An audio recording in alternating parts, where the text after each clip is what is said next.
Mark II, supporting civil aviation under UDAN and advancing Atmanirbhar Bharat in aerospace technology. A leader in food science and technology, driving innovation in nutrition, food processing, rural value addition, and strengthening India's food security ecosystem. The computational intelligence backbone of CSIR, enabling AI, high-performance computing, and data-driven scientific discovery across national R&D systems. RISE Conclave 2026 brings together 100+ startups, MSMEs, research institution academia, industry leaders to enable technology translation, commercialization, startup industry collaboration, investment pathways, scalable innovation deployment. There are two disruptive technologies. One is the artificial intelligence and other one is the quantum computing, which are now has become a foundational technology for future. Innovation creates its greatest influence and impact when it improves the lives and creates opportunities for the society. Collaborate and commercialize at scale. World-class scientific talent, a vibrant startup ecosystem, strong industry capabilities, and above all, a clear national vision in the form of Viksit Bharat 2047. CSIR was never just a system of laboratories. It was always a system of transformation. And now, that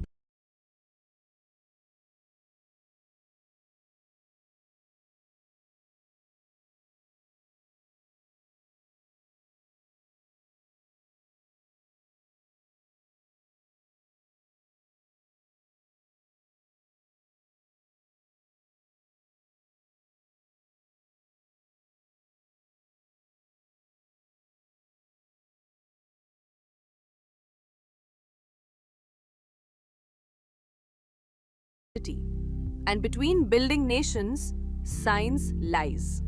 Science in India has never been silent. It has been working behind laboratories, behind equations, behind experiments that shaped Bharat Viksit Kal. And at the core of this ecosystem stands, guided by the vision of Honorable Prime Minister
Good morning, ladies and gentlemen. Shubhodaya.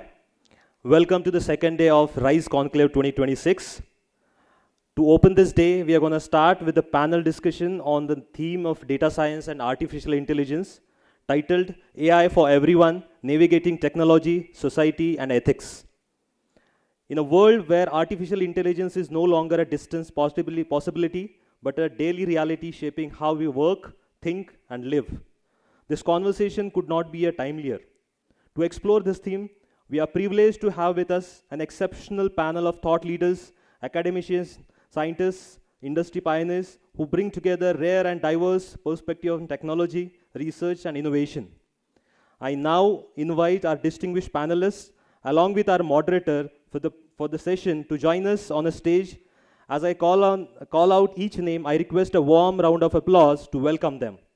Dr. Gopal Krishna Patra, Director CSIR 4th Paradigm Institute, Professor Chiranjeev Bhattacharya, Department of Computational and Data Sciences, Indian Institute of Sciences, Bangalore, Dr. Shesha Raghunathan, Strategy Lead, Quantum IBM India, Mr. Akash Paul, a Senior Solution Architect, NVDI, Ms. Navya Iyengar, Founder and Partner, LNN Ivara Advisors, and steering this rich conversation as our moderator for the session, please give a warm welcome to Dr. Srinivas Bhogle, Honorary Scientist, CSIR 4PI.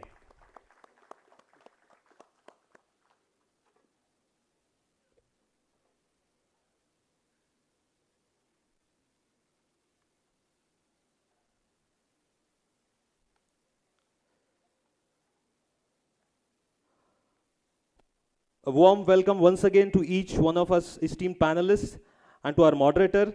We are truly honored to have such wealth of expertise gathered on a single stage today. With that, I now hand over the proceedings to Dr. Srinivas Bhogle, who will take this conversation forward. Sir, the floor is yours.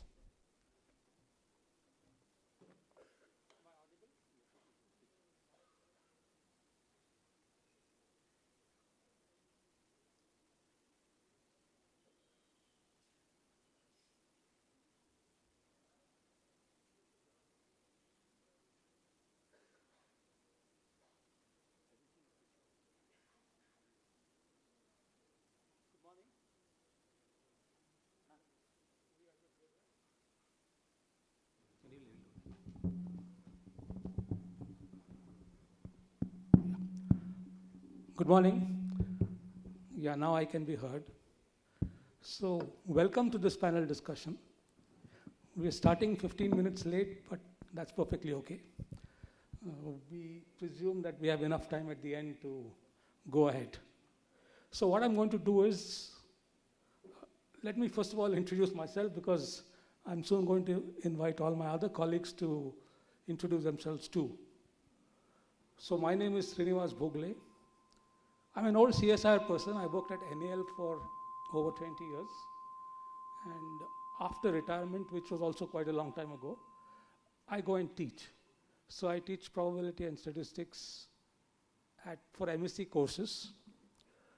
I've enjoyed my stay at NAL. I still am the honorary scientist at CSIR 4PI. So, I mean, just to share a couple of my thoughts about, why are we meeting now? Why aren't we meeting, say, 3 years ago? I don't think we'd have met 3 years ago. And how are we meeting now? So let me be very honest. I mean, all of us, I'm sure, have been working and preparing for this panel. But the way I actually, almost the entire work that I did for this panel was using AI. So 3 years ago, there would probably have not been this panel, or certainly not enough AI. So AI is a bit of a mystical word. I mean, everyone has their own interpretation. Everyone is in some kind of awe about AI. They think it's going to change the world. People worry that it doesn't change the world the wrong way. So what is AI? Suppose I had to summarize. And once again, these summaries are based on interactions with LLMs. So I would say that AI helps us find, explain, accomplish, and explore. So discovery. I mean, we all, in the past, we would look at Google and we would sort of find our way now. And now try asking Google. In fact, if you even try asking Google, just next to that, you see the OpenAI. And you see immediately that the quality of the answers is so much better, so much more enjoyable. And there's an effort to keep the engagement going. So it's really discovery. So one of the great facets of AI is that it's discovery, and we don't just discover new words or, given n-1 words, what the nth word is going to be like. Much more than that, we discover patterns, we discover relationships. So it's really very exciting. The other facet of AI I would just like to mention is communication. Now, we've been communicating all along, but I think the way we are communicating is changing dramatically, and I do expect it to change even more. In fact, I'm glad Akash is here because he's been talking about voice over AI and things like that. So, but how do we communicate? See, I'm a teacher. So let's say 5 years ago when I asked people to make a presentation or, it was a struggle for them. Whereas on the other hand, now, even before you've outlined what you want and within an hour or two, some of the kids are ready with their presentations. And to be very honest, the presentations are very good. So this is AI in action. I'm sitting next to a CSR director and I once overheard him chatting to another CSR director, that is Abhay Pashilkar, the NAL director. In the past, one of the challenges even for CSR directors was that if you want to make a project proposal, that proposal has to be long enough, deep enough, vivid enough, and it should sort of make the sponsor think that you're spending good money on something. Nowadays, we don't care about the length of the report, right? So we ask, do you want a report in 200 words, 300 words, 500 words, 10 pages, maybe 100 pages, and we have it. So it is changing, and not just communication this way, the way we chat. It's a whole new thing, and it's very exciting. I was tempted to say that AI is also automation, but again, ChatGPT said, you're not being fair to me by just saying that I'm an automator or automating. It's actually amplification. You can dig further. You can dig deeper.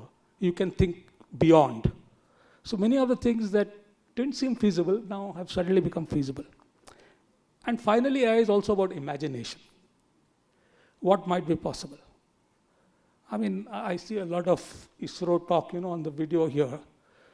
So I would really like to imagine, and it's a very fair kind of question. How would ISRO have been like without Satish Dhawan at the head at the critical time? Or how would our missile program have been like if Kalam didn't come out of space and go to defense? So exciting things. So that's what AI is all about.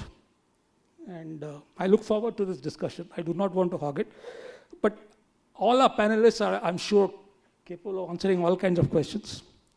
But generally, my focus would be, and this is Professor Chiranjeev Bhattacharya would be, what is AI? Akash, I would ask you about how is it built, in some sense. Navya, do we trust AI? That would be the focus. And Shesha would be on what comes after AI, maybe. And Patra about what would AI mean for science. So I think I've talked enough. So may I now invite our panelists to sort of quickly introduce themselves. Maybe we'll start with you, Professor. Oh, mic works, I know. Good morning to all of you. Good morning to distinguished panelists. And many thanks for inviting me to be part of this panel. So my name is Chiranjeev. I'm a faculty member in the computer science department at ISC. So all my life I've been a researcher, an academic researcher as that. So when we was doing my PhD at those point, if somebody said you're doing research on AI or machine learning, and people would have laughed at me. It's like, what are you talking about? That was then. Now it is great to be in a place and field everybody's talking about it. So my research primarily has been over a couple of decades was on to contributing to algorithms which go into developing these tools. However, now in the last 3-4 years, I'm just stunned by the new development. And at this point, I'm slowly moving, my research themes is impact of AI on society. And for that, some of the research themes are on machine learning or sustainable AI and all that. And maybe if I get a chance as part of the panel, I can speak more. But with that, I would request other colleagues to introduce themselves. Please check it. Yeah. Hi all, good morning. Thanks for the invitation. CSIR, appreciate it. And a lot of exciting developments in the ecosystem, and RISE Conclave seems to be looking or framed in the right way of bringing research, industry, entrepreneurship, and of course startups to come together. And it's the right framework for especially technologies or topic at hand today. I'm Shesha Raghunathan. I'm a part of IBM. I'm the strategy lead for the quantum business for IBM in India. As part of that, I'm responsible for the supply side, which is deploying the machines. Some of you may have heard about our deployment in Amravati. I'm responsible for that. And on the demand side, how to use those machines effectively. So working with various stakeholders like research labs of CISIR, our academia like Professor Bhattacharya, or indeed startups and other ecosystem players who will have a way or will have some sort of an intersection with the technology. So my role is to engage with them to help in accelerating the process of leveraging these machines for certain developments or algorithmic developments. Thank you. Navya, please. Good morning, everyone. Thank you, and good morning to the panelists. Thank you for this lovely invite. I'm truly honored to be here. I would start this with an honest confession. 18 years ago, when I walked into a global conglomerate like Citibank as a young professional, there was so much of risk involved, which I noticed in terms of technology. After 18 years and moving across various global organizations, I realized that I'd not even scratched the surface. And the risk was shape-shifting over a period of time. This shape-shifting risk, today we call it as artificial intelligence, AI. Tomorrow it will have a new term, and the term keeps changing. So, okay, I'm Navya Iyengar, and I have my own startup, Ellen & Evara Advisors, based out of Bengaluru. What we basically do is, we saw everybody selling AI, most of them deploying AI, but there was barely anyone who was talking about the security of AI, the governance and risk management of AI. What would be the repercussions of losing money when it comes to anything going haywire with respect to AI? Because everybody in the boardroom was busy discussing the ROI. What is the ROI we'll get when we deploy such and such application which is based on AI? But nobody spoke about, or barely 5 to 10% people spoke about the risks involved around it. So what we are doing with our organization is that we are partnering with various international organizations, government bodies, and we are trying to incorporate governance before AI is being deployed, so that we at least mitigate risk to maximum level. We can't say we can completely outdo, but we are trying to do that. So today, after a year and a half after inception, we are spread out across 7 global regions. We cater to 13 plus standards, industry standards that are available. And that's how we help the organizations function. Thank you. Thank you. Akash, please. Thank you. Pretty glad to see everyone here in the morning, especially on a Sunday, and extremely glad to be on this panel as well with such esteemed folks. So I'll give an intro about myself. So I'm Akash Paul. I'm a senior solutions architect at NVIDIA, and I think one of my jobs is easier to not introduce the company because most of you might know about it. But one of my primary roles here is to help companies, startups, other industries, as well as research institutes as well, to pretty much increase or better their GPU utilization, figure out what part of the stack they're not using and might help them out as well. And I come from a background from, let's say, I started off with a startup which was into gaming. Then I moved to a bank, which was Axis Bank, and then to Airtel, and now at NVIDIA. So I have seen a lot of the industry as well and some bits of the startup world. So yeah, glad to be on this panel today. Thank you. What I really find, yeah, please. Yeah. No, okay, let me just react. What I really find, what pleases me a lot is that 2 of you actually started with startups.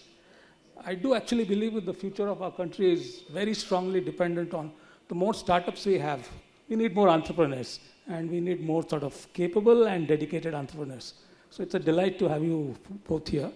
And now let's ask Dr. Patra to introduce himself. Good morning, and as the host organization, I would like to welcome all the panelists here and also the people who have come over here to participate early in the morning on a Sunday. So thank you very much for all of you to coming here.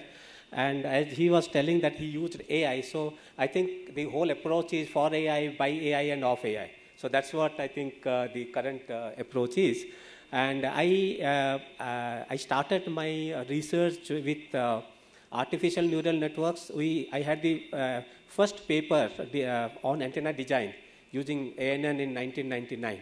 So, which is still being kind of referred because that was the first paper in the whole global stage which used ANN at that time, but it's a very simple model. Now the models have become more complex and then they are completely different paradigm.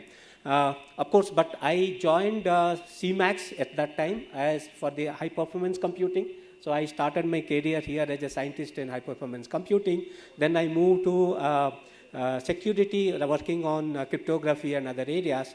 Then later when CMAX became fourth paradigm institute, I moved myself into data sciences. So I have made number of jumps in my career, but then every jump that I have done is complementary in nature. It's not actually separate different areas. So I utilize the expertise and all which I have acquired over the previous one to reach this stage. So I again welcome everybody. I think it's a good time to discuss on AI because AI has become kind of a foundational technology now. It's like electricity, internet. AI is almost has become like that. It's not simply a tool that is a choice. Now it's not a choice. It's part of our life already. Thank you.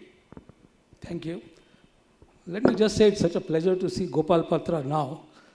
I've known him for 30 years, by the time when he joined, and it's really remarkable to see how well you're doing. All right, so we will get on now to the more business part of our conversations, where we pose questions and we look for answers. And while there would be one prominent gentleman or lady who's answering, we do welcome digressions, diversions. I mean, let's just have a great chat. Let the audience feel that they sort of got their money's worth, if you like, doing this. So may I start with you, Professor Chiranjeev Bhattacharya. So you said a little while ago that even 2 or 3 years ago, you've been really surprised. So what is it that surprises you most about AI? I mean, what would you say in the last 5 years is the biggest surprise? For some of us, it seems like the world is turning all around. Or if you say in Bengali, ki hocche ki bolun to ekbar. So what's going on? I think thanks to his perfect Bengali, some of his... yeah. Anyway, so Bengali thing we'll take later, but your important question, right? And I'm sure, I think, like whosoever I speak to, depending on whatever walks of life you are, all of us are like surprised in any ways with the advent of AI. But to me, what appeared surprising, because as I said, I was in the business of developing to contributing algorithms for which going to design of basic modules in AI, right? Of course, now I have a whole host of colleagues, and I could see something like LLM emerging. But I thought not in my lifetime. And what really was, I was actually stunned when the first model came out and today the things are. This is nothing sort of, I mean, I am bewildered, happy, excited, but the speed at which this came up shows the progress of human innovation. That's what surprised me most, the quick speed of development of LLM kind of thing. So it was not that it was not possible, yes, but last 5 years it has changed. So that would be my quick answer. Also worried? So am I worried? See, once such a tool appears, see the fact that most of us use Google, and that was like 20 years ago. So in Google, what are you trying to do? You're trying to find out answers to questions. LLMs is a much more refined way of doing things, right? And now, at that point, because I was a scientist in a lab and all that, right? Your heart, mind, soul went into, okay, how can you do this better and how intricate is of this. But now I see this technology has been built. Now it has gone on to society and the impact it is creating. There are many good things, but there are many things which need to be worried about or concerned about also. And so that's also I'm concerned. So let me list some of the concerns which I personally are engaged in and quite invested about. There is this very nice paper in 2019, I guess, which catches what I'm trying to say now. So anecdote is the deadlines for conference deadlines comes, ask students to, okay, can you get these models out and all that. And now there's a lot of GPUs. In our lab, there are a few GPUs and all that. You can see the sound it makes. And sometimes it becomes heated up. So why is this? is because it's not coming free, and often we have not accounted for this kind of energy. The carbon footprint of training these models is really, really alarming. For example, the 2019 paper I talked about, there is something called transformer models. This is some special set of model in AI, okay? And they're a very preliminary model at that point, 2019. Now it seems to train the model, one iteration of it causes a carbon footprint of to and fro air flight between New York and San Francisco. Now all of us want our AI models, no? This is definitely alarming. So that has informed my research, and we are doing some sustainable research. This is one. Second aspect is that I see, now as these tools are getting user, as ChatGPT, all that are becoming more prevalent, I see people starting using it blindly. And now I believe AI is anything but objective. It is a function of the data which is trained upon. And of course, if you have seen all kinds of data, it's probably fine. But I must remember that, especially when I want to use it on fields which depends on subjective decision. You know, for example, is this person good or bad? Or is this person's views on this? These are subjective decisions. And when a machine tells me that, I should not believe it that it is objective. This is one of the feelings I have. And I have a long list of concerns, but let's hear others. So is it getting addictive already? Would any of you say, can you actually go on in life today without AI? Yeah, any of maybe others can say, yeah. No, I think it is prevalent, particularly in the commercial space. I don't know about the academic space, but it's fast getting there. The reason is that there is a good side. It's not a negative. Because of the productivity, how quickly I can get to the information I'm looking for, especially I'm trying to learn something that is perhaps, say I'm the presentation example that you cited. So for the presentation, you need to build a narrative, a story of what you want to communicate. And on that particular thing, you're looking for certain data points to make a case or something like that. What would have taken 3-4 days to collate all the information is available in 5 minutes if you ask the right questions in the right way, in the sequence of things, you get that information quickly to put that in. So it's getting deeply embedded in the activities, much like how we don't think of this.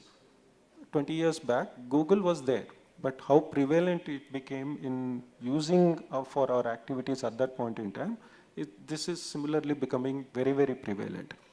The other part in the industrial sector is also how quickly some of the agentic AIs are being applied to automate things. That's a different kind of a thing. AI, but it's more narrow. But everybody, now what is happening in many of the industrial things is they're enabling people with enterprise license of various technologies, these LLM technologies, for use because they are seeing the productivity gain that it can give. And certainly there is a move in the direction of usage. And I'm also seeing this in a more broader usage as well. As a general individual, people are using it for various things. For example, sometimes my wife asks questions for my 9-year-old daughter, what kind of courses or what kind of things, activities she could do that will help. For example, if they have to do certain coding or programming, what are the good ways to go doing it?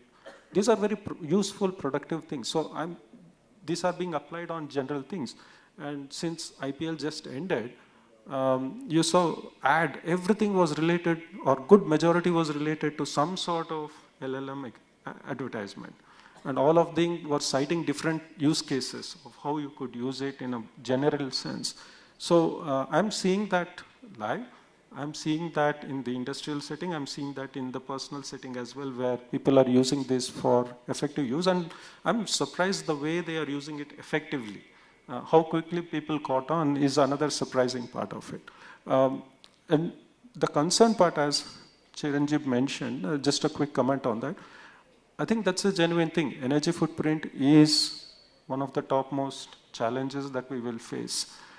So how are we going to address is going to be the challenging question of this decade if this goes on.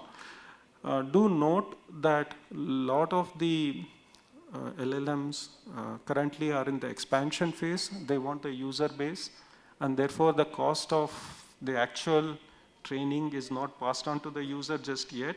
At some point, once we have 2-3 winners in the market and competition grows, the cost of that will eventually be passed on to the customer as well.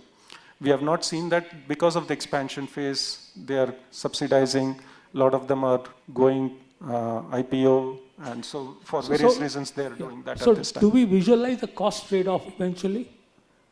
Like you would say, yeah, this could be done using an LLM, or could be done using AI. No, at some point, I think it has to factor in because there will be, because assume the scenario a few years down where the cost of creating those models gets passed down to the user will then use it only on a selective way, so that where they get most value is when you go there.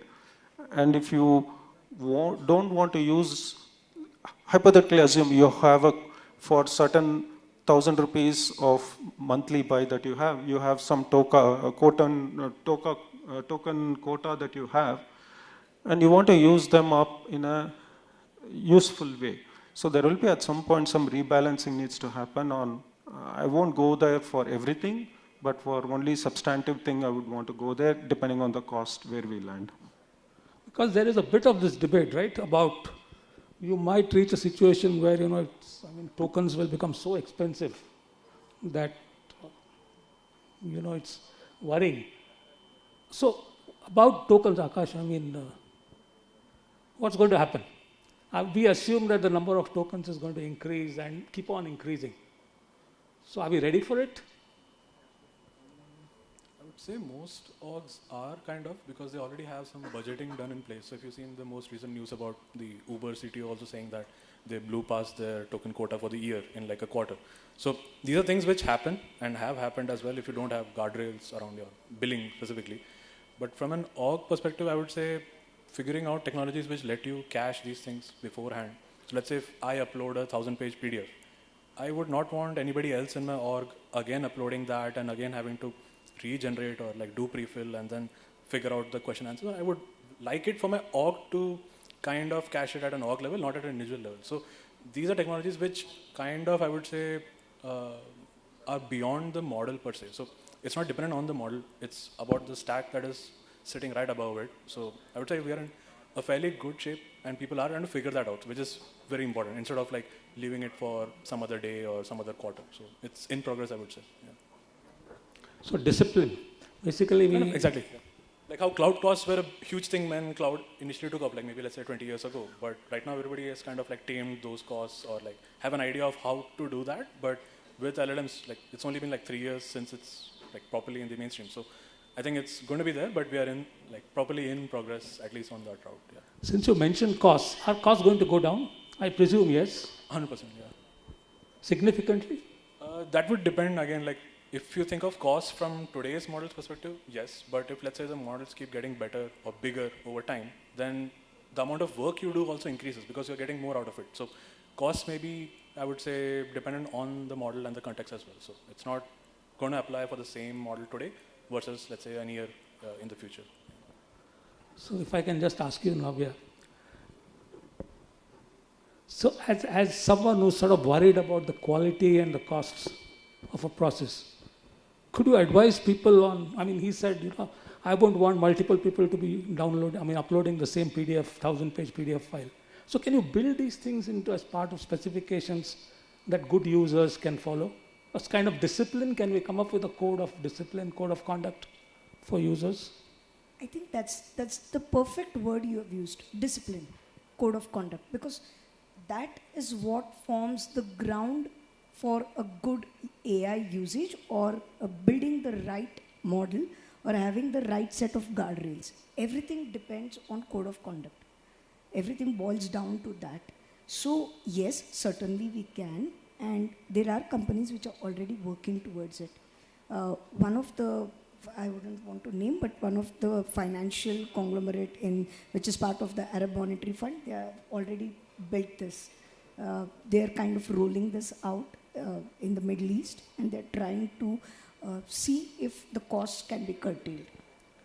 Do you think humans will be more disciplined or machines?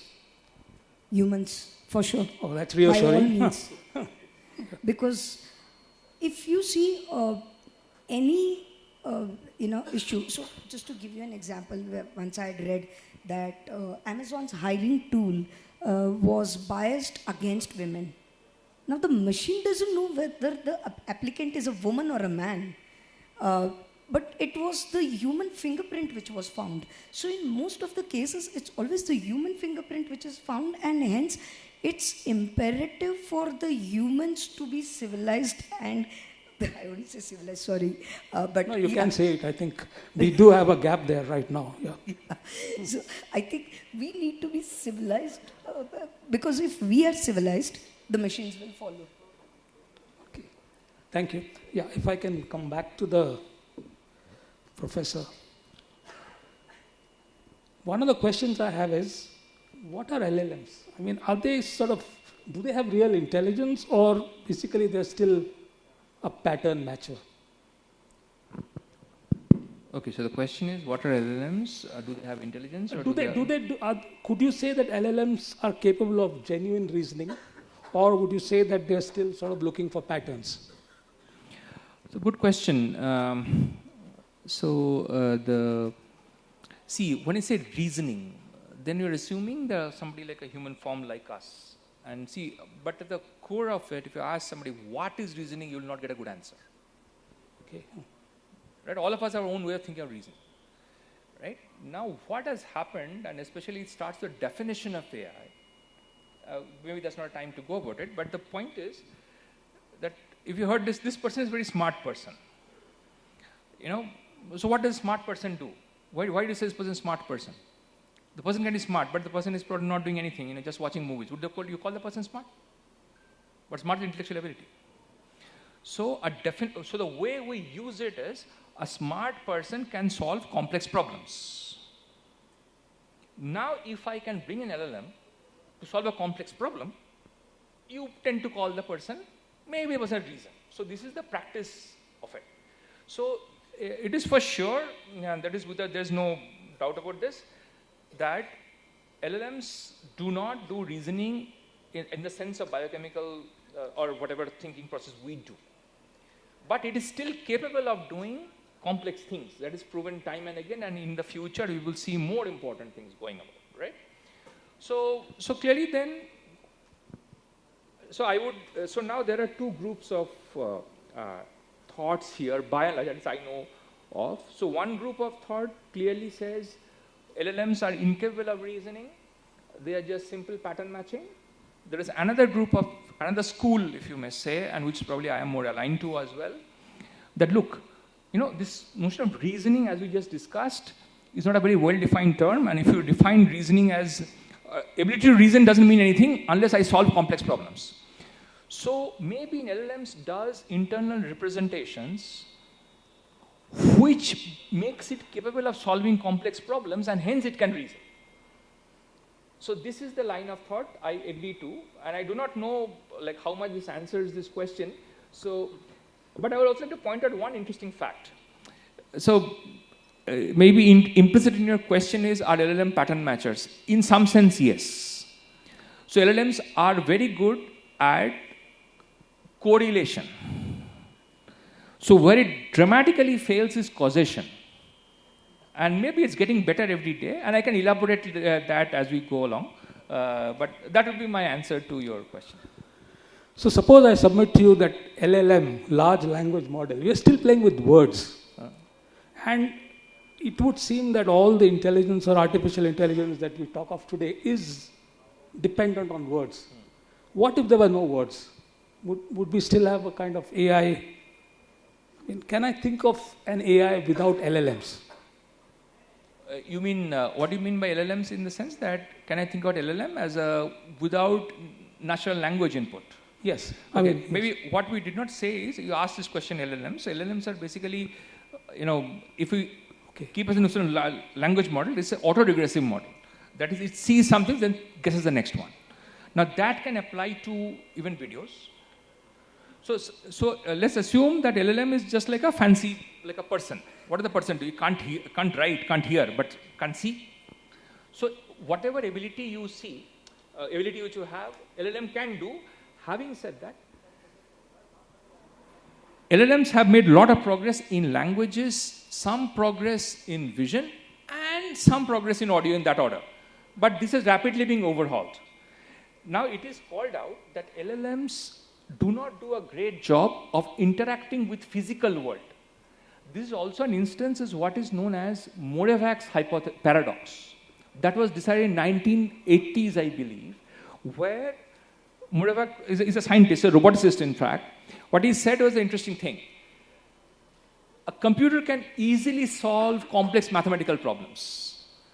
But a 2-year-old child, if you say walk across the room, will naturally walk, but a robot may not be able to walk as easily as possible. So this is called Morevac's hypothesis. So LLMs, and this reason comes is that the machines may not be as capable as interacting with the real world, right? But of course, this is being challenged every day. So this would be my question, my answer to what you are saying. Okay.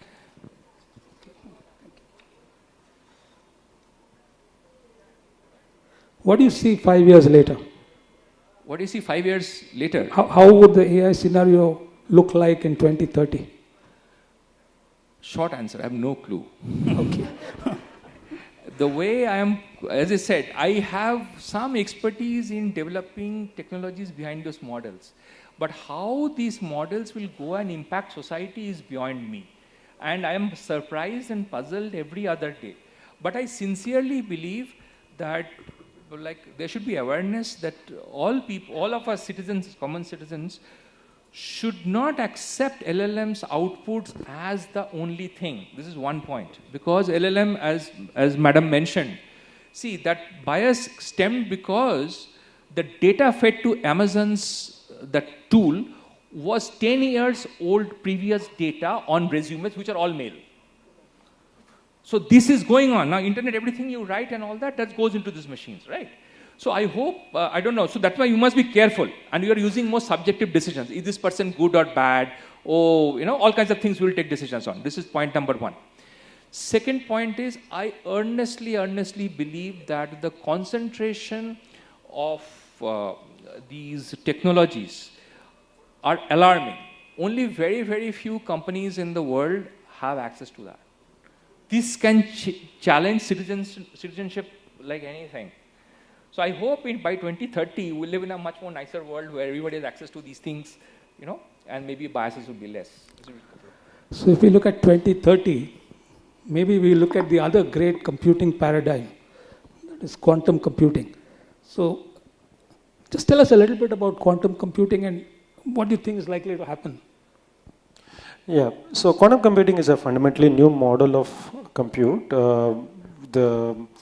All the compute that is currently available, CPU, GPU and all of that, at basic level aligns to the mathematical paradigm of using Boolean algebra for its calculation at the fundamental transistor level operations.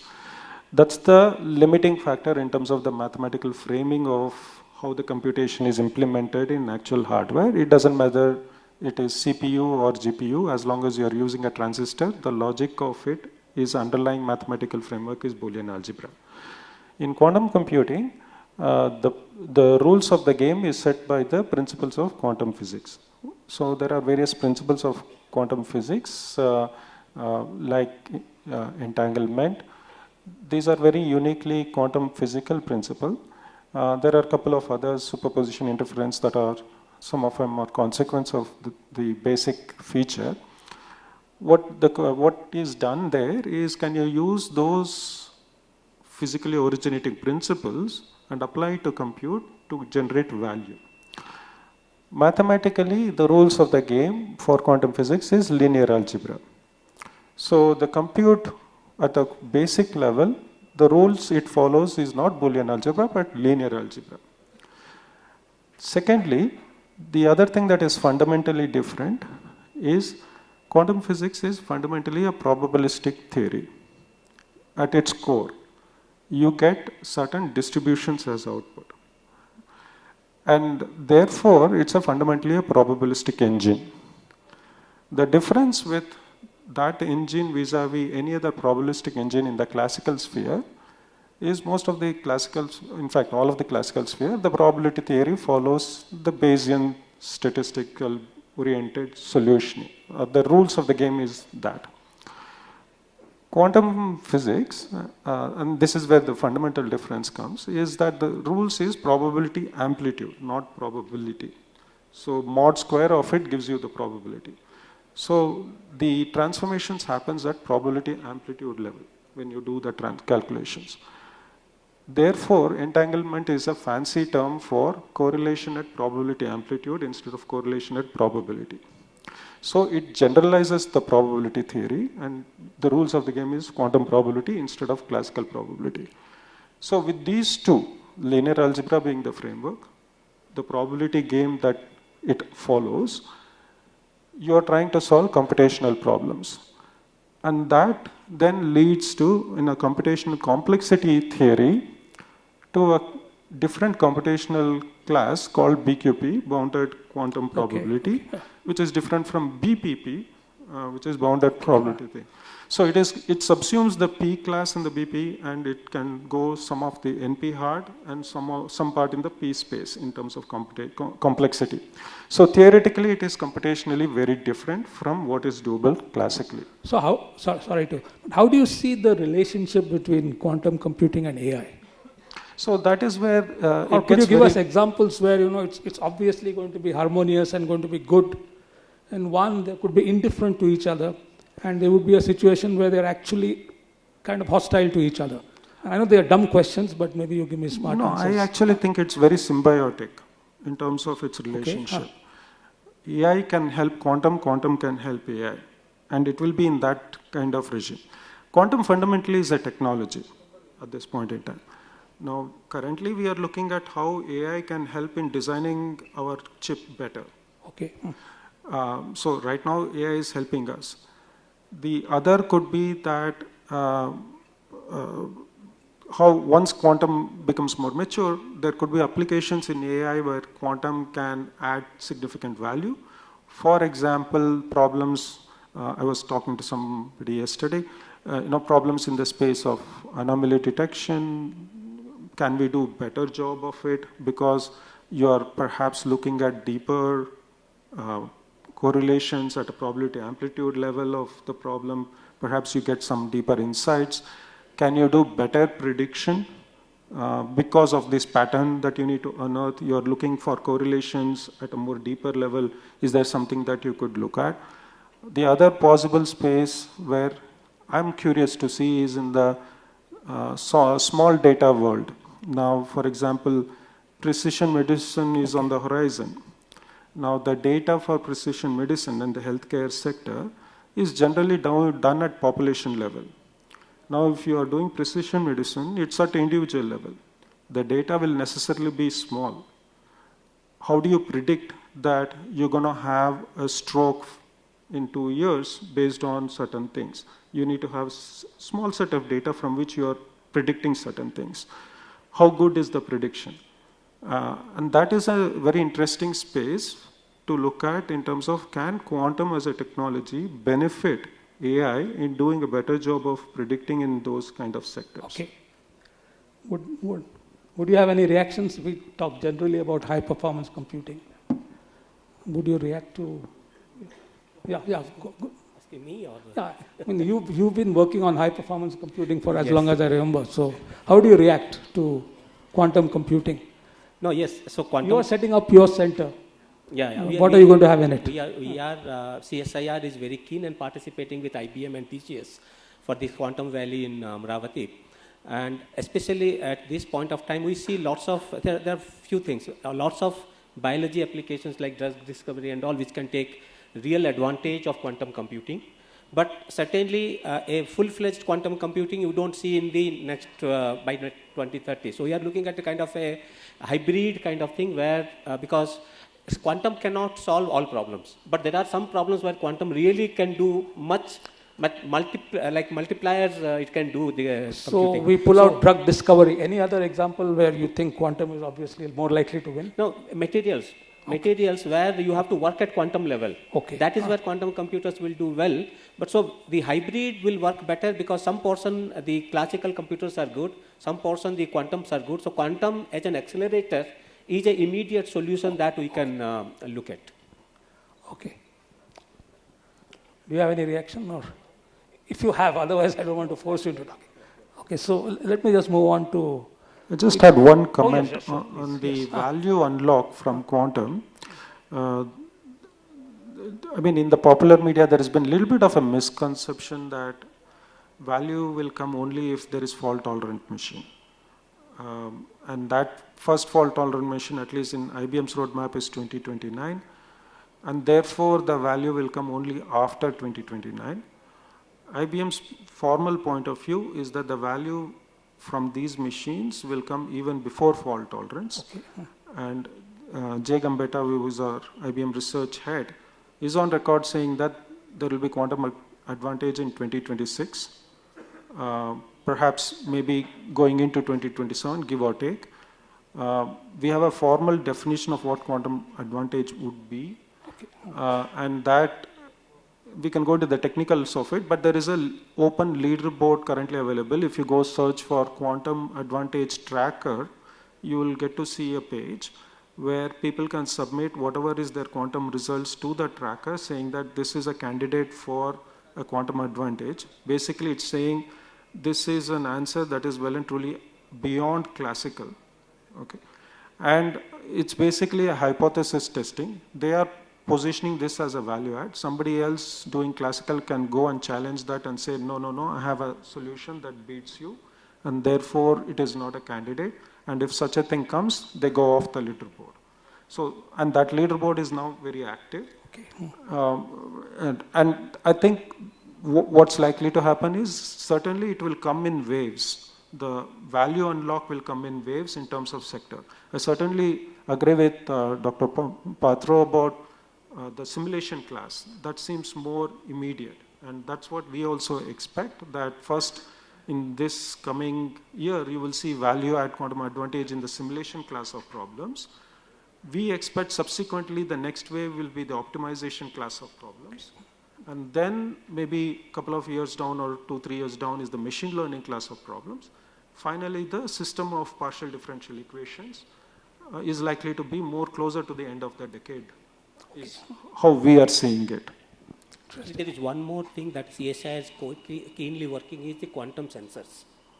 That's something which looks like an immediate possible thing, taking advantage of the sensitivity of these quantum behaviors, using that as a sensing methodology. That NPL at Delhi, they are keenly working on those aspects. Okay. So now let me look at you. We talked about 2030 already. So in other conversations so far. So my question to you is, are you likely to sleep more comfortably in 2030 or less comfortably, given the way AI upsurge is growing? Would you sleep more comfortably in 2030 or you're better off tonight? I don't see any comfortability back, I mean, even in 2030, because somewhere it will only increase human stupidity, considering that our own thinking capabilities will come down. I'm not demeaning we humans, we are a great species, but having said that, over-dependence on AI is going to do that. That's one. Second, there will also be a lot of security issues which would accompany that. I am highlighting the security issue because I primarily come from that background, more than the coding aspect or designing the LLM part, which I've done early on in my career. But what we have seen is, even the EU AI Act which came into picture, that came only after GPT-3 came in. They were that late. So the innovation has been fast, the governance has been slow. And that gap somewhere is a threat, and that gap is only going to increase, if not reduce. So I don't think so we will be any more comfortable in 2030 unless we are equipped to handle or have that kind of vision and work on the governance aspect and the security aspect. Let's say that we go all out and do support. I mean, do we have the tools to protect ourselves in 2030? Is it an inability to accept tools, or is it an inability of availability of tools? I mean, quality tools or security tools? No, so again, availability of tools depends on the developers. How well do we develop? How well do we evolve? The way AI is evolving and the models are being trained, these tools also need to evolve. And we are working towards it. Today we see AI-based attacks. So we have AI-based tools to detect them in real time. We have today almost all cars are automated. Just to give you an example, there is a CAN bus chip in every car which helps us to unlock the car from a certain distance and give the ignition command to the car. We have also seen Mahindra X9 XEV, I think, which comes to us wherever we are, it parks itself. So all these they're based on AI, but can they be broken? Yes, certainly. So I have personally worked on Tesla's engines data. We have been successfully able to break it. It's not that it cannot be. However, there are measures and guardrails which needs to be followed. So in principle, we can save the world, but we should want to save the world in some sense. Perfectly summed up. Okay. Yeah. We haven't talked too much with Akash. You know, the interactions that we're having with the machine. I remember you gave a talk, or you gave a, let me give you an example. Now, let's say I interact with my own grandson. If you give him a keyboard and you ask him to look for characters, I, N, and all that, he struggles because he's really not worked enough on the keyboard. And after a while, he'll just switch off all that and start speaking. So increasingly, it seems that, voice is taking over. So how do you see this voice scene? So I think it's from who's the user. So if it's from us as a POV, then yes, voice. But if you think of where AI is going in parallel, like not just from a consumer's perspective, like you think of it from factories, warehouses, inspection pipelines, and even let's say deep down, maybe under the ground in some robotics platform. So there you have not just voice, there is vision, there is all plethora of sensors that are available, and you want intelligence to show up there as well. For us, voice is primarily from us interacting with it, but that system now has the ability to go out, either seek other sources of information or sensors that are out there.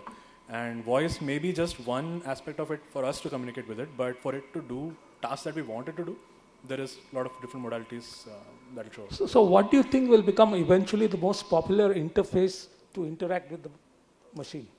Like I said, depends on the context. So let's say if it's a robot in your house, which may be the future that we all want ideally, but if it's from an industrial perspective, it depends on the context. So if it's a factory floor, voice may not be possible at all, given the sheer noise.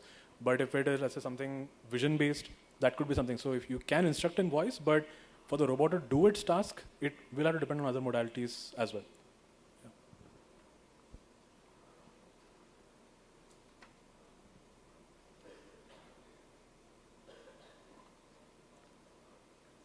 What's going to happen next on the chip scene? I mean, if you can answer that question. I think most recently, even at the GTC event in March and even at the Computex 2 weeks back. So we've had a roadmap which is public already. So we are waiting on, let's say, the Rubin chips to show up in production the second half of this year, basically, and subsequently Feynman-based chips. So the industry, I think we are at, let's say, the current, I would say, 2 nanometer process and around that vicinity, and I think more density is where we are going for. So per die having more compute as opposed to having more stack layers. Yeah. So suppose when is this scarcities can be achieved? Because right now this situation in the market is very bad. We are not even getting systems delivered in time. People are cancelling orders. So that's a bigger challenge for us than actually working something positive because, so any thought about it? Though I'm not supposed to ask questions, but I thought it should be. No, I mean, I can only answer obviously whatever is public, but yeah, I think bottlenecks are there. They're not just on us, it's across the ecosystem. So if the ecosystem has, so if you remember, I think in 2011 or 2012, there was this Thailand flood that happened, and that time storage prices shot up because they were manufactured over there. And we as an industry have like built up resilience over time. And I'm sure like this is also heading in that direction, having more resiliency, more places to manufacture as well. So if there is a constituency that wants to claim credit for the successful and continuing growth of AI, which would be that constituency? Would you guys say that it's all because of us? Very unlikely. I think it's an ecosystem play. I think it's not. What does the professor feel? Is there a one winner you're saying we are the ones who are made responsible? Claim that because of us, this current. Who could claim credit for the development and growing success of AI? I can be parochial. Please do. Scientists, but that's not the right answer. Right answer, I agree with him. It is a culmination of many things. But I think we have to come back. Maybe let me just make this comment that this was Alan Turing's vision. What we call AI and the way the field has developed is exactly what he laid down the foundation. That can you build a machine which can compete with a human? And there's something called Turing test. I can detail it out later. So I think given his vision, and I think from the chip makers to fancy computer programming to statistics, all of them coming together. So I think it is probably 3 generations of excellent engineering and researchers across many disciplines. We have to thank them. What could be the next breakthrough in AI? I don't know the answer. I don't know if, what can we speculate? Maybe I will speak please. that. Yes. Current AI, LLMs learn the language, correct? So maybe the next thing is AI learning the science itself. Not depending on the language, but then understanding the conservation laws, the equations and all itself. So that could be the next AI, because LLMs, yes, they have understood the languages, now they are very well placed. But to understand the science, to understand the various constraints that is there from science, that LLMs still have not understood. That's the reason why they do like kind of hallucinations quite a bit. Of course, things have improved over time, but I think the next thing has to be AI learning science itself directly. Okay. Anyone wants to add? Yeah, I'll just add to this. I think, like Dr. Gopal sir rightly said, it's about reducing noise and increasing efficiency. That would be a major breakthrough, because despite doing the basic part of data cleaning or sanitization, there is still a lot of bias which happens when we take it to the real world, when we try to implement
have certain inclinations to the diagnosis, And certain things. Compulsions as well. Compulsions as Because well. increasingly they want to push their drugs. Yeah. So one thing, to be fair, with all the bias and other things taken on board, assuming that still holds going forward, AI doesn't have a vested interest in damaging somebody if it is trained the way it is trained. Then I would rather have a doctor look at the AI and whatever insights they do, and then look at me to say what is the best way forward, so that some of the blind sides could be avoided, and maybe if they get into tunnel vision, they get data-based, data-driven inferences in front of them for them to consider, is perhaps will add value. Okay, maybe I'll just... yeah. Okay. Now, so if we look at AI briefly from an India-specific viewpoint, okay, we see the so-called, we might call it the AI revolution, it's happening. Now, what should India do? Or are there some India-specific, India-typical problems that AI could solve better? I mean, if you talk of medical stuff with some voice, I mean, I clearly see that there's a benefit to reach a patient who otherwise a doctor can't reach. So are there any other such, top use cases for India? No, of course, there is plenty. I'll ask all of you to. There's plenty, and I think it is very heartening to see, for example, now of course, by and large, we are not that much visible in the global space, but having said that, a lot of good beginnings have been made. Right, and one of these things is government's push to use AI. I'm not really, I just heard about these things, maybe the other colleagues here who know better, on using AI for governance. Government has many, many nice schemes on many aspects, agriculture, medicine, health and all that. But often they are mired in 20,000 documents and not properly informed and all that, right? So I think AI will play a huge role, and I think there's a recognition also, I think, by the authorities that AI can play a huge role on this. So this, I would believe, would put India in a very, very good position. I think no other country has this kind of challenge which India has. Because there are good policies, there are actually money in there, but the audience just doesn't know. So this is one place I would see, like India-specific opportunity, I would say, not a challenge. And many other things will happen, for example, voice-enabled services and things like that, which will also develop new technologies. Multiple languages, for example. Yes. Yeah, maybe you can talk about that. AI in judiciary.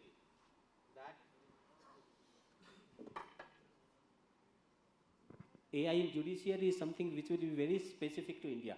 You cannot take the LLMs which are designed on US and Europe and then use it for our purposes. And also there's some certain things, applications where we have to have our own AI models which can work on that.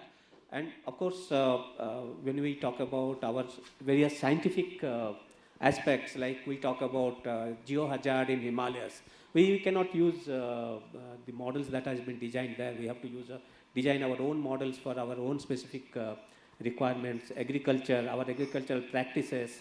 These all will need a specific kind of localized inputs or data for running the model. So we will have those kind of applications where we will be using more of this AI, which is more of India specific. Do we see AI coming into, say, earthquake prediction or monsoon prediction? I mean, this is the time when people predict monsoons. And I'm slightly bothered that we only seem to think that there is that El Nino, and that seems to determine how much rainfall we are going to have in India. So are there, No, I think there are more cursors, not only El Nino.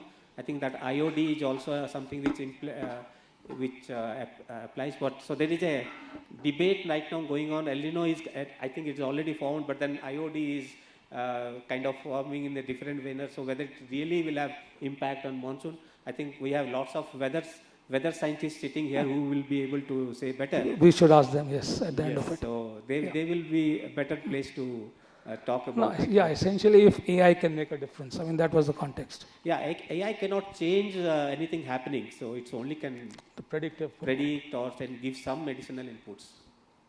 Shisha, AI for India, where would you? I think I'm more bullish about this in terms of AI for India specifically, just because of the last, say 10, 15 years of track record, particularly on the digital public infrastructure, that DPI that was done. It has fundamentally altered the banking sector problems. Suddenly it has democratized. Even a rural person far off with a simple mobile phone and possibly an internet could create a bank account and money could flow. And we saw that in COVID time, how effectively that was leveraged. Otherwise, you would have seen significant, real, tangible disaster happening in front of us. That means that these kind of technology, especially country like us with $3,500 roughly per capita income, need to look at technology in a more forward-looking way to say how I can take and leapfrog and solve some of my fundamental problems that otherwise would cost me or take inordinate amount of time to get to. One of the examples that Dr. Patra cited was in the legal and the other was on the healthcare sector. These are real problems. Even healthcare, for example, rural healthcare, we do have serious problem in terms of getting high quality medical attention to everywhere in the country. Now, can these technologies, say at the very local panchayat level, you have some deployment where at least some reasonable 60-70% of the problems could be immediately identified and rectified right there, right? Using AI, looking at certain things. And for any non-serious, they could go to taluka level or somewhere else to solve that problem. Now, we need to be more, given the challenges we face and the resource constraints that we have as a country at this point in our journey, we need to be more forthcoming in adopting the technology with the caveat of something that Navya has been flagging, that we need to have guardrails too. So I think because the problems are real, we need to look at this as an opportunity to leapfrog into it in terms of applying. I was just thinking on the word leapfrog. Is it an opportunity for a India technology leapfrog? I'm hoping that we will have an AI stack of our own similar to DPI. Yeah, I don't know how that's going. To add to the healthcare part, yesterday only we signed an MOU with one institute, Sri Satya Sai Institute of Human Excellence, who run 150 hospitals, rural hospitals across the country. And fortunately, because they serve only to rural population. So that's something which we wanted to leverage in our healthcare research. And one positive thing that we saw there is they've already taken consent of the participants, the patients and all, to use their information for research purpose. So we looking at that as an advantage for us to work on healthcare, because that's the biggest challenge that we face, because the healthcare data belongs to the patient, not to the hospital. So they cannot give you the data until unless there is a ethical acceptance of that. So that way we see that there is some things which are moving. So hopefully, everything is rural population, and they provide free of cost medical facility for the rural population. So that is a huge amount of data that we wanted to exploit in future. AI for India? Some India perspective. Yes, of course. So like Dr. Shisha rightly said, I am also extremely bullish because I worked on this, and I would like to quote 3 examples from 3 different critical infrastructure, of which 2 I've personally worked on. The first one being the banking and financial sector, like he rightly said. We had designed the model back in 2018, where we were able to, and we presented this to Ministry of Finance as well, which was lauded and was being asked by a couple of public sector banks to implement. So what we did was we designed the model which could reduce the fraud rates, and the frauds could be flagged instantly. When it came to, it was integrated with the loan origination system. So what happens is we have seen a massive default of around 79% in certain postcodes, certain areas, which was reduced to an extent of only 39%. The fraud rates were brought that down. So AI helped us there, building the model. The second one is in terms of automotive. Like I told you, today we are moving towards autonomous cars, and where there were reports of people even being able to, break through Tesla's Cybertruck and generate the GAN files, try to divert it, we were successfully able to bring that down as well. The third sector, which currently we are focusing, at least our startup is focusing, is in the defense system. So recently not recently, from past 3 years, we have been hearing of Ukraine-Russia war. And the first attack, when Ukraine sent swarm of drones to Russia, nearly 79 to 80% of them hit the exact location, the destination, which the drones were designed to or were instructed to. However, the second time when Ukraine sent the swarm of drones, it couldn't even hit 7 to 8% of the target destination. Now, what happened between these two intervals was Russia was able to deploy the anti-GPS spoofing system, which I was talking to Dr. Gopal also yesterday. And this is something that we intend to develop, which we have almost done. It's around in testing phase, but this is something which is of critical requirement, considering we have a lot of loving neighbors and we need to reduce that love. So we need to be self-sufficient in that particular segment. And lastly, being a sports enthusiast, I think me and Dr. Sendil were discussing this today morning itself, and that's a beautiful concept which I was thinking of, and he voiced it actually. Thank you for reminding me. That is replacing Duckworth-Lewis method. We have seen how unfairly the teams have lost in the past, including India. He gave the example of South Africa, but I've seen India losing it. So being a cricket-dominant nation, why can't we kind of eliminate the wait time when the umpires actually go to the third umpire and, or wait for the DRS system to evaluate? Why can't it be done instantly? The way football is evolving, why can't cricket evolve? The technology in cricket evolve. So these are the couple of segments that I think, of course, cricket is not critical infrastructure, but just adding to this. It's critical. Yeah. Since you mentioned DL, I do want to do a bit of bragging, because go Googling and you see which Indian name has written the most about the Duckworth-Lewis method. You'll probably find my name there, because I've been doing it for the last 20 years. And of course, I had the privilege of exchanging a whole lot of mails with both Duckworth and Lewis, who are both unfortunately dead.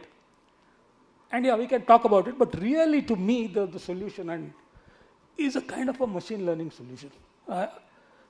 I don't want to, but I'm very clear about it. There's no rule that's going to be fair, because even in Duckworth-Lewis, you're looking at essentially two parameters. On a certain pitch, the ball will rise truly and it won't rise truly. So where is Duckworth-Lewis figuring that out? Why can Dhoni hit a ball we should talk of Suryavanshi now. So why can he hit a six so easily on one kind of a pitch and not on another kind of pitch? So there are many more variables involved. And Duckworth-Lewis trying to come up with a pure mathematical exponential decay function kind of formula doesn't get you too far. Machine learning is a solution. In fact, IIC should do that, come up with, I've been arguing for a long time. We need the rain rule, and I think the Duckworth-Lewis is not good enough. I won't talk more, but let's have India and AI, any perspective. Yeah, we didn't talk enough about the war perspective until she talked, and we didn't talk enough about the big one, but that is AI and education. So, your thoughts? After that, we have to take audience questions. Sure. I think we covered the legal defense and the other aspects. I think coming to teaching, I mean not just teaching from a primary school or collegiate level. I'm saying teaching across age spans. And one of the bottlenecks has always been teacher-student ratio or getting access to experts across your field. And so one way in which AI, whether it is a proprietary one, whether it's an open source one, is the amount of information that is compressed into it. So you could literally be carrying this in your phone, in your laptop, or in the cloud. and have access to it 24/7. So you are the bottleneck, not the system. So if you have questions, feel free to ask them. If you have follow-up questions, have it do some deep research, do auto research, all these things that are available out there today for you to improve your own understanding of whatever topic it is. So it's a matter of your, let's say, opportunity cost, that let's say sitting and waiting for the answer versus figuring out, okay, is this approach the right one to take? So doing both in parallel, I would say, is a very good thing. And from an India perspective, we have that advantage and rather the richness of data as well. So we have so many languages, scheduled and non-scheduled specifically. And in a day-to-day usage, it's both. It could be a mix of two, it could be a mix of three, maybe not four, but making these models work with that in production, like in real use cases, is very, I would say, crucial, which is what most companies are trying to solve. I wouldn't say it's pretty much solved, but it's almost on the way to being solved compared to what it was, let's say, even 5-6 years ago. And I think circling back to one of the starting points you had about word-based models versus like non-word-based models, right? I would say pre-transformers, maybe not the 2016 one, it was all primarily predictive. You're not generating, maybe GAN was an exception, but they're all predicting things, whether it is classes of the, let's say, image, or predicting bounding boxes, or doing ASR specifically. Now we have come to a generative paradigm. So post, let's say, 2019 or even maybe BERT sort of a paper, we figured out a way to instruct these models. And that I would say is the biggest, I would say, layer shift or level shifter. Because before that, we didn't have a clue as to how do you instruct these models. We had things like RASA, which would do intent identification. So you get speech from ASR models. And ASR models have been there even before ChatGPT, obviously. And what has changed is this intent identification, talking back to you, conversing, understanding the things. And I think the GPT-3 paper specifically, the instruction adherence part, so 3.5 primarily, that is key, because we had BERT or even the transformers address translations. That was the goal. M sequence in, M sequence out. So it's not a word-to-word mapping that you could do. And translation, modifying that use case to instruction following is what gave us ChatGPT, which is the 3.5 variant of GPT. So that sort of shift has happened, and we are seeing this apply to a lot of Indian use cases as well. So I think we are at the precipice of like solving multilingual stuff as well. So it's good to see that in the country. Yes. Okay, so we could talk on, but there's always a time to end. So we would now like to take questions from the audience. I believe there will be some mics available for. Okay, there is a. Yeah, so please do raise your hands and then.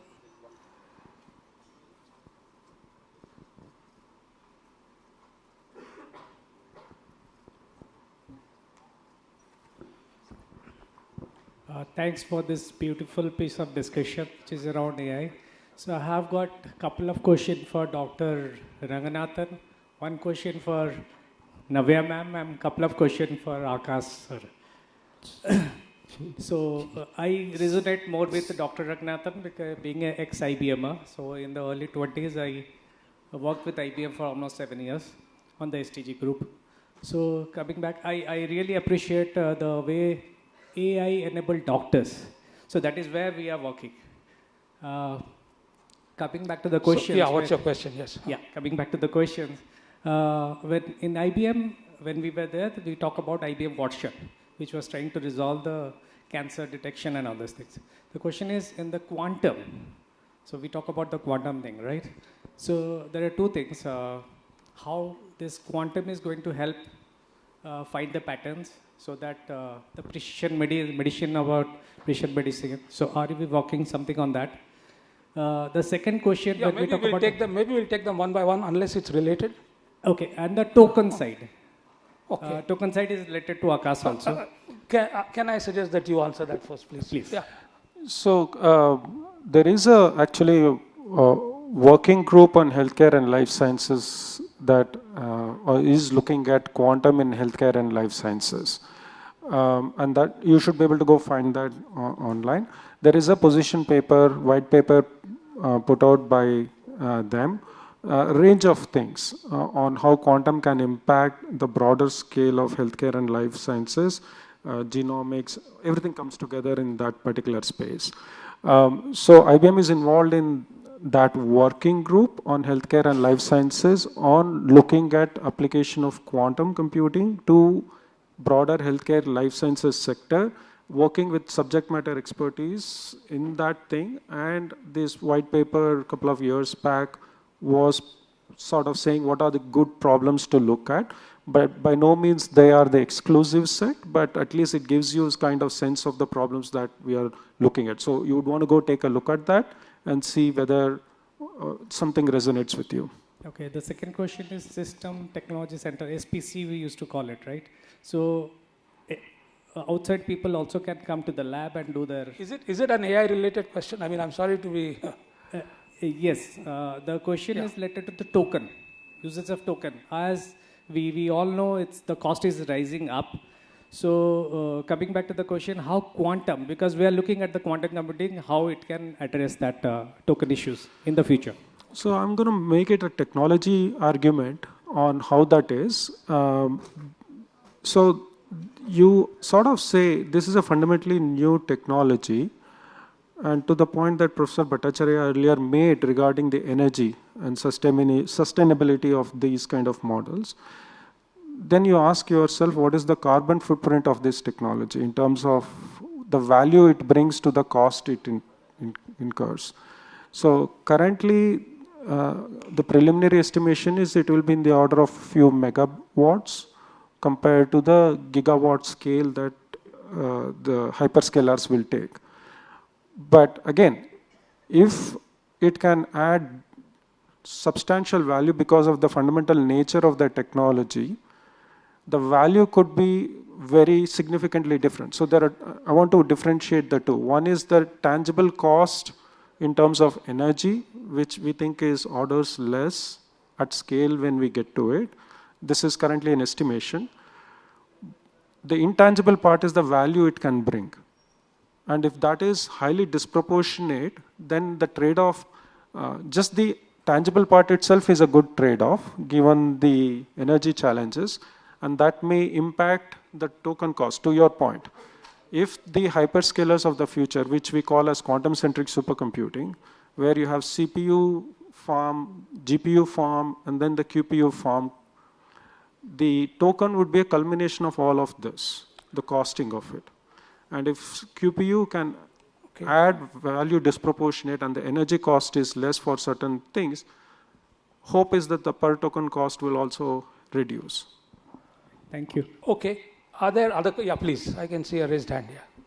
Navya ma'am, are we doing something on the DPDP under DPDP Act? Are we something also aligning to the... Oh, wait a minute. I think the gentleman, you've asked a couple. Thank you. We are short of time, you know. Sure. Thank you. Thanks to the panelists. Yeah. I have one question on, maybe to the professor, about use of AI in scientific communications, ethical aspects of it, and putting up proposals using AI. So what do you view of it and how we can leverage AI at the same time maintain ethical aspects? If I get the question correct, that you wanted to know the views on ethical aspects of using AI in scientific communications, maybe paper publications or writing proposals. So I think for paper publications, if we use AI, it is important that we must declare this. There are two aspects to it. One aspect is editorial aspect. For example, I write a better English. The thing is, it depends on the conference. If I want to, or a journal. The journal is about a technical breakthrough you want to say, right? There, if I'm just using it to just polish the language of it, I think first it must be acknowledged for sure, but it is, I think, less of a harm. But if a technical result has been derived, then it must be acknowledged. And now the challenge in the field is we do not have the tools to detect these things.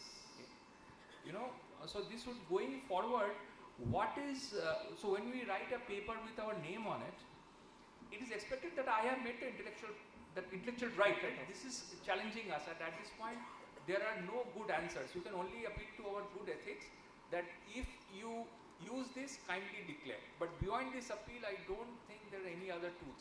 And for project proposal, I think it is reasonably fine, provided. But I think disclosure is important, I would believe. That's the way to go. Thank you. Yes, please. Yeah. Please make your questions short. We'll give you short answers. Thank you very much. It was really a very nice discussion. I have a very quick one question to all the panelists. We were touching on prediction using AI. How it is going? I mean, can we really predict whether natural or man-made issues? If we predict using AI, suppose the stock market is going to fall tomorrow, or FIFA is going to be taken by certain so-and-so country, or tomorrow there is an earthquake. If we succeed using AI, predicting these issues, how will be our life, where our life will go? Yeah. So, if I got a question right, you're saying whether AI can predict it. I'll give you an example. This is a personal example. I gifted my father Apple Watch. He doesn't like watches, but since he is 70, I said this is pretty much required for your safety. It will give me health details, share his health details. He had a fall. The watch beeped. It sent me the notification. It said your father fell. So that was the perfect prediction. And I could rush and take him to the doctor at the right time. Although he was in coma for 3 days, eventually it was a very serious. He had multiple brain fractures and complications. But at least that first prediction which the watch gave was accurate. It said that there is something wrong with your father. He fell. I just casually picked up the phone to check. He didn't answer. I had to rush back. I came home, I saw him lying. I asked him what happened. He couldn't speak. He was just saying that I understood. So that's where prediction is. Yes, it can predict and can predict accurately. And the second example I gave you in the real world is where we designed in terms. It could do that. So I don't know if I've answered your complete question, but it did. Yeah, I think we have to stop. We'll take this offline. We could talk it offline because I'm getting frantic waves from the other side that we have to stop. So on behalf of all of us, I'd like to thank you for being present. Sir, just one question. Are you sure you can't do it one-on-one later? It is to Chiranjeevi actually. We'll request him to give a very quick answer, yes. All these LLM model, you are talking about that causative factor, it won't affect individual parameter causative factor. Only it will follow the linear pattern. And sometimes it will show, based on the pattern, it will predict the situation. Or any weather model, I am talking about basically weather model. So do you think that existing dynamic model and this data-based LLM model, these are comparable, or which is the best we can follow and we can perform the weather prediction? Okay, so I'm asking about what is the percentage, exact percentage. So frankly, I have no. I think your question is far too technical to get a technical answer, and I don't think I have expertise to, because I have not personally worked on weather prediction with current LLMs. So very short answer. I have no clue. Which I think kind of sums up what many of us think about AI right now. So thank you very much. I hope it's been enjoyable for us. I believe it's enjoyable for you too. So happy Sunday. Thank you. Thank you, sir. I would request just 2 more minutes to formally close this. Maybe overwhelming response from the audience gives me immense pleasure that we could deliver what we wanted to deliver in this panel discussion. So what an enriching and thought-provoking discussion this has been.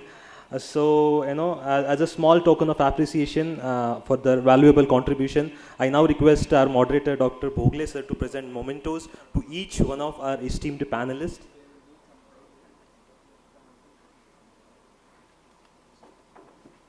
May I request Bhogle sir to present memento to Gopal Krishna Patra sir.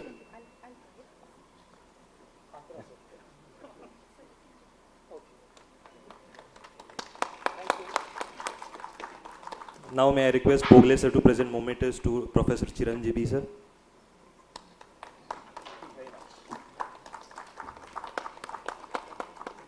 Again, I would request Bhogle sir to present mementos to Dr. Shesha Raghunathan.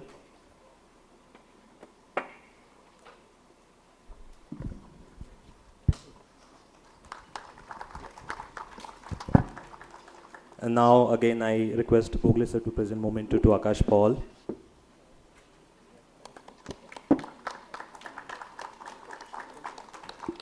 And one last time I would request Bhogle sir to present the memento to Ms. Navi Iyengar.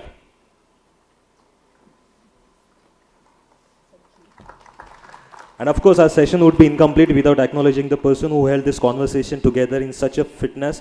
Our moderator, Dr. Bhogle sir. Now I would request Dr. V. Anil Kumar, Head BRSD, CSR 4PI, to come on stage and present the memento to our moderator today, Bhogle sir.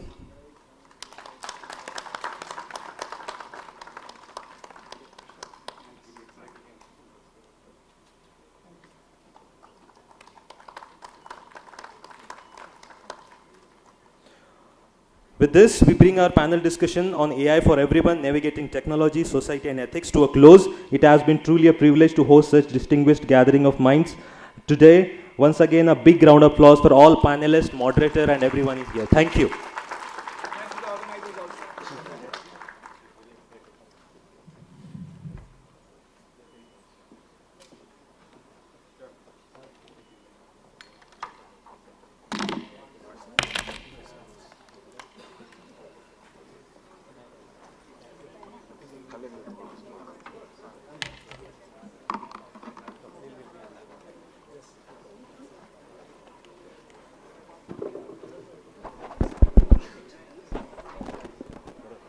A very good morning to all.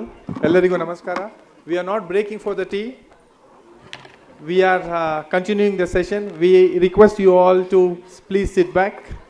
We will try to squeeze the session as early as possible. I request everyone to take back your seats, please, so that we can quickly finish the session and break for the lunch.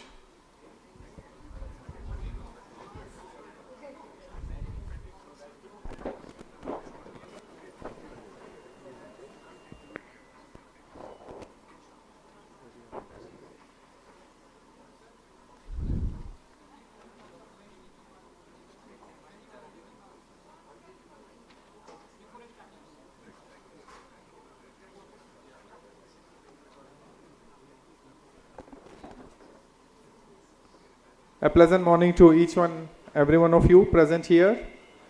For the last 2 days, we have been listening to about the aeronautics engineering science and allied technologies, followed by today's AI, ML and deep science.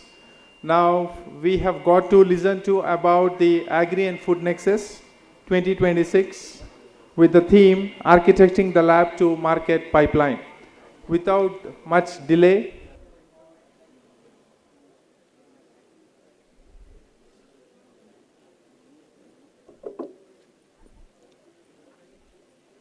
without delaying further,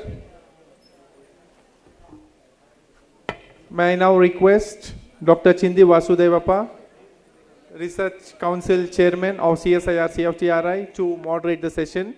I request you, sir, to please be on the stage.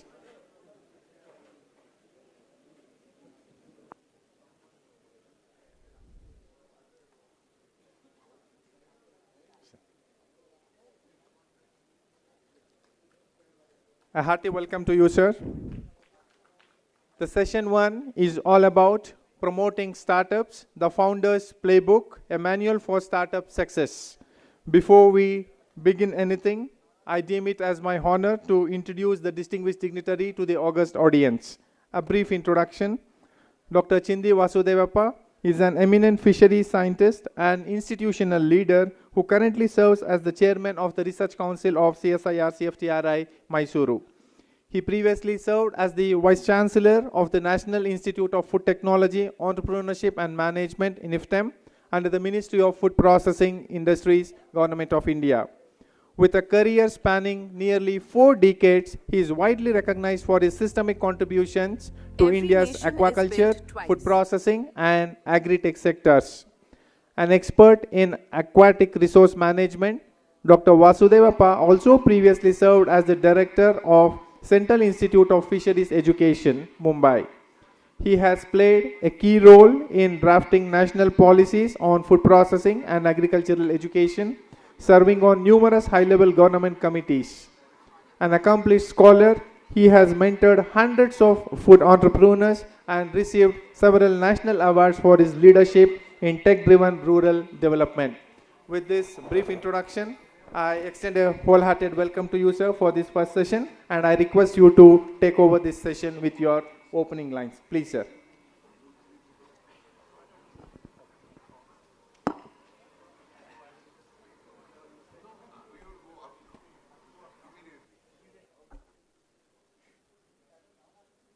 I think very few people in the hall.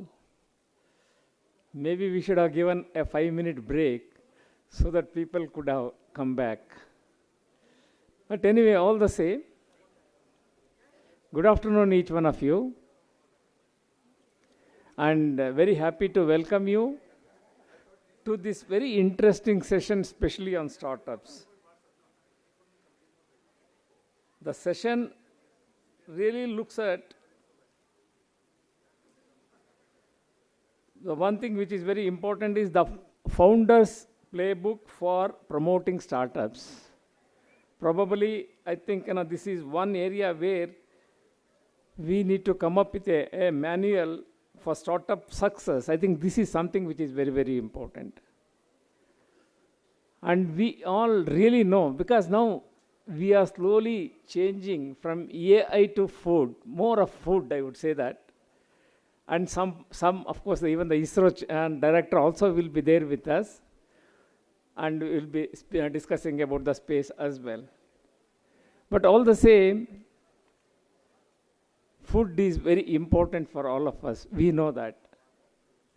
Probably earlier gone are the days when we were thinking startups are 90% or 100% or the IT, backed up, activity. But today, startups are there in every field. Could be engineering, could be medicine, could be food, could be agriculture, could be anything which you mention. I think probably startups are becoming very, very important.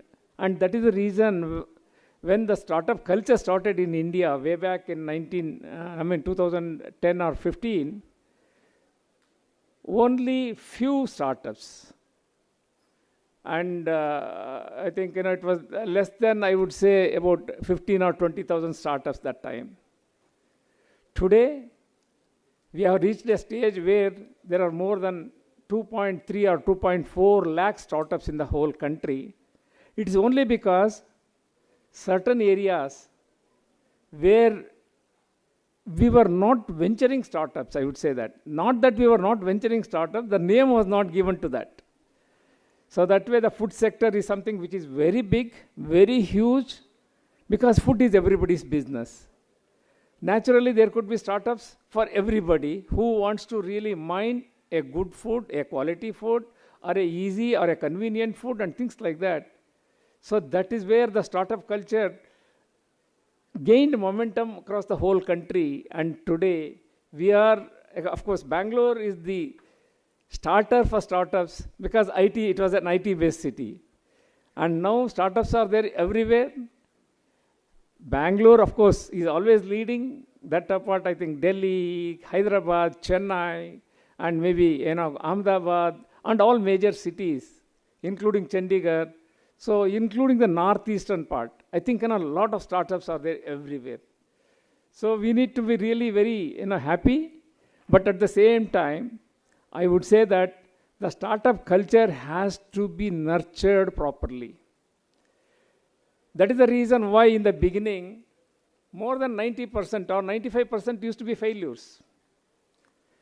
Maybe now the failure percentage has reduced, but still I would say it is more than 50%.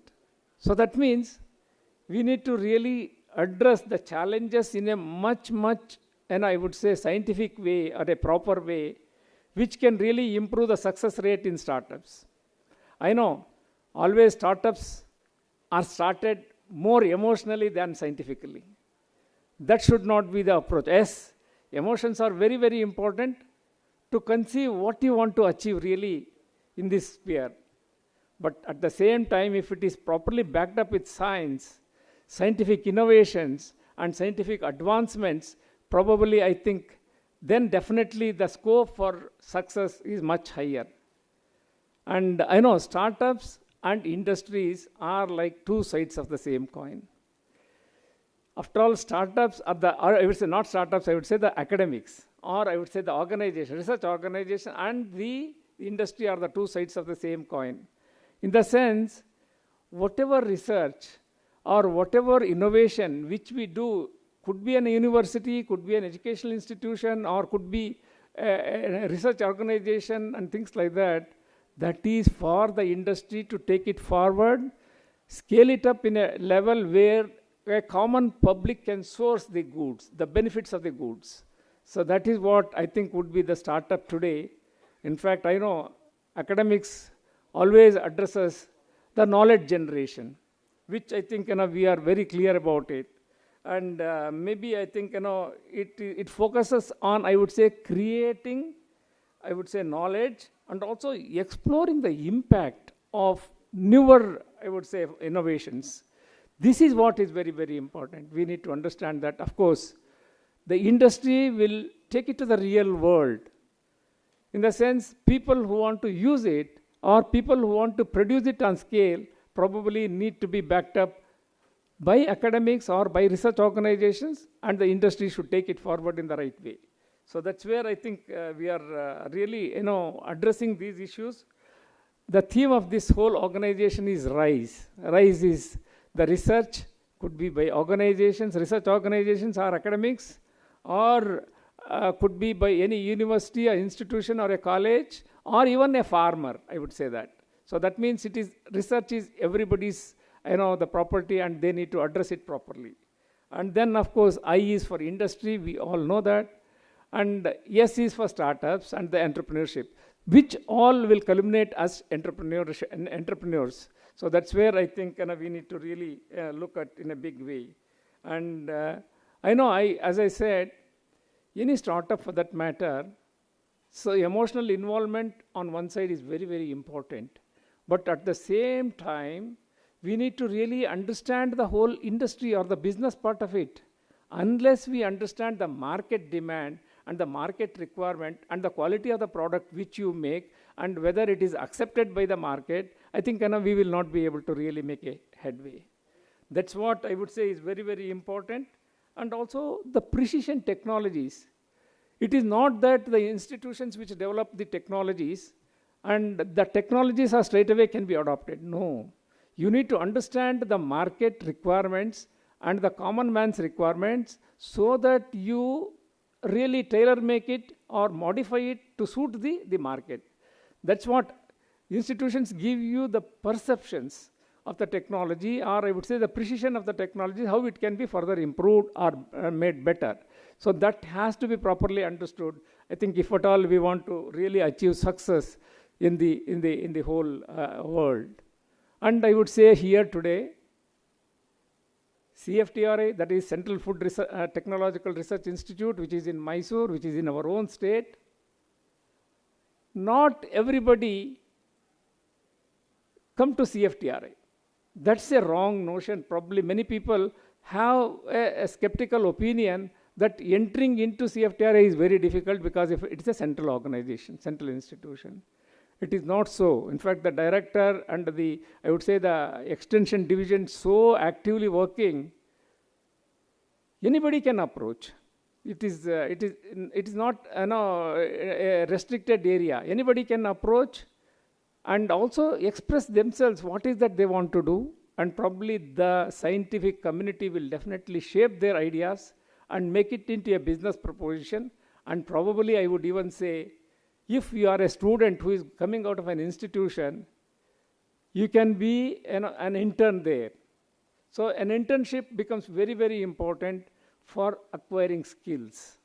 The skills, unless we are skilled, probably I think the success rate, as I said, will become very poor. And then probably I think we can even further improve upon getting into the incubation, or I would say the business incubation part, because there are labs, There are, and I would say the pilot plants and all facilities which are available in the institution could be used by everybody. Only thing, of course, in a time when actually they give the time for you. So that's where I think we can always be just there in the institute and acquire knowledge and to your emotions, so that the emotions and knowledge should match, and then probably you can come up with what is that you want to do, and also try to develop your own concepts, proof of idea. So proofing of idea becomes very, very important, so that you develop a concept by yourself in discussion with the scientific community and come up with a product which you feel that which has a great demand in future. Because I know there is a huge competition, please keep it in mind.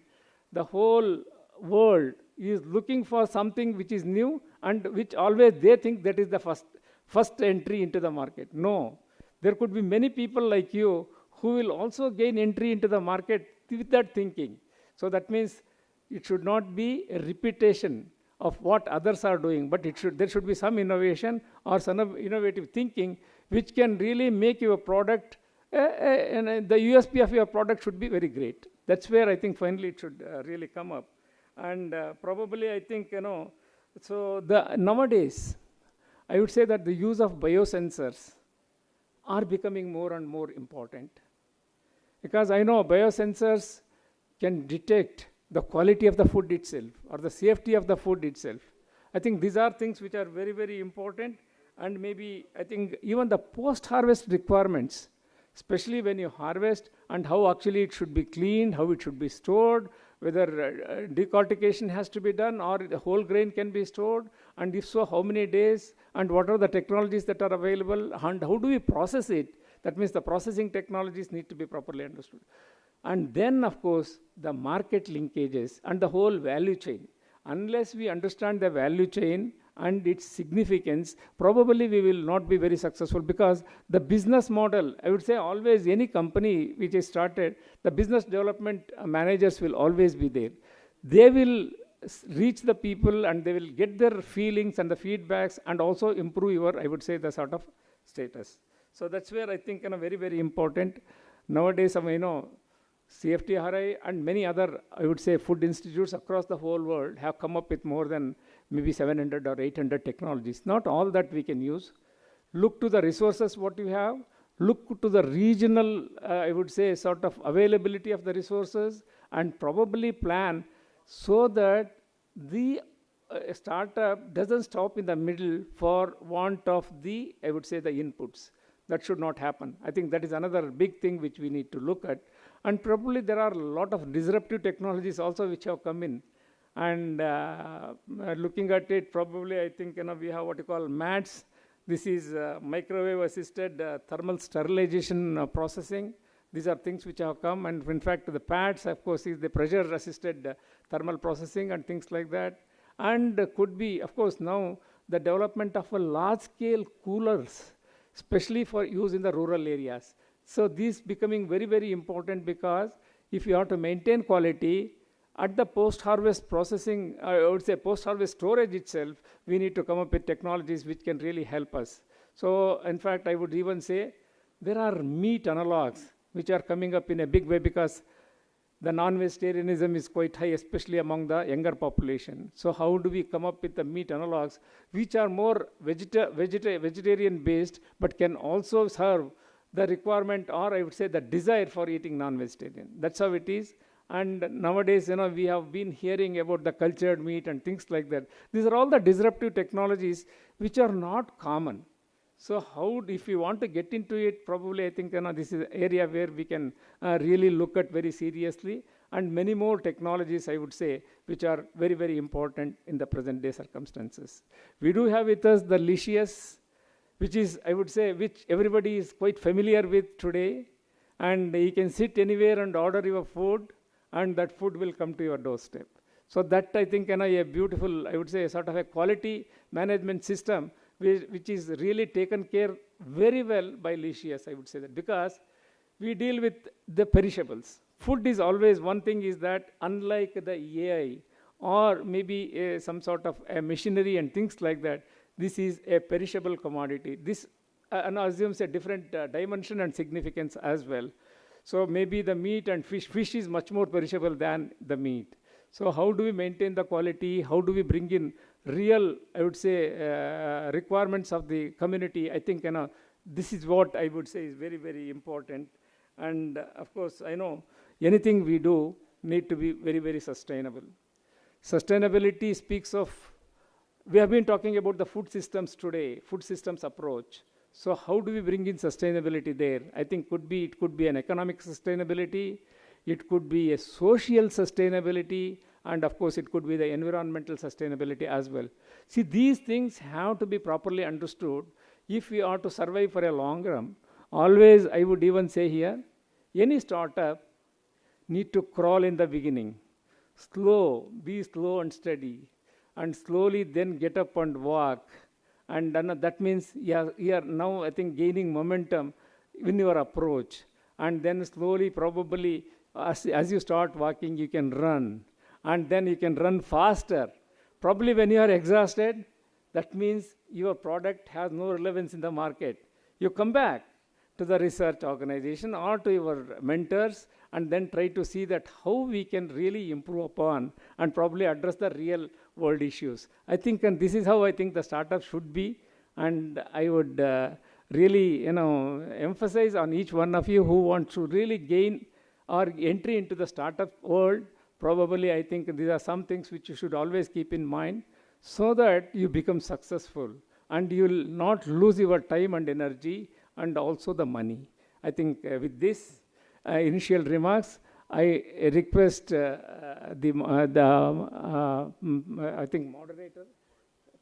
coordinator to invite all the real, I would say, the people, the panelists who can really take care of the session, and also we will try to meet the challenges and also the aspirations of the people here so that we move forward in the right way. Thank you. Thank you very much, sir, for setting the tone for this session and also for your kind, inspiring words for the budding entrepreneurs. The session will be starting now. The first speaker of the session is Mr. Joseph Manavalan, who is popularly known as Joe Manavalan. May I now request you, sir, to please come to the dais.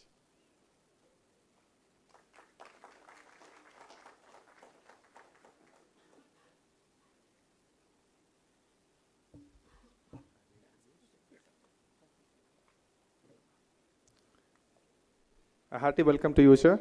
A brief introduction. Joe Manavalan is a seasoned entrepreneur, organizational architect, certified coach, and therapist who bridges the gap between commercial business strategy and human-centric leadership. As the co-founder of Licious, Delightful Government Private Limited, he was instrumental in scaling the brand from an early-stage startup into India's premier fresh meat and seafood D2C unicorn. Joe's diverse career spans luxury hospitality with the Oberoi Group and over a decade as an entrepreneur operating his own premium baking manufacture facility, Painted Platters. At the launch of Licious, he initially served as the chief culinary architect, driving product innovation. Leveraging his background in executive coaching and psychotherapy, he transitioned to lead human resources, where he now directs organizational culture and talent strategy for a workforce of several thousand employees. His core philosophy emphasizes that fast-growing institutions transform not by merely expanding, but by deepening their cultural and human impact.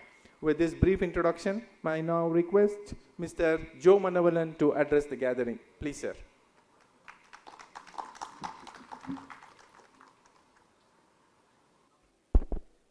Good morning. I'm Joe Manavalan, one of the 3 co-founders of Licious. We are 11 years old. On July 1st, we'll become 11 years old. We are now 6,500 employees, cover 23 cities. I don't want to talk about the money bit, because always startups is associated with money. Nobody talks about the work behind and how hard we have to, pursue to get success. 2021, that was 5 years ago, we were valued at $1.6 billion. And that was after 6 years of work.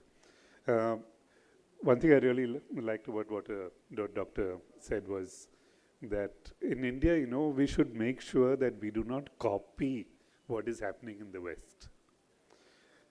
We should not copy it all. So when we started Licious, there was nobody who was doing this.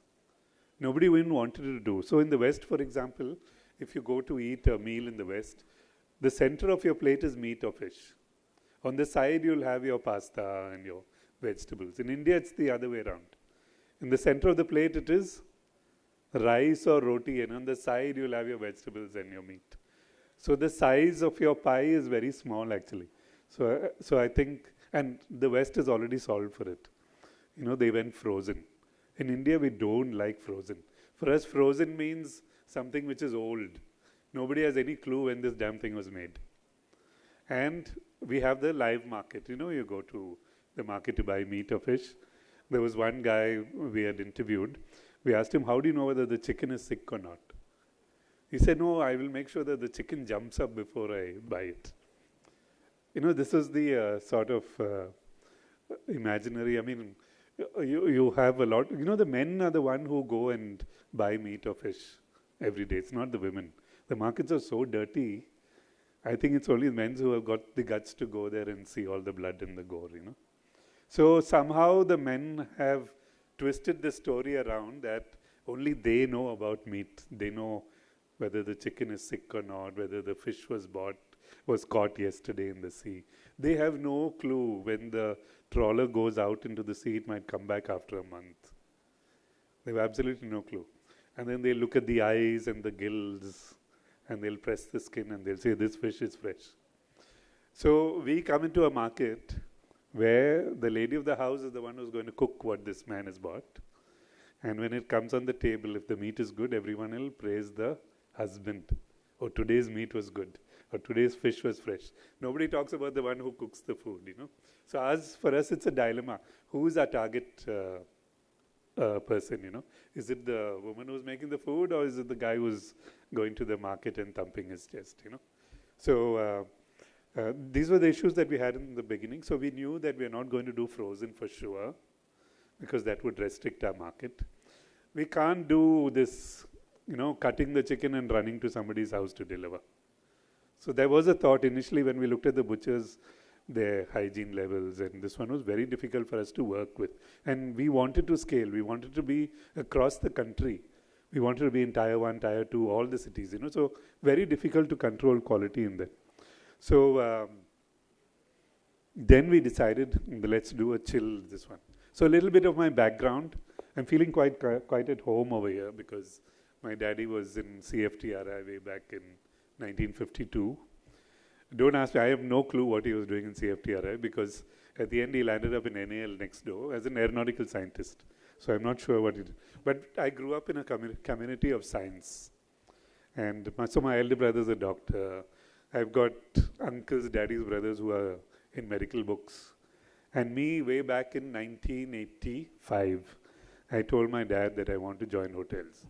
So, you know, a gun came out because they just couldn't figure out where I got this idea from.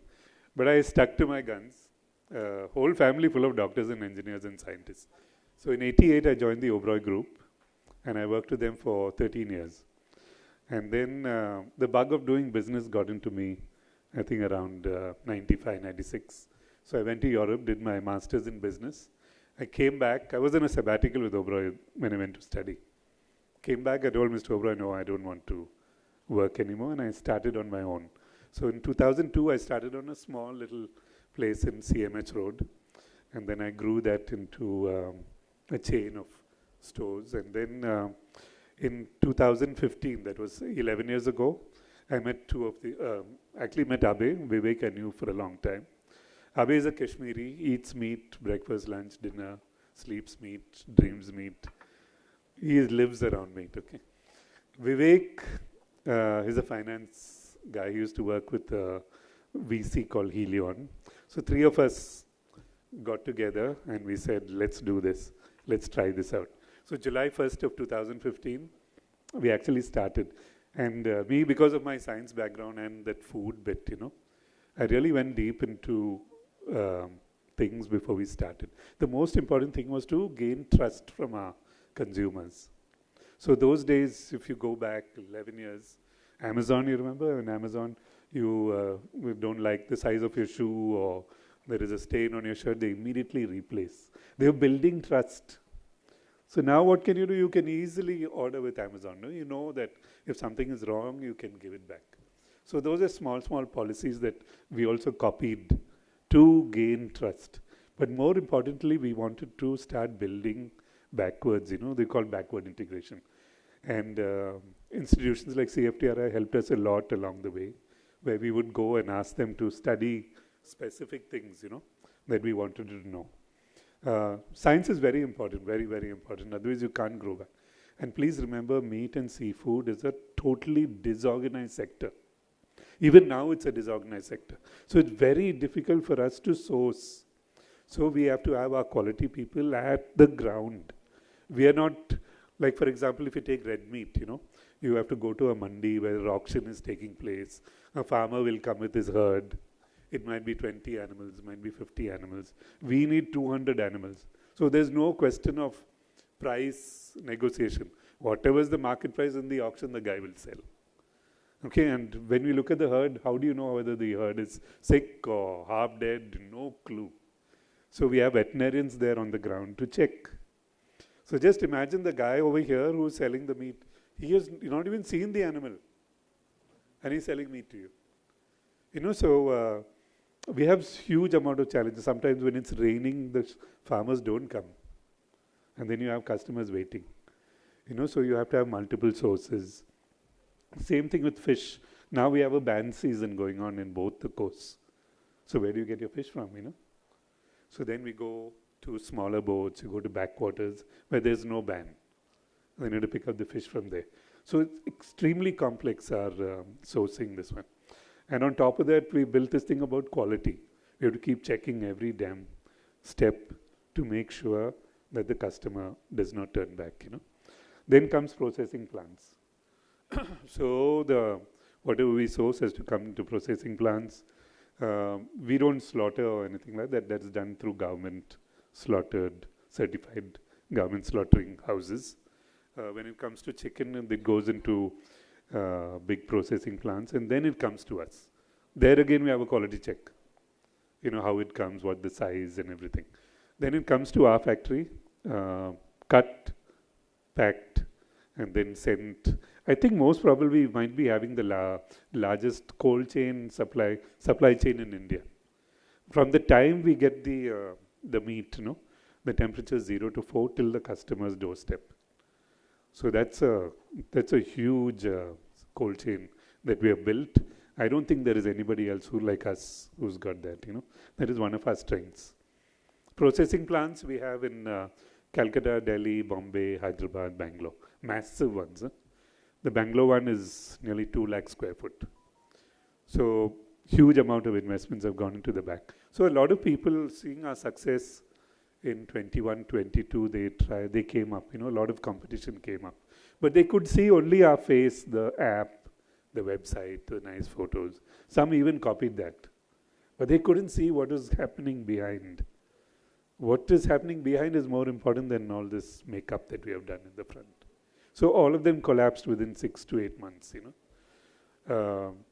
Right now we don't have any competition. We're just hoping there will be someone, because then the category grows. We also are on our toes, so we are waiting for people to come into the sector to help us also grow. Challenges wise, when it comes to workforce, the butchers, nobody wants to marry a butcher.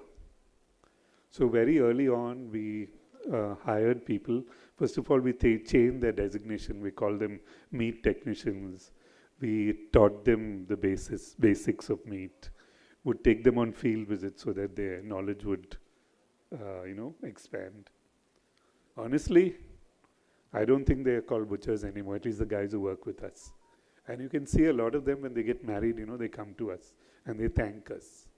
It is a life which has completely changed for them, So that is something we are very proud of when it comes. Similarly, even our farmers who we can see face to face, no, we have actually really helped them out. For example, if you take a shepherd who is literally like a nomad, you know, there is an ecosystem which is thousands of years, you know, it goes back, where, for example, the farmer finishes his harvest, immediately the shepherd comes with his flock of goats, and then they pull out all the stubs, and then when they crap, that is like fertilizing the field. Then they keep going from field to field. 6 months later, after the next harvest, that same shepherd comes. So meanwhile, if it's a good harvest, the farmer would have invested in 1 or 2 goats with the shepherd. So 6 months later, he can decide whether to liquidate or not. So then the shepherd comes to the mandi to sell. So when we see a shepherd today, we don't see him for another 6 months. So there is no way we can even help him out, you know. They're like nomads. So those are things that are unique to India, you know, unlike if you go to Australia or you go to Europe. Huge farms, 10,000, 15,000 acres with lakhs of animals in them. The shepherd will be gathering his flock in the evening with a helicopter. Here there is no way we can do it, you know. So, yeah, but we can be sure that those animals are not loaded with chemicals and hormones. They're just as natural as you can get. Same thing with our fish. What we catch from the sea is as natural as you can get. Okay, so, yep. Do I take questions now or after the panel? We'll do the panel first? Yeah. So thank you.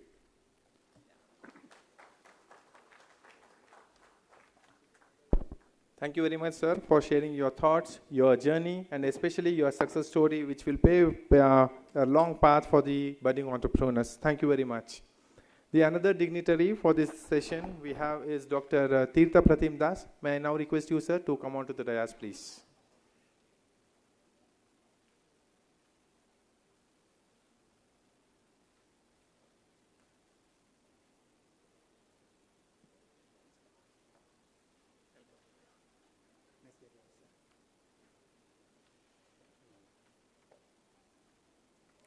A hearty welcome to you, sir, to this RISE Conclave in general and to this session in particular.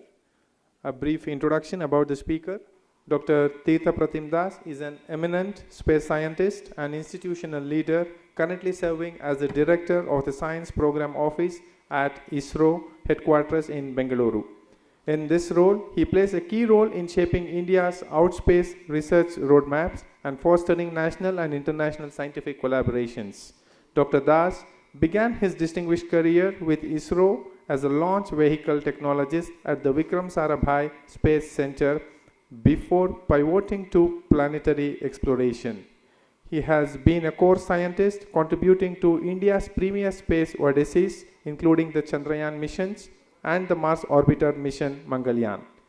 An alumnus of the University of Calcutta, he holds a PhD from Cochin University of Science and Technology and is an expert in planetary sciences and deep space exploration technologies. With this, may I now request you, sir, to address the gathering, please.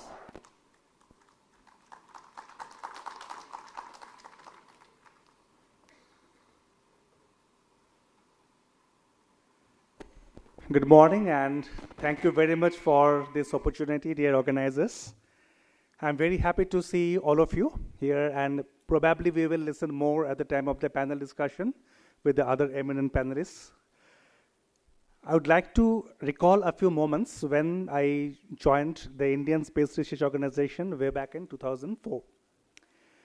So when I have joined the Space Research Organization, I was fortunate enough to have been posted in the Tumba Equatorial Rocket Launching Station, TERLS. Many of you are aware that the Indian space program, the space-based exploration program started from the land of Tumba. So I was fortunate to start my journey from there. Now there one day, one interesting event happened. The interesting event was like this. So I had a fantastic boss who was my first mentor in ISRO. I can remember him. His name was B. Manoj Kumar. Unfortunately, he is not in his material body right now. So Manoj Kumar ji gave me a task one day.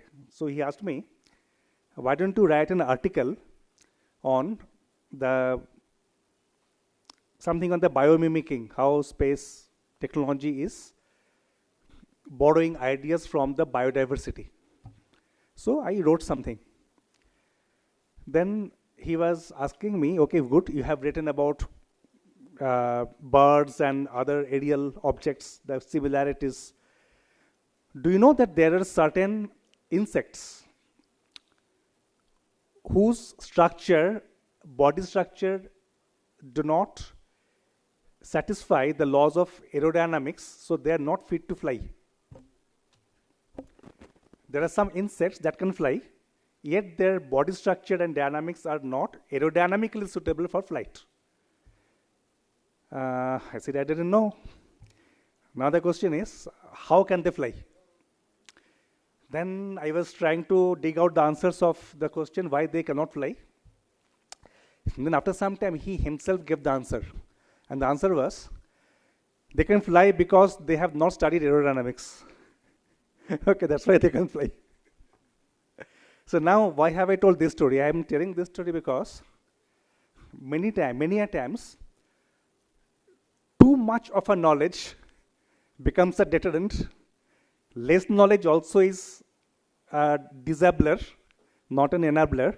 So there should be something optimized. And so those insects can fly because they have not studied aerodynamics. Now, when I'm talking about the startups, especially I was told that for these 15 minutes, I have to talk about the startups and from my perspective. So now when I say about this thing, I always tell about concept. The concept is like this. Let us assume we are drawing a graph. In the x-axis, you are plotting age of a person. And in the y-axis, you are plotting two quantities. First quantity you are plotting is courage. So what kind of a courage? Courage to take risk. So how does the risk-taking courage vary with time or age? So assume when typically in government sector, a person is entering the profession. You can assume typically at the age of 23, 24, 25, that is the age group. And the person superannuates, let us say at 60 years age. Now, if you plot the graph will be like this. Initially, it is very high, courage is high, and then comes down. And when the courage is high, the reason is you don't know you cannot fly. You have not studied aerodynamics, so you can fly because you have courage. So it comes down like this. Now, another parameter is experience. Now, how does the experience curve vary? Experience is less when you start. And when over time, over age, you gain the experience that it becomes asymptotic, exponentially asymptotic. Now you're having two curves. The courage curve comes down, becomes asymptotic, and the experience curves goes up and becomes asymptotic. Now say to do something meaningful, something impactful, to create history, you need these two factors. You need experience and you need courage. Now if you define a parameter which is a product of these two, experience into courage, and plot it with time, age, what would happen? You will get a bell-shaped curve, right? You will get a bell-shaped curve, and the bell-shaped curve will have something called a full width at half the maximum. You have the full maximum, you have the half of the maximum. You see where is the width. Now, in my assessment, the width is in the range of age group, typically 30 to 45 years. So that means in 30 to 45 years, you are having a maximization of this product of courage and experience. And that is how the startups also are finding as a very ripe age group to enter into. Now, after having said this, maybe I have to stop in nearly 5 to 6 minutes. What is the difference between the startups and the ones, the organizations who have got a very big heritage and legacy? Take the example of ISRO, because I'm coming from ISRO, and same I'm sure will hold good for other legacy bearing organizations in the government of India. The main difference is the government organizations like us, they believe on something called heritage. when something has been proven, something has flown multiple times with success, we call it that heritage has been established, it is a legacy, and don't deviate from that. Startups are playing the other ball game, they are taking risks, and they are trying to do something different. They may not care about the heritage, they are doing something out of the box. Now, obviously, for a given problem, there are two approaches, the legacy approach and the out-of-the-box approach. So what is the difference between these two? There will be some difference between these two. May it a problem in aerodynamics, may it a problem in food technology, may it a problem of some other domain. What has to be done is, the very big role of simulation comes here. In our aerodynamics field also, whatever success we have got, a lion's share of our success is attributed to our capability to do simulation of our mission, simulation and synthesis of our mission. So mission simulation and synthesis plays a very big role in our applications. But imagine in the case of a startup, this is even more important because they are trying to do something to pave an untrodden path, and it is always imperative to know what would happen by doing some simulations to identify what are the parameters, what are the relative sensitivity of these parameters. If something goes wrong, what would happen? Now, if there are certain modes of failure, how critical is a given mode of failure? If you have to make a list of the failure modes, how might the things go wrong? You might like to arrange it in a descending order. The top one will be the highest probability failure mode. And this is the one where the startups have to work in. And in this arena, the concept that the startups can definitely bring, with the borrow from the legacy-bearing organizations, is the quality management system. In the quality management system, how do we do the entire thing? We start with a quality assurance plan, and then we do the quality inspection. We have gated process of reviews, come back and improve the quality, and then from the quality, we are proceeding towards something called the reliability, and then we are ensuring that over time this product will sustain. It will not have any intermediate failure. So now in this scenario, after having, there are many more points also, but today what we are doing, let us see. If I have to speak very briefly about the space sector, representing the Department of Space, I can tell at this juncture there are few messages which may be very important to the startups who are present here. One is, in 2020 time frame, there have been the space sector reform rolled out. Space policy came in 2023 around, and also the national education policy, which also was rolled out in 2020.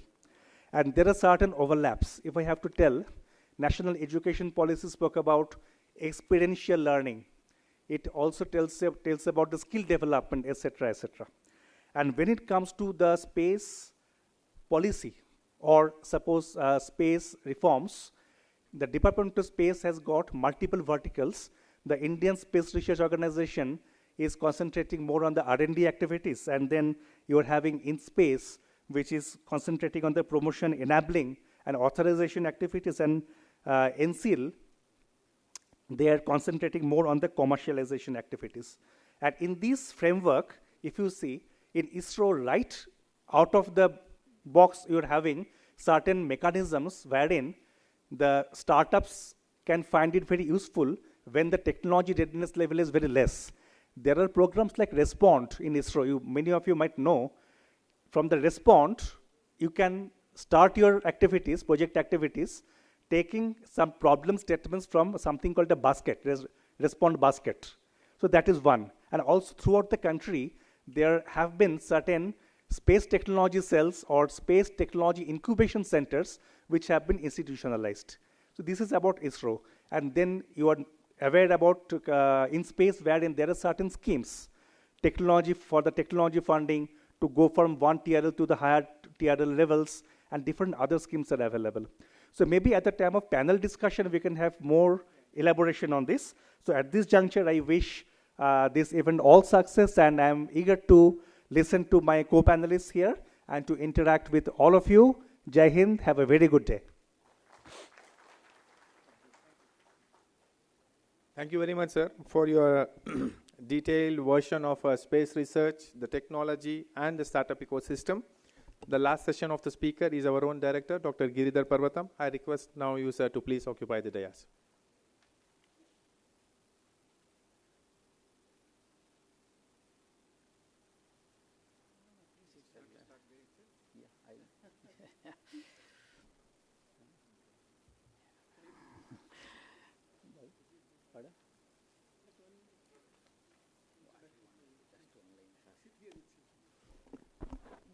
Our director does not need any introduction, but as a customary, just 2 lines introduction. Dr. Giridhar Parvatam is an eminent food scientist and research leader, currently serving as the director of CSIR CFTRI Mysore, an expert in plant biotechnology and food technology. He is serving in the board of FSSAI, BIS, and also he is the fellow of FRSP and National Academy of Sciences. With this, I request you, sir, to take over the session. Good afternoon to all of you.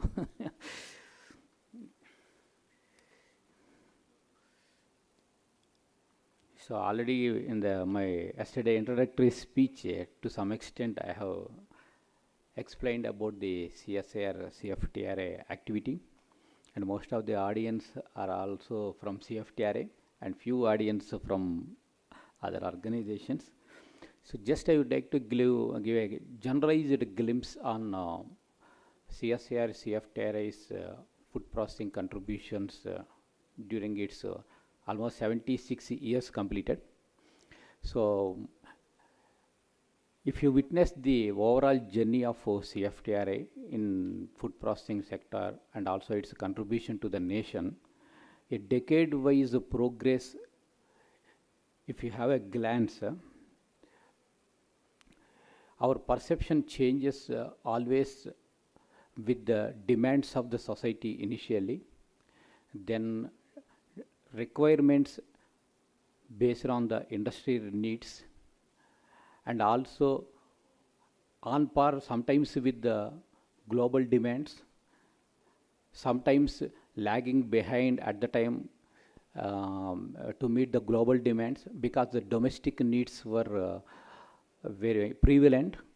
So this is a generalized scenario what happened in its 7.5 decades journey. Nevertheless, in the beginning, it all depends upon the food security, because at the time, still when CFTR established in 1950, that's 1960s, then Green Revolution actually happened. During that time, there was shortage and scarcity of food, and the initial journey started with that one. As DG CSR mentioned, the greatest one of the achievement of CFTR is the milk powder. That is the buffalo milk based powder. Otherwise, at the time, only multinational companies were supplying only cow milk based powder, and we used to import that one. And the spurious market was prevailing. Many health issues were noticed. So at the time, the scientists, with the minimal resources, they attempted that one, and they could able to crack that one. That means the high-fat buffalo milk was converted into the milk powder and given to the Gujarat-based Kaira organization or NGO organization. Later, it became the Amul. Then onwards, it started with the rice. The shelf life of the harvested paddy in the silos gets damaged because of, and also becomes rancid without much processing. So raw rice, much long time you can't keep it. So the parboiling technology was developed by CFTRA. The complete processing line was developed, subsequently transferred to the entire world wherever the parboiling technology is there. Even today, that is the CFTRA technology. Then onwards, again, as I mentioned, this just the Green Revolution started, and high breeding lines were cultivated. To some extent, the food security issue at the time, I mean, production-wise, yield-wise, ICR organizations were reaching, but still there was some shortage. Synthetic rice, that was developed by CFTRA. You see, making the synthetic rice with the minimal designing, whatever available with the minimal extrusion technology is a fantastic achievement that laid actually foundation for the whatever fortification programs you are doing today. So it happened in 1970s. But again, for some time it was in market, but later withdrawn because again the rice, whatever post-harvest harvesting is in, so agricultural field was again coming into the market. Then onwards, preservation, post-harvest preservation of foods, because to reduce the post-harvest loss, that was one of the things, because in those days it is 40 to 50% post-harvest loss, especially with the perishables was there. But now, after 7.5 decades of independence, now it is around 10 to 15%. It is the greatest achievement, but still 10 to 15% loss is not an acceptable thing in the current development world stage. Then at that time, the desiccated foods, dehydrated processing technology, dehydration technologies, a number of things were there. So like that, many fruits and vegetable products were developed based on that one subsequently. Fruit juices, osmolytic products like pickles, even the pickles, for example. Domestically, we used to make it, and our local shops we used to get it in those days. But industrial success first time is the technology is transferred to the other Indian industries. Later they established their own ventures in India and started exporting to the US in 1975 onwards and between the 80s. That is Priya Foods.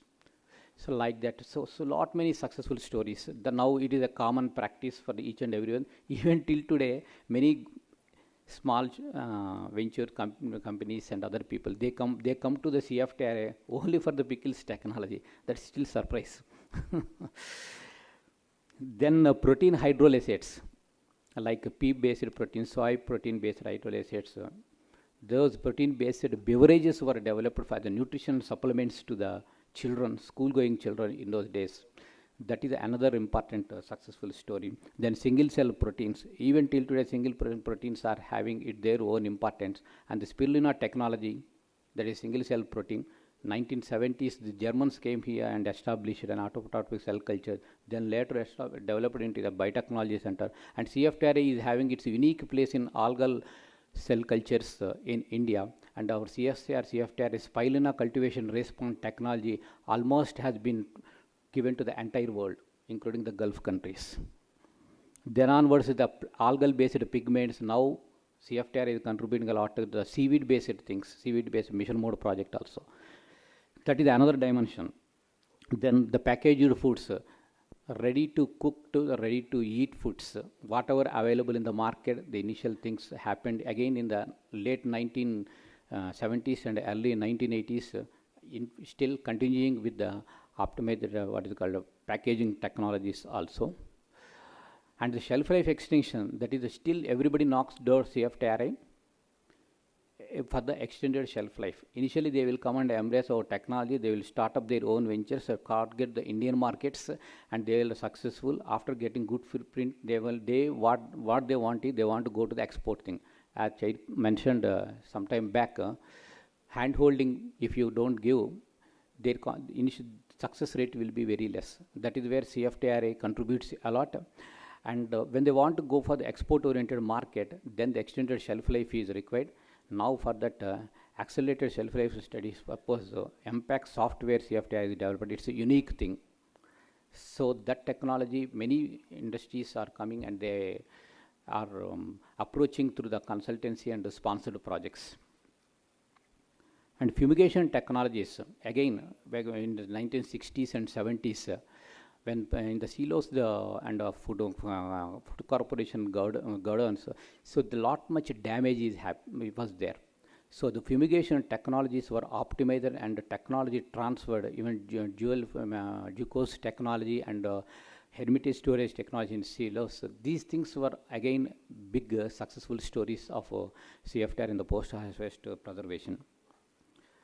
So like that, if I want to say n number of things, A to Z, all the aspects of things were covered in these things. But one thing we need to think is quantum to quality. The entire our experience reflects in a simple way, if you want to say.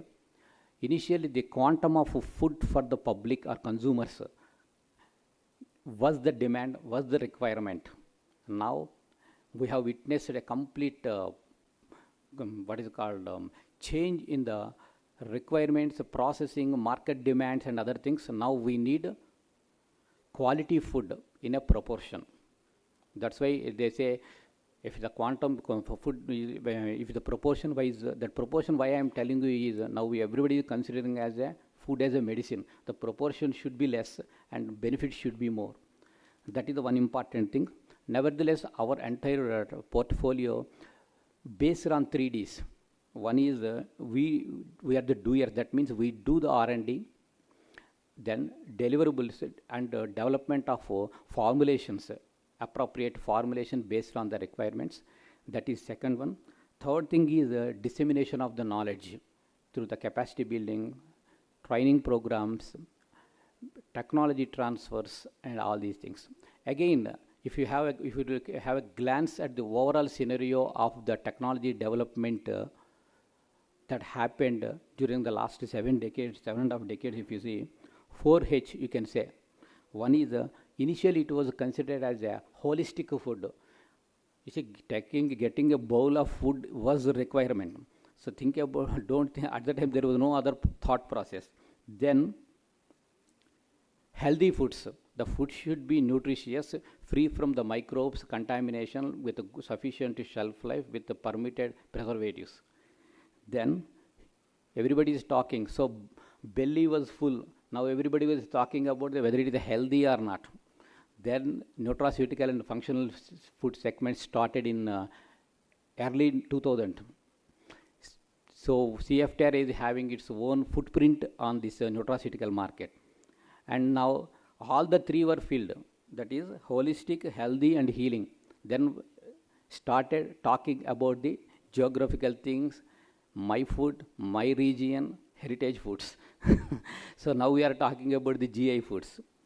So we are stepping into this aspect and regional specific foods. How we have to promote in that aspect also CFTR is doing. So the plate is not an important thing. The proportion with the personalized nutrition. So now we are on this track. So the personalized nutrition, every person will be required, the nutritional requirements are different. So just like some speakers, precision medicine, they were telling in the A and other things. With bioinformatic tools, you can propose the personalized nutrition, but it's not targeted to all the population, only to satellite segments. So the food science to the nutrition science, that was the initial requirement. Food security was the order of the day at the time. Then nutritional security was there. Then 1980s to 2000s, even now also, nutritional intervention to address the malnutrition or urbanized nutrition issues were there. In Orissa, Karnataka, Telangana, in a number of states, CFTR is actively participating and contributing in alleviating these problems through the nutritional intervention and with our own developed formulations. Now again the sustainability.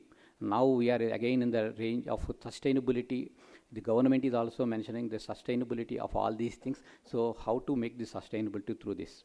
And the waste to convert to the waste to the wealth. This is the area now, again, lot of requirement is there through Government of India and especially CSR mission mode projects are also, we are working a lot on this one.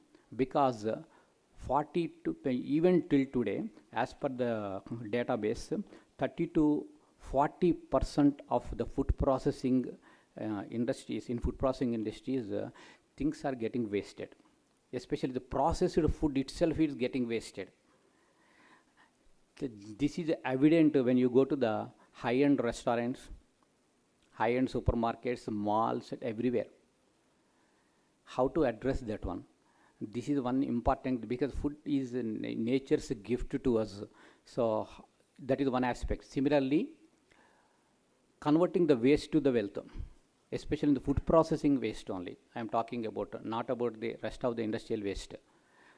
For 1 kilogram for 1 kilogram of the food processing waste is available now at the cost of rupees 1 to 4 rupees based on the quality of that material. And now the industries are focusing on converting that into the other purposes like biogas and other things. So these are all happenings going on in the food processing sector, and CFTRI is always ready and always march with the requirements of the global demands, but at the same time national demands are the top priority and requirements, because the CSR mandate is like that. So rest of the things we will do in the panel discussion. Thank you very much.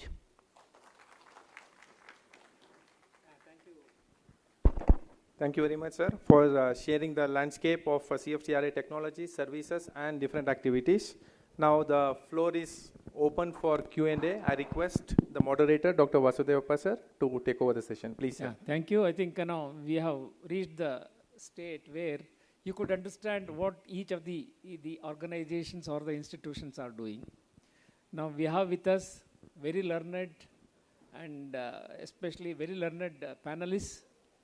Of course, Joe, who is there from Lycius, and we have Pratim, who is from ISRO, and also we have Dr. Giridhar, the director of the CFTRI, Mysore.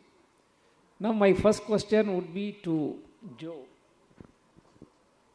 I came to know you are a vegetarian, right? No. You are not no vegetarian, okay. Then of course, see, to start with itself, you've gone into an area where the perishability is a major concern and issue. What was the driving force for you to get into this sort of a startup where you could work independently? Because this was the first thing which came in India, probably as the meat supplier, things like that, and the value chain has been so well organized and developed. So what was the driving force for you to get into this? Yeah, please. Well, I think two things. One was, if you wanted to buy meat or fish, you got to go to the market in the morning. And I think we have changed as a country, we would like to buy meat or fish at any time of the day. So I think that was the first thing. It was not about convenience, but we should be able to go and pick up meat or get it delivered to your house at any time of the day. So we were talking about shelf life, packaging, all that came into the picture, And I think we took all that into consideration while in the first few months on how to go about it. And we knew it's going to be expensive to do the cold chain, having huge cold rooms in different parts of the city. Right now we have 180 delivery centers across the country. All of them have cold chain. Then from our factories to the delivery center, there's going to be trucking again. Then the last mile, the amount of gel packs that we use and all that. So I think for me, personally, I think I'm a very creative guy. Whatever businesses I've done has been way ahead of its time. And I think Lycius also way ahead of its time. People sometimes they'll hold our packet and say, this is frozen. I don't think most of the households in India even have refrigerators. They don't understand between frozen and chilled. Frozen for them is ice cream, hard like rock, but chilled is a zone which a lot of people don't understand, So I was very comfortable that we started as a premium product. And now a lot of people have aspired. And we got a huge database of 4.5 million now of transactors, So I think we built it slowly. It's expensive. Quality is expensive. Packaging is expensive. When you go to the market, you get it in a black bag, in a black plastic bag. Nobody's supposed to see it. Like meat, sanitary napkins, all have to come in a black bag home. No neighbor is supposed to know. So what we did was we put white packets. So our entire packaging is white, exactly opposite of what the market was doing. And yeah, that was the start, I think. The challenge is, I think, what got us onto it. Yeah, I know. That's a great achievement, and let us give him a big round of applause. That apart, I want to know, for the sake of the new startups who want to come in, what was the break-even time for you to achieve success? Because I know initially dealing with perishables, very expensive, very huge investment is required. How many years you took to achieve the break-even and probably start making some profits? Yes. So at the startup, you must remember, we get money initially, gets poured in to test the market. I can go to an investor and say, I want to do meat, home delivered, chilled. Does not exist in India. And when the investor looks abroad, it's all frozen. Because there they understand frozen and chilled, you know. And here, tropical country, hot. So the first thing the investor wants to know, is there a market for this thing? So most of the money is put into marketing. And then the investor will observe to see how are we picking up traction. So you'll see discounts. We want people to try our product. The thing with us was we never knew that we had to invest so much in the back end. So processing plant, I already had a factory when we started Licious, because I was doing other food products from my factory. So that was one investment we sort of saved on. But because we grew so fast, then we had to pick up factories all over the country. Then we had to go back one more step, try and check out if we have to do farming or not. You know, farming is the most riskiest thing to do in the world. You're dependent on droughts and famines and rain and insects and pests, and your balance sheet can change overnight. You know? So what did the West do? They did contract farming. So there again, I mean, the whole risk is on the poor farmer. We can't do that much of things in our country because it's not right, you know. So ours is a balance of that. Getting afraid to go into agriculture, but at the same time, we had the courage to do that, you know. And somewhere, I think you were talking about courage. Courage is something where you have to be able to take the first step. Not very easy. You know, if you want to tell your colleague that the person has done something, you need courage. Courage means taking the first step. Very difficult to do. You're not sure what you're going to get into, you know. And yeah, now you have AI, you can do Claude and this one to find out what is the risk of farming, but still you have to have courage to take that first step. Okay, so just imagine, I'll never forget this, I must tell you. When we started, there is no signboard. When you're doing e-commerce, there's no signboard. You're only on an app. How do you sell? How do you market? And the two is you're marketing something which you have to eat. So what we did was we went to an apartment here in Martali, and we played music and we cooked some meat for them and all that, and gave them pamphlets, gave them discount. Next day, 0 orders. Next week, 0 orders. We started getting palpitating. How the hell do you tell these guys that we are, you know, we are on? Then we put some, you know, in the center of the road, they have those signboards. We put one there in Martali. We put newspaper ads. Then there are these people who like to try out new things. So they are the ones who bought our product, liked it, and then word of mouth, and then we grew very fast, you know. So, but that was real frightening time. I'll never forget that. How many years? This was in 2015. Yeah, and then, so these huge expenses come. First you have marketing. Then you realize you have to become a product company and you have to go backwards, you know. Right now, I mean, we reached up to about a 2% loss until last year. And then we said, no, let's open on offline stores.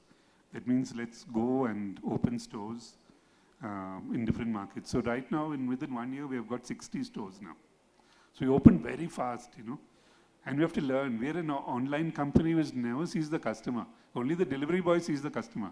Now we have got into an arena where we have open stores where customer walks in. Again, another very courageous step from us, but again, a lot of investment.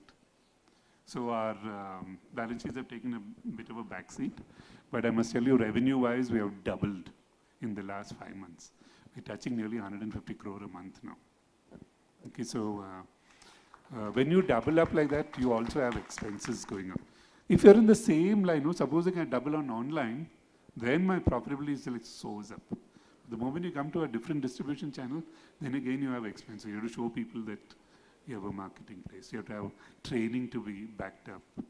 Product will go from the same place, but it's a different, So we've done that for 1 year. We hope we should turn profitable in about 4 to 5 months, and then go for the IPO. That's the plan. Good, thank you. I think let's give him a big round of, because I know I wanted the startup, people who want to get into this sort of a business, they should not be expecting profits overnight. It takes time to stabilize, probably address the market needs, and then maybe after 4 or 5 years, you can expect the growth, a positive growth which gives you a sort of a support. So that's where I think we should be cautious. I know these days people think that within 1 year, within 2 years, they can make huge profit. So double their the profits. And that is not so in the startups. You need to understand that. That's very, very important. Dr. Giridhar spoke a lot about CFTR. I know it is the premier institution for food in the country. And they have come up with lots and lots of technologies, bundles of technologies, maybe some 700, 800 technologies. And I want to ask Dr. Giridhar one thing. How many of these technologies you feel that they can be commercialized? People can take it and also start working on it and maybe make, I would say, a business out of it. So I request Dr. Giridhar to speak about it. Very difficult to answer, because all our technologies are our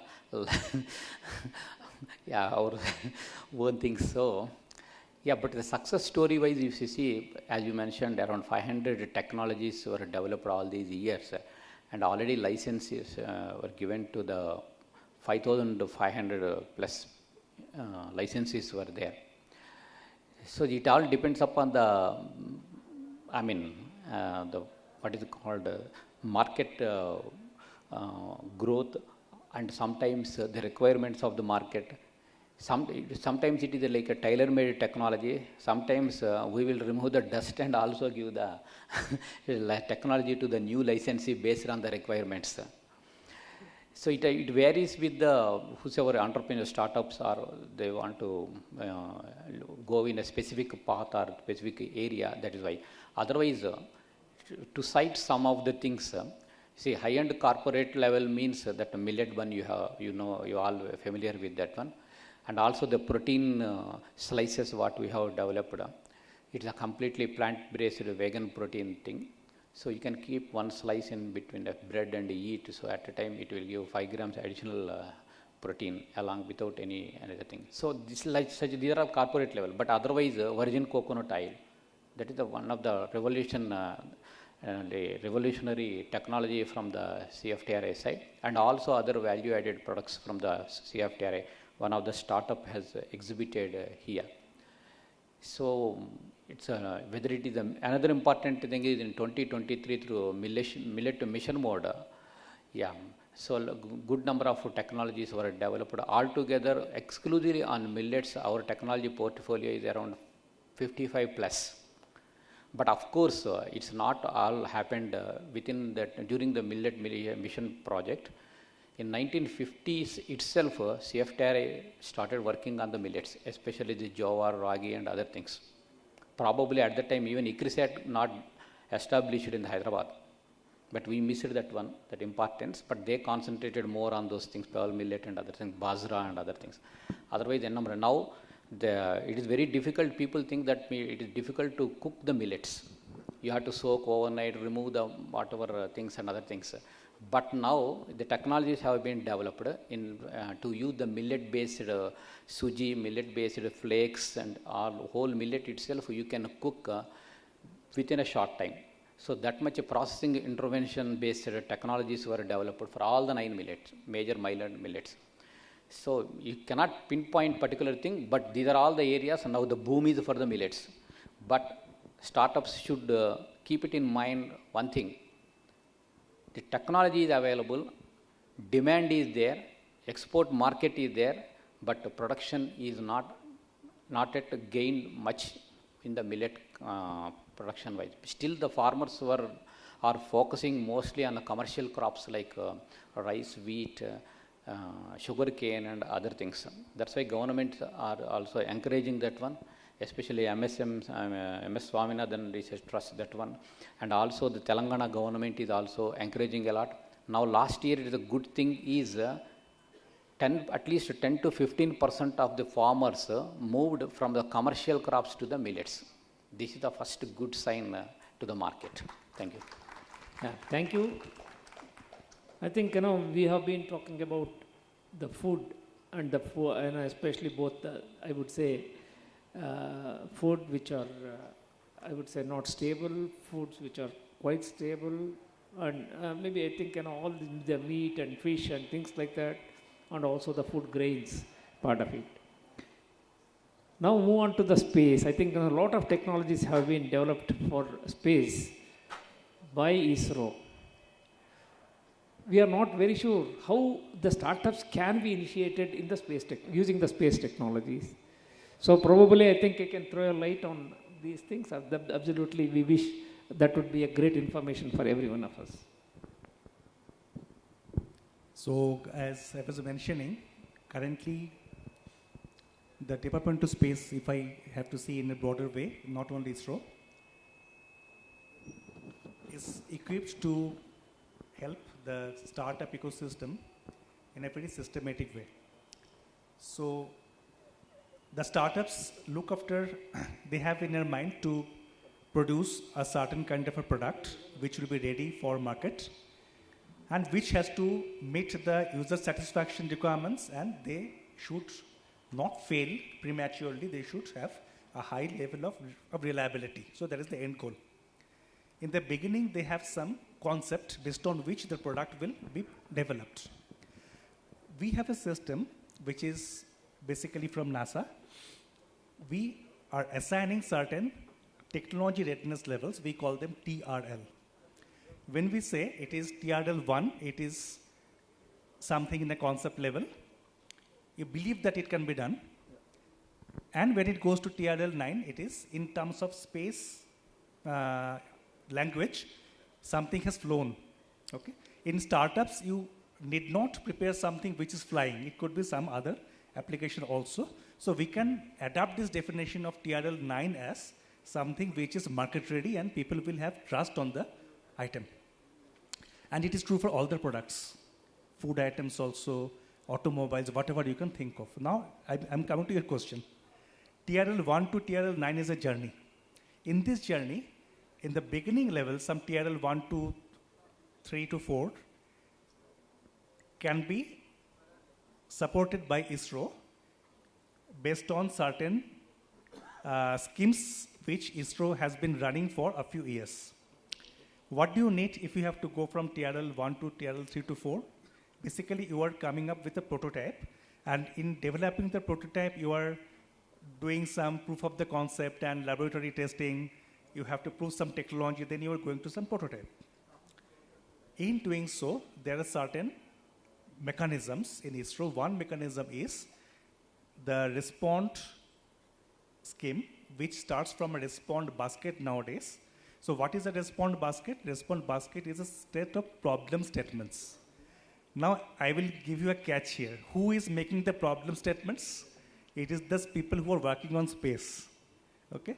So don't expect that a person who is working on space will define a problem which can fit to an automobile or food technology. They will be interested in something in space, right? But the ingenuity lies here. There are spin-offs. You have a problem statement out of the basket, and you know if I attack this problem statement, perhaps I am helping the space community with my expertise to develop this technology or the basics, but my effort will also get in to develop certain spin-offs which might not be directly applicable to the space industry. Something may be applicable to the food industry or the automobile industry or some other industries. So it starts from there. So you go to the response channel. Then within ISRO, we are having certain other things, like we are having space technology cells, wherein we are having different academic institutions. These cells are basically providing some facilities to develop some hardware, proto model or some software also. Then there are some incubation centers, we call them STICs, Space Technology Incubation Centers or cells. They are, as you told, as the name suggests, their incubation is their work. So they help how you are taking the TRL levels higher to the higher orders, 2 to 3, 3 to 4, like this. Now you have done with this. Still you cannot enter the market. What you have to do, there comes the capability of in-space. As you know, in-space is a new vertical which has been as a sister of ISRO under the Department of Space. They have certain schemes wherein they do a lot of promotion. One of the job is promoting this kind of endeavors. They are also enablers. How do they enable? There are certain mechanisms that you can register yourself, and if you want to do something, if you think that some ISRO facilities can be used, there are certain mechanisms for doing those. That is one way of doing it. And then there are certain schemes of InSpace. Maybe you can go through the website of InSpace which tell what are the funding schemes which are typically to take the TRL levels higher from 4 to 5 up to some 8 or something. If the demand is that much, if it is something space related, commercialization and those, then NCL also comes to the picture. So that is how the entire journey is of TRL 1 to 9. That's great. That's great. Yeah, thank you. I think it's wonderful that at least we know space means it is not the only air. There are many hardwares and softwares which are required, which is outsourced. That's what is the startups. So probably I think we need to look at that very seriously and how we can really get involved with ISRO. I think that's a great moment for every one of us. Thank you. And yeah, and I have a small question. Of course, you have something. Dr. Giridhar wants to say something before. In connection with Dr. Das mentioned about the ISRO funding for the different TRLs. Our CFTRA Microbiology and Fermentation Technology Department is working on traditional foods and the microbes that present in that one, especially grass status organisms for different health purposes. Based on this, CFTRI Mysore and IIT Ropa and Postgraduate Institute of PJ Chandigarh, a joint proposal submitted to the ISRO, and yesterday we got confirmation sanction letter for 1.2 crores budget. So it is a joint venture. So it is mainly targeted to bone health, because that is one of the issue in the astronauts. Yeah. That's why. So this is the so this is again, as you mentioned, based on the preliminarily leads, maybe TRL 3 to 4, but for the basic research. Now we need to go for the applied thing. Good, good. Thank you. Thanks for the information which is shared.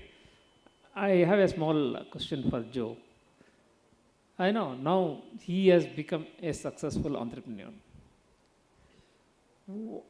In your view, what should be the approach by an industry or by an institution to make the startup successful?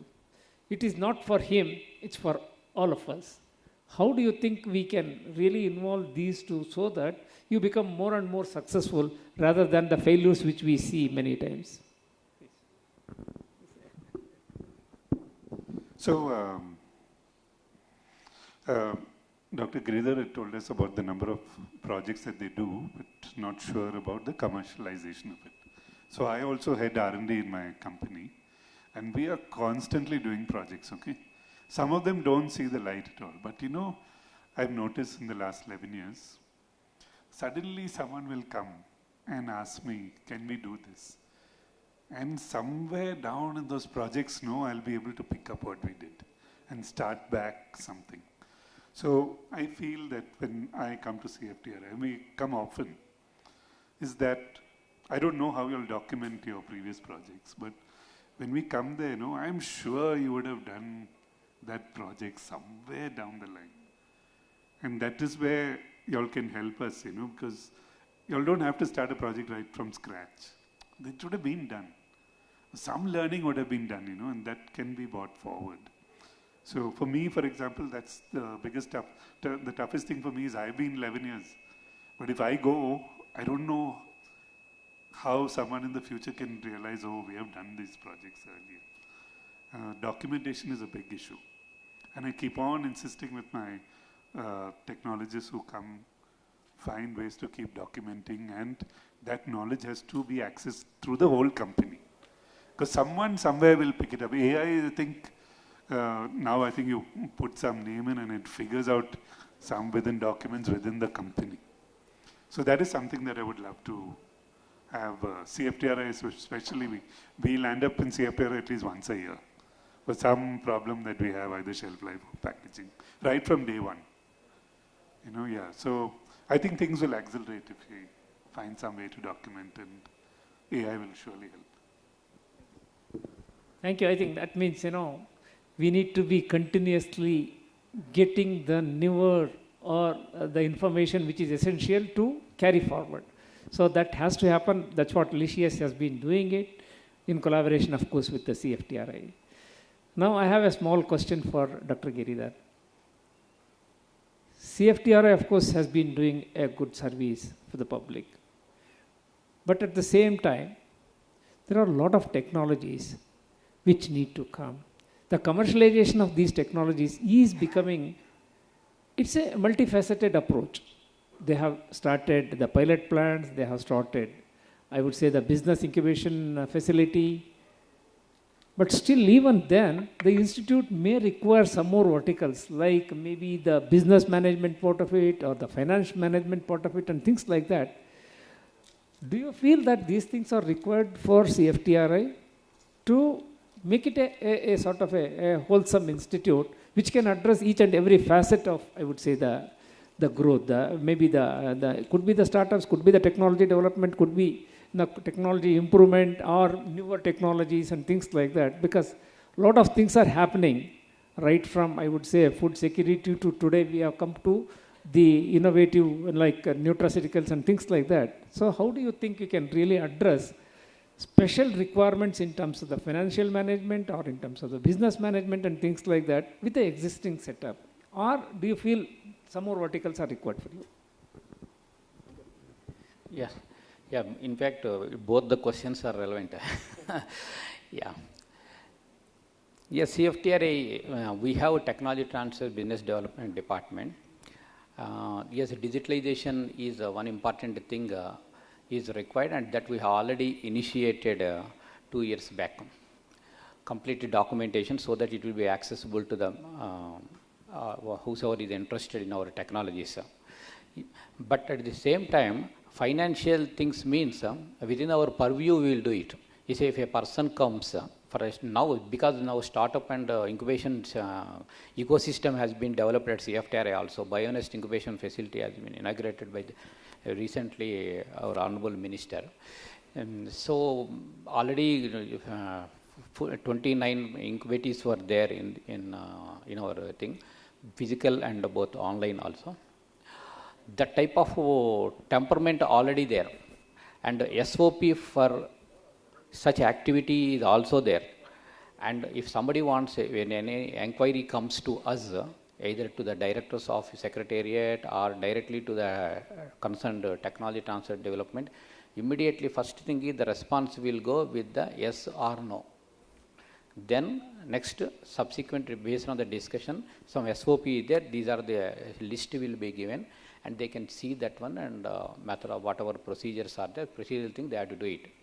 Yesterday DG Madam was also mentioning, so to address especially the commercialization aspect, not only for the CFTRI alone, it's the entire CSIR, now database has been developed. Every time they want to upgrade and other things.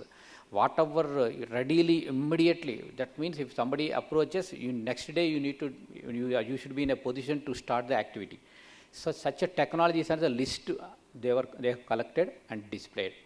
So that is another important initiative taken by the TBD at the headquarters. This is important thing. And another thing is whatever 450 or 500 technologies we have mentioned, these are all the documented through the PDRU method and listed, and over the period almost 80% things were one or other time licensed. Only some things were there because maybe they requires revisiting to meet the current requirements. But at the same time, some of the technologies repeatedly will get. And another thing is sponsored projects and consultancy projects. These are the two important modes the TTBD department operates, and we will give custom-made solution to them. But because of the exclusivity issues and other things, we cannot disclose those things. In fact, I requested our concerned department, you don't disclose whatever the hidden things in that one, just a title. That means such things are available through the consultancy and sponsored projects. If you go to that one, the list will be very big. But as you mentioned, the advantage will be there.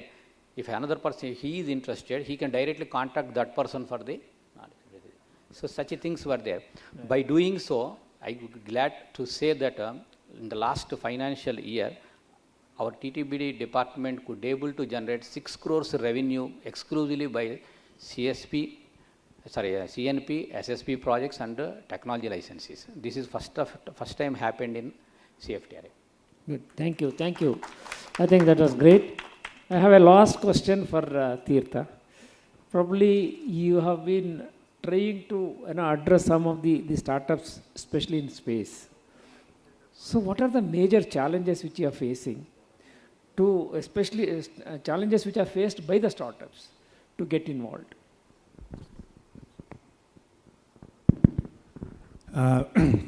Personally speaking, in my career, I have not gotten the opportunity to train any startup or interacting with any startup in the capacity of something is in terms of a knowledge being transmitted to ISRO to them. However, if I apply my general understanding, from that perspective I can tell you which might be some of the important hurdles or challenges from the startup perspective.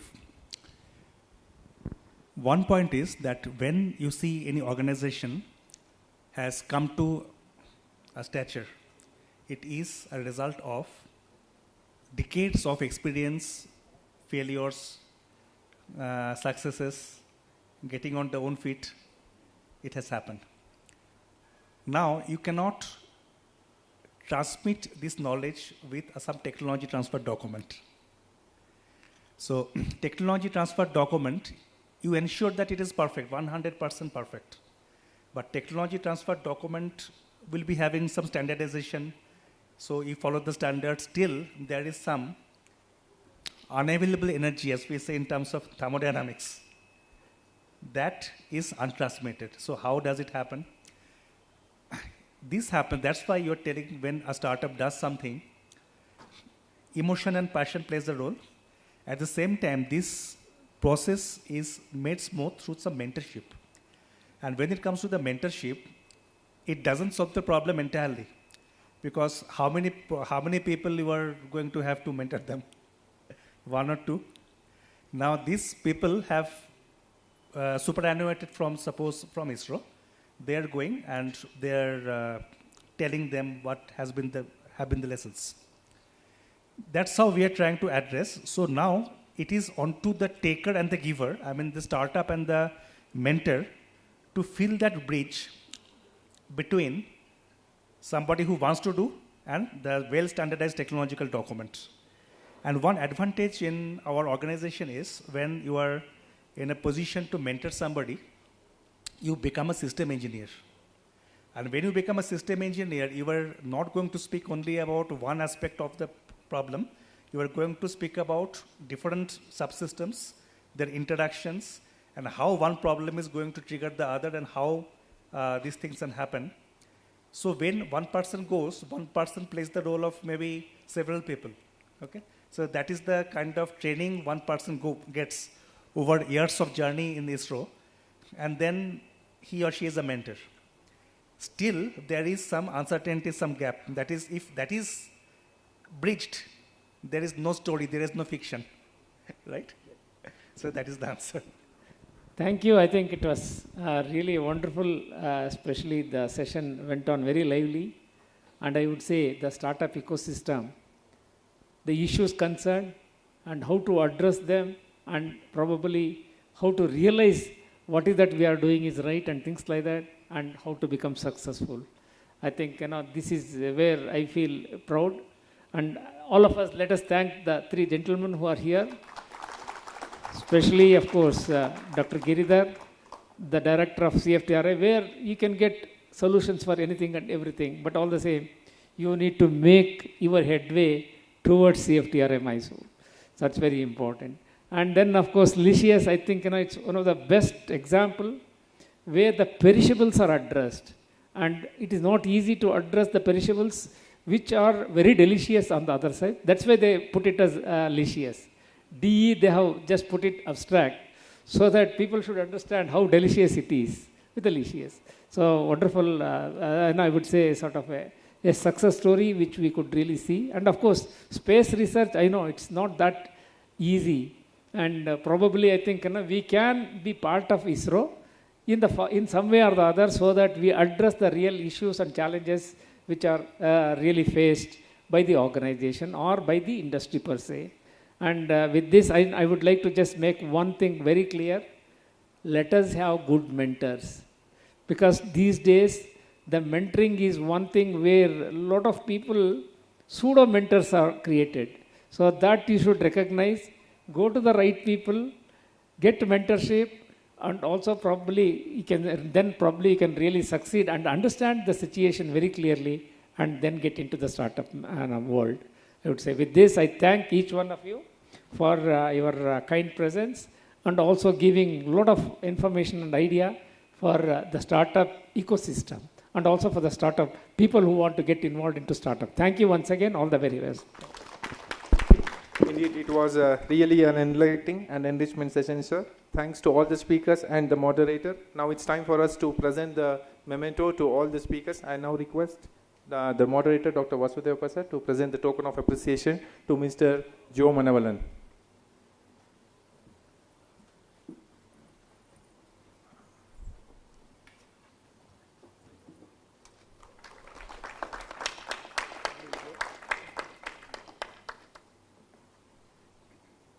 Thank you very much, sir.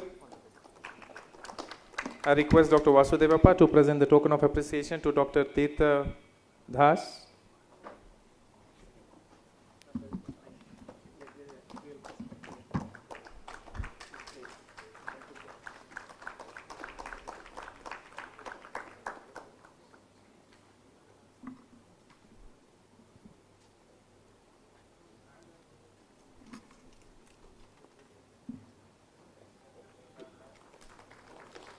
Thank you very much, sir. I now request Dr. Vasudevappa to present the token of appreciation to Dr. Giridhar Parvatam.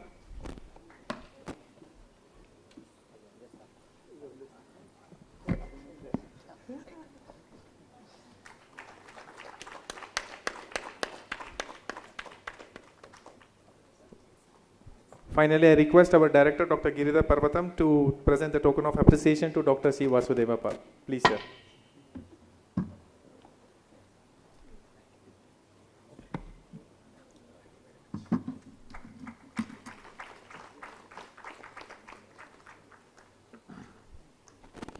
Thank you once again, ladies and gentlemen. That is all we have from the first session. I now request all of you to assemble back for second and third session, followed by valedictory by 1:30 p.m. We are now breaking for the lunch. Thank you very much.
and then they go on to transform that idea into scalable and sustainable business, which requires more than passion and innovation. What is more required at that stage is the access to capital. At CSER CFTRI, as most of you may be aware that we are built the incubation ecosystem. We have the BIRAC supported Bionest Incubation Center, which is focusing on the food science and biotechnology. Then we have the PMFME supported incubation centers, mainly on the coffee and the banana. And recently we have also created incubation center and processing center on the millet. So we have been interacting with the startups, and many startups, more than 25 startups have already been graduated, and a similar number are incubated with us at the Bionist incubation centers. So during the interactions with these startups, we have experienced that one of the major challenges that they are facing, or they are always discussing with us, is the raising of the capital to scale up their products and services beyond the ideation stage. At CSIR CFTRI, as you know, we are mainly the technology incubator, and we support the initial stage startups. But when they want to scale up, and all the initial stage startups, when they perfect their product prototype or the product details are finalized, then they would like to scale up. And that stage, the major their concern is how to raise the funds. And it is really imperative that the startups have very clear roadmap to generate the funds at each stage of their growth. As we know that initially the founders depend on their own fundings, mainly to avoid the debt and the equity dilution. And at that stage, that is the ideation stage, the finance is mainly through their self-financing or bootstrapping, funds from family and friends, and sometimes these grants and prizes which are available through various competition on business plan and pitching events. And as they grow and want to scale up their operation, then the need for the external funding arises.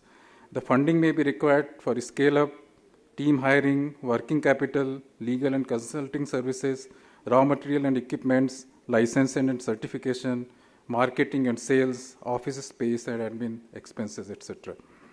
The need of external funding usually arises at the validation stage and can be managed through seed funding and grants available through various schemes, as I told you, such as the Karnataka Elevate Grant, Nidhi grants, BIRAC's Big Grant, Startup India Seed Funds Scheme, SIDBI funds, and sometimes even the avenue of the crowdfunding can also be explored.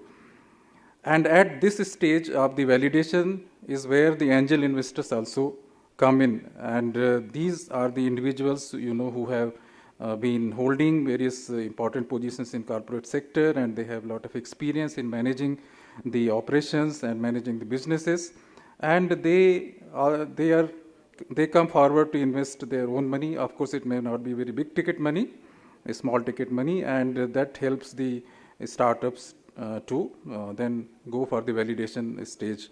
And of course, all this funding is in the return of some share in the equity. Then venture capital funds, they become important at the early traction stage where products or services have been launched. And that is, venture capital funds are professionally managed investment funds that we all know. And they invest exclusively in high growth startups.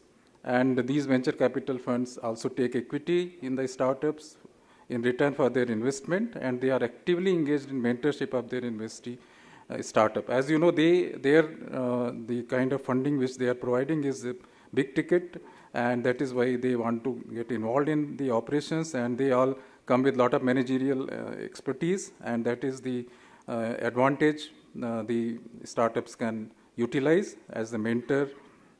These VCs can help them. Then VC funds are also important at the scaling up stage, where startups experience a fast rate of market growth and increasing revenues. At this stage, VC funds with large ticket sizes, they can provide the funds through various series of funding rounds, as we hear about series B, C, D, etc. And many times these VC funds, they can come together and they can then support a startup. So today's session will explore the importance of angel and venture capital in the startup ecosystem, the opportunities it creates for founders, and the key consideration the entrepreneurs must keep in mind while seeking funds from these sources. The session would also enlighten us on the various qualities and strengths the angel investors and venture capital funds look for in a startup venture to commit their investment as well as their valuable time. We are really fortunate to have with us the experts who have been involved in these kind of activities. Dr. Muhammad Adil is with us, and then Mr. Nagarajan Kuppan is also with us. Both these speakers will enlighten us on the various aspects of angel and venture capital fundings. So without any further delay, let us hear from our experts. First, I invite Dr. Adil from Bangalore Bio Innovation Center to please come on the dais and occupy the chair, and then share his valuable insights on the topic with our audience. I request Dr. Vijay Lakshmi to please introduce Dr. Adil to the gathering and then invite him for this talk. Thank you.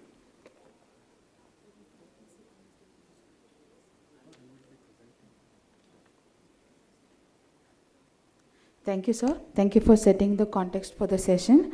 Now I take the privilege to introduce Dr. Muhammad Adil, who is a prominent scientific leader and deep tech ecosystem enabler, currently serving as the managing director in Bangalore Bio Innovation Center under the government of Karnataka. With nearly 2 decades of experience spanning translation research, healthcare management, and public policy, he plays a key role in driving national bio-innovation and helping startups secure capital and scale internationally. An expert in life sciences and business strategy, Dr. Adil has successfully secured prestigious medical innovation research grants from national bodies like DST, ICMR, and DBT. His extensive academic background includes a master's in molecular medicine from University of Sheffield, UK, an MBA from Pondicherry University, a PhD in molecular immunology and in collaboration with IIT Madras, and a postdoctoral research at Heidelberg Medical School in Germany. Sir, I would like to request you to come and give your talk, please.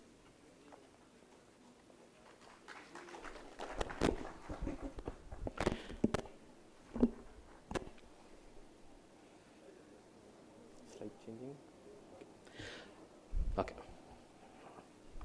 Perfect. Okay. Good afternoon to all. Ellarku namaskara and greetings from Bangalore Bio Innovation Center. It's a government of Karnataka's initiative to lead the mission of biotech in Karnataka. So this center fosters the basic innovation and entrepreneurship for all. And it is not just specifically restricted to just students or just startups, even for anyone from the academic to your unskilled level can come and start a startup venture or any ventures which could be converted into a startup. And we also support with the management of skill development for the social impact. So where ideas transform into biotechnology, the concept is simple. I think you guys are into food tech, most of you, and most of you would be knowing about ID. So ID is one of the big brands now. And when he was there in BBC for some time, so he created the concept of fermentation, which he could sustain the batter development for Italy and dosa. And I think with CFTRA also they would have worked along, and they scaled about the normal fermentation idea into a massive global scale. And ID is not only available in Karnataka or Tamil Nadu or in India, they are marketing their products to Middle East and even now to Europe. And likewise, we transform into scalable solution for the society. And that's the massive impact we wanted to bring in, what we wanted to do from the research, innovation, entrepreneurship with skill development towards the market linkages. So about BBC. So this is a center which is located in Electronic City now, and that's the main center, which is the hub center, and it is around 4 lakh square feet and 10 acres of land.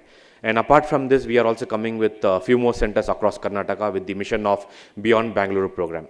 And this was incorporated as a not-for-profit and under the Department of ITBT, which is the headed by our Honorable Minister Shri Priyank Kharge and the Secretary Dr. N. Manjula. And most important thing is the concept is innovation. So innovation can come even in dreams. That's how we wanted to scale up things. And we wanted to collaborate for the successive economic growth and development of a society. What do we do basically? We are basically a think tank body supporting the requirement of the need of society. So what required in the policy making, global activity, environment, so all these things, infrastructure planning, all this we support. And along with the DC office requirement from every district, also we do support on various initiatives. Recently we were working with the initiative of Chile, a biocenter in Bellary. So that is also one of the initiatives we have been working along in the policy making, curating activities and all this. And we are also the catalyzing what is required for a startup to catapult where to the Indian platform to the global platform. And we are supporting with not just basic grants, we also help you in raising your funds. Not just in India, across the world. Funds are everywhere. The most important thing is, are you capable to hire funds, take funds and make funds? And we are also a translational engine where you can do your research to development. So basically, lab to market is possible in BBC. And most important, you have large scalable facilities where you can scale your activities. And apart from that, if there is any specialized requirement from your side, the activities can also be supported with purchase of advanced equipments from globally to the Karnataka, such that you can scale things here. And regulatory commercialization, all these things can also be done in India as well as the TGA in Australia also for now. And if you are looking for global market like US, Europe and all this, we are happy to support you. And the core pillars of BBC is focused on soil, plant, animal and human. So as a One Health concept. And these are the basic thrust areas of BBC, where we support from the agriculture biotechnology to your medical biotechnology, industrial, bioinformatics, environmental, marine, food, nutritional biotechnology and all this. Like we do have all the support including bioelectronics, bio manufacturing, bio IT, biofoundry and all this. And now BBC has been like, it's not Bengaluru Bioinnovation Center as such. So it has been catapulting various activities, creating across Karnataka, beyond Karnataka and beyond India. And by the way, we are the only center to open incubation center in Melbourne to support our Indian startups to even achieve activities in Melbourne.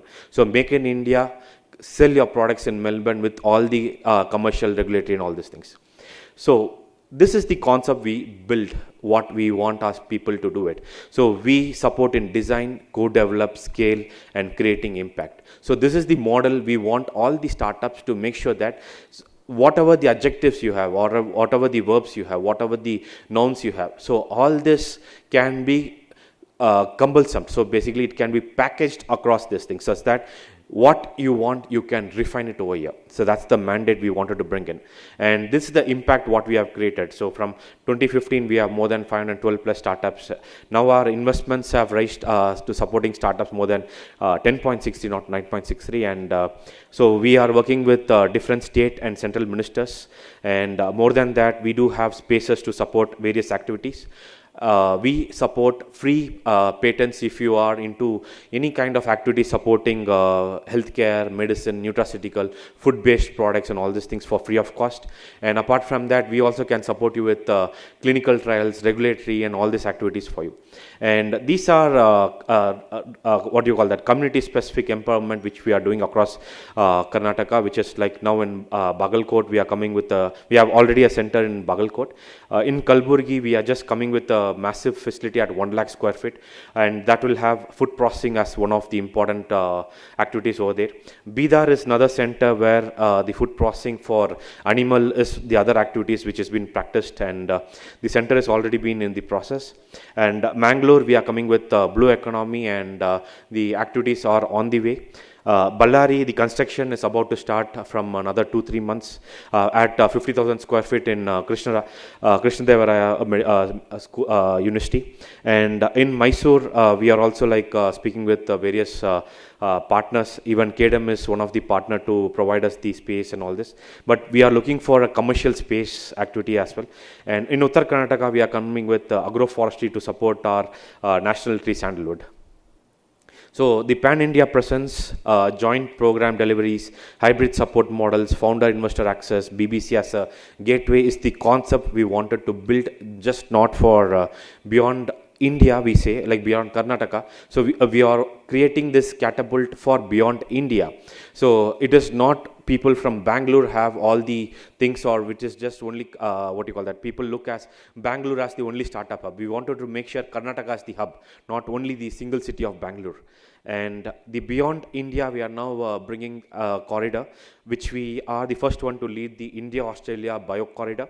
And this bio corridor, we have been taking startups over there for free of cost, like whoever wins the India-Australia bio corridor. So 3 startups are selected, and then we take them to Australia, showcase the market for them, showcase how regulatory works, showcase how market works and all this. And likewise in EcoBridge, which is the Indo-Israel program, where we are again taking the mentors from Australia, again from India, Israel also, taking for what is required for the startup, how to sustain for startups activities and all this. And again, the winner will be taken to the Israel as well in this. And likewise, we do have few other programs with Austria, Thailand, Russia, and then United States is one of our biggest partner for healthcare. And now we are in discussion for food as well. Belgium, again, they are looking for unique concepts of chocolates, so which is the pain point the department had given to us. And the Singapore, Denmark, UK and all this, we are being partners with them. So the basic core pillars how BBC function is, we pre-incubate, incubate and accelerate. This is how we wanted to make sure we gear up what is required for a startup to scale as soon as possible in the market. And most importantly, money is always there. So people just run behind money, stating that money is not possible in to obtain, and it is not easier to get and all this. These are the lame reasons what people say. I did have 4 startups. I had a massive loss in my first startup. I wouldn't even say my first startup as a startup. It was just a business. But at the second, third and fourth startup, I raised funds. I just made money.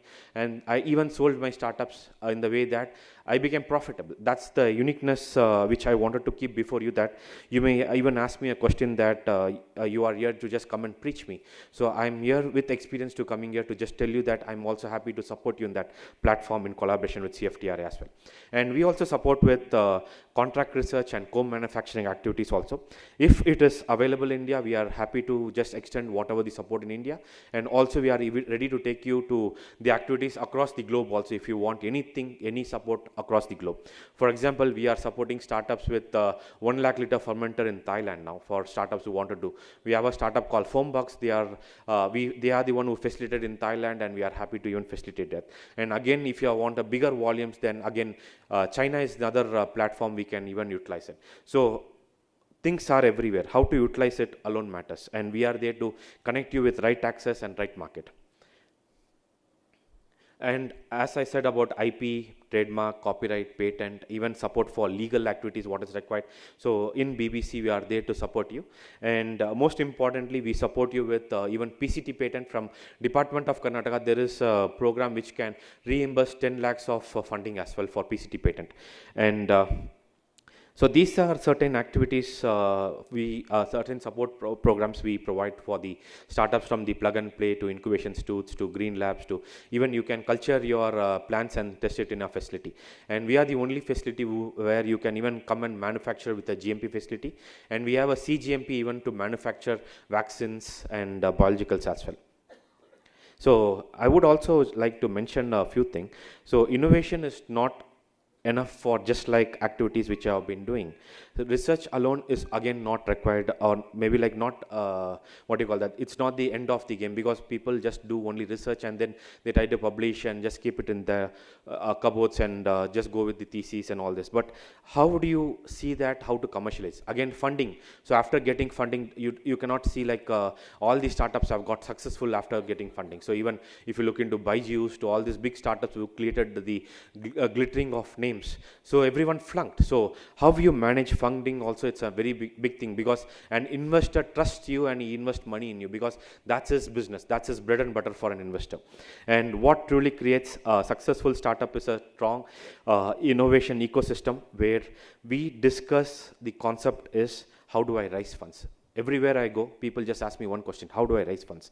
My simple answer is, are you capable to raise funds? First question is.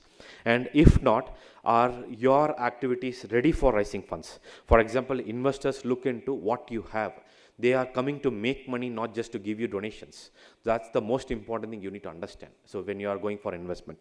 And again, if you are getting free money, money is not always free. So even your garbage outside the door is not free. Even garbage is money. And likewise, money is always there. And creating capabilities, creating execution, and most importantly, the investors come here to invest in you, the concept that they wanted to make money. And they look for validated opportunities. How fast can you grow? How fast are you capable? Your team is capable. And most importantly, are you bringing validated opportunities to the table? How fast can you bring in business to the table? And most importantly, the scalable of your business. So are you just playing around with 2 years or 3 years in lab, or just scaling up as soon as possible? And how important is your intellectual property is all about, and how regulatory preparedness are you looking into? Are you preparing your products according to regulatory compliance and all this which is required for the market access? So these are an execution activities which is required for the market.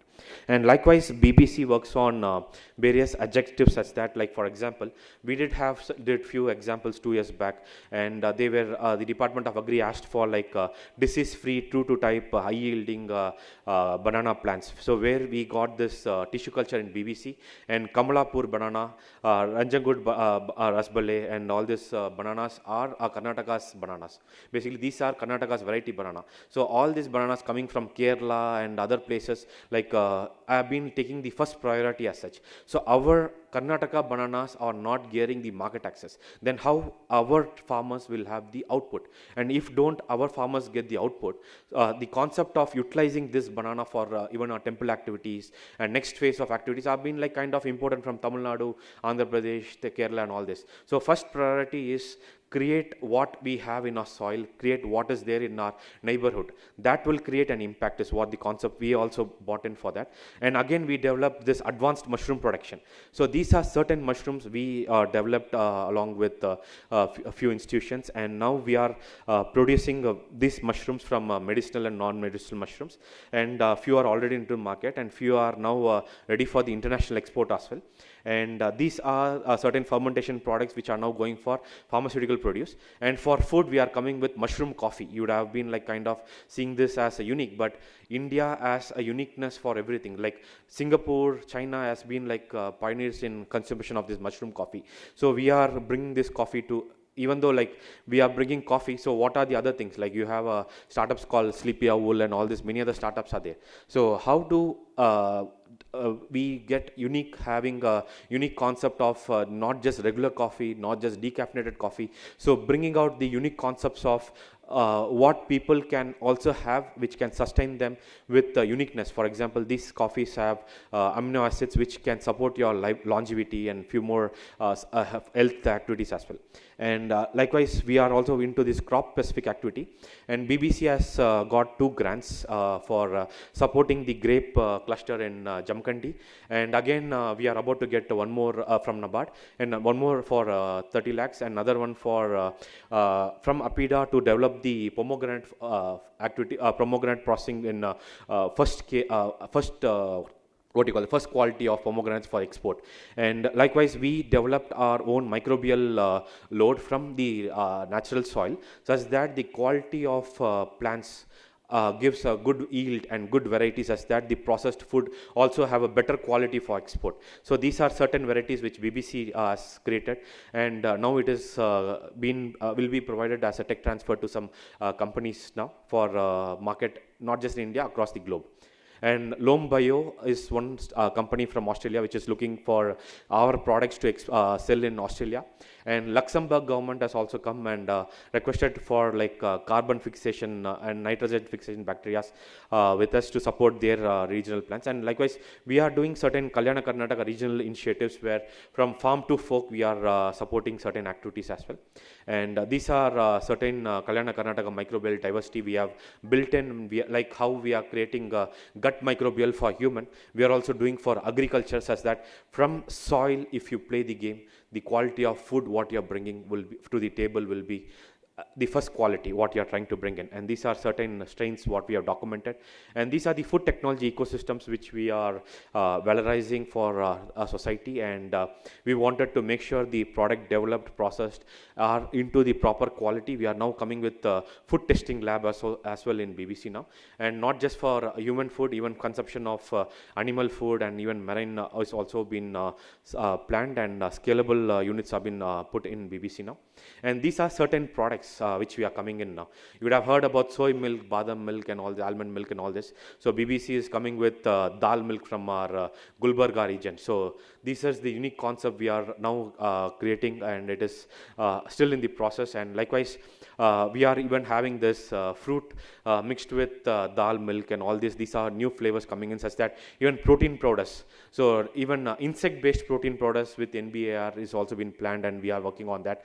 And apart from this, there are many startups of BBC who are working into alternative protein, functional nutraceutical protein, food preservation, agri-tech based, ready to eat, food in space, and these are certain things we are again working into. And most specific startups like Fix44, for an example, they make milk from just a peptide, DNA peptide. So now they have scaled, and they are should be like having their peptide from milk in another 2 years into the market. So you would have heard about Devi Gare, which is invested by Cred founder. So they are having this functional protein, so which is coming in. So these are like, for example, we are having various other mini startups which you could come and visit at BBC, have good time, speak with them, learn about them. And apart from this, we do have plenty of researchers coming down, come with their pain points, stating that this is my pain points, so this is what I want to do, and how do I commercialize it. So we are happy to support researchers to commercialize activities. And thank you very much. So happy to take up any questions if there is any.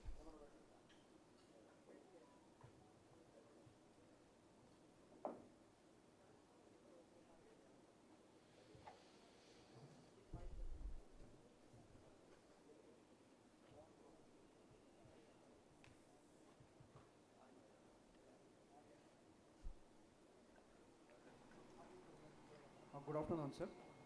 I'm Dr. Balakrishna. I'm coming from Institute of Wood Science and Technology. Could you be a little able? I'm from Institute of Wood Science and Technology, sir. Sir, is there any opportunities for waste to wealth management? Because regional agroforestry wastes are generating in Karnataka in a higher scale. For example, in coconut-based growing areas. So for that, any opportunities from Bio Innovation Center for waste management? So that is a separate stream into environmental we are already working into. Okay. And today I just showcased about what is the food and all this we are just doing. So waste to wealth is one of the biggest sectors for us. Yes, sir. And just behind you is my team. You can have a discussion, and also you can have the team from CFTRI also to get us connected. Sure, sir. Thank you so much. Thank you.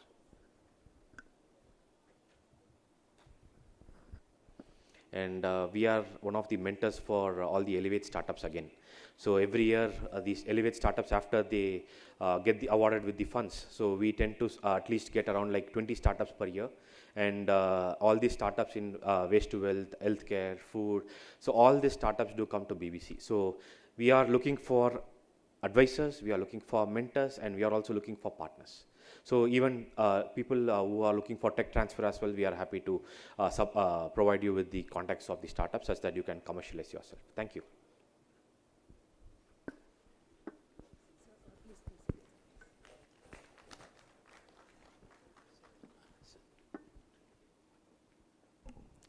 Thank you, sir, for sharing what Bio Innovation Center is doing, and also making it familiar and keeping it open so that all of us can approach you for further collaboration. Hope the startups will take up this opportunity to collaborate with them and then get benefited. Now, since Dr. Adil has to leave us, he has a flight to catch, we would like to facilitate him now. So I request Vikas Singh Chauhan to present him a memento, please.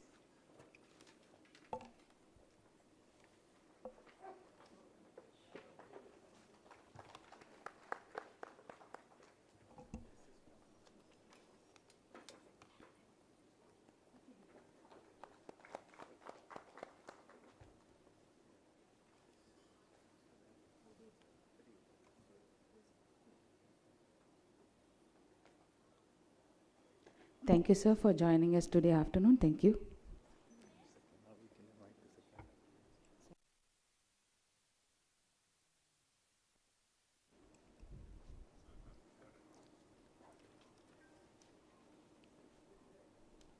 Now we will like to have the next speaker on the stage, please. I would request Mr. Nagarajan to come on the stage.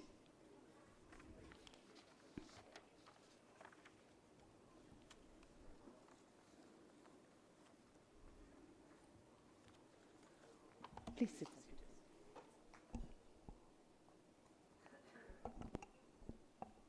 I take the privilege to introduce the speaker to the audience here. Mr. Nagarajan K is an active angel investor, board member, and startup ecosystem sharper, closely aligned with Inflection Point Ventures, a massive investment network comprising over 24,000 HNWIS, family offices, and professional investors.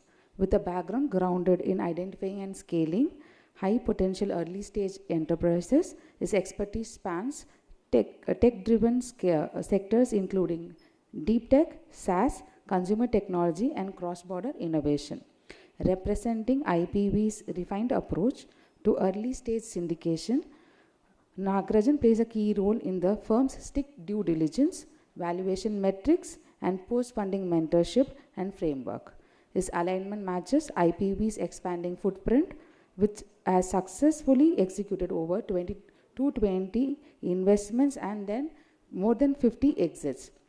He is heavily involved in navigating the modern venture capital pipeline, specifically regarding the deployment of IPV's massive structural vehicles, including their $110 million IPV International fund out of Gift City, which seamlessly bridges the gap between global NRI foreign capital and regional technological innovations. With this brief introduction, I request Mr. Nagarajan to deliver the speech, please. Thank you.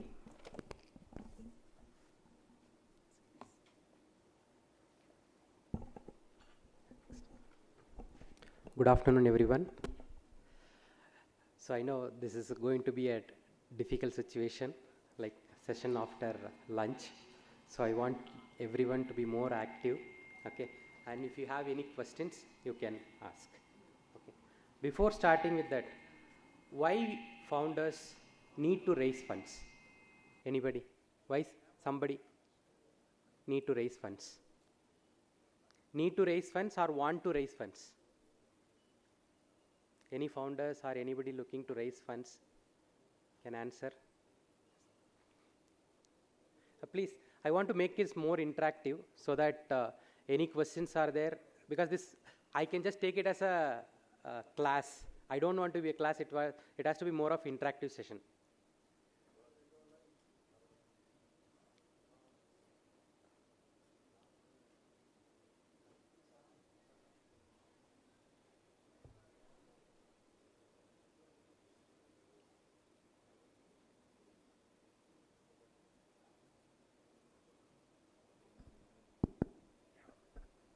Hi, good afternoon. Yes. So, the question what you asked is whether it is need or want. Yes.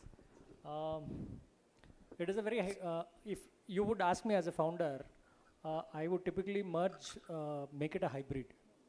It is need as well as a want. Exactly. But the question depends at what stage it is required. Yes. So, as a founder, yes, I am here to raise funds. So there is a need and there is as well as want to raise the fund. So need is basically from a prototype to a market ready product, and want is how fast you can scale up and how fast you can accelerate and look at 10x, maybe 30x, whatever the capacity of that product range is. Okay. Yep. That's great. Anybody want to add any points? Okay, this is from the founder side. As an investor, why investor will invest and give a money? So you are going to invest. Are you going to buy something? So why you people invest? Because they want to make a quick money. Okay, so these are the just key points which I wanted to clarify before starting the session. So we'll just go through the deck. So next.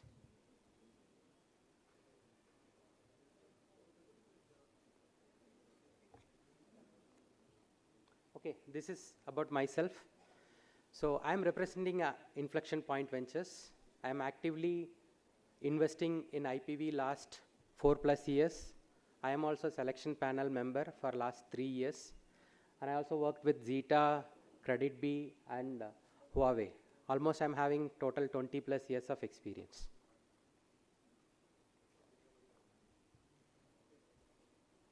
So everybody knows that. I think from yesterday, even ministers also told that in 2014, we almost had 50+ startup. Now it's almost 2.3 lakhs of startups.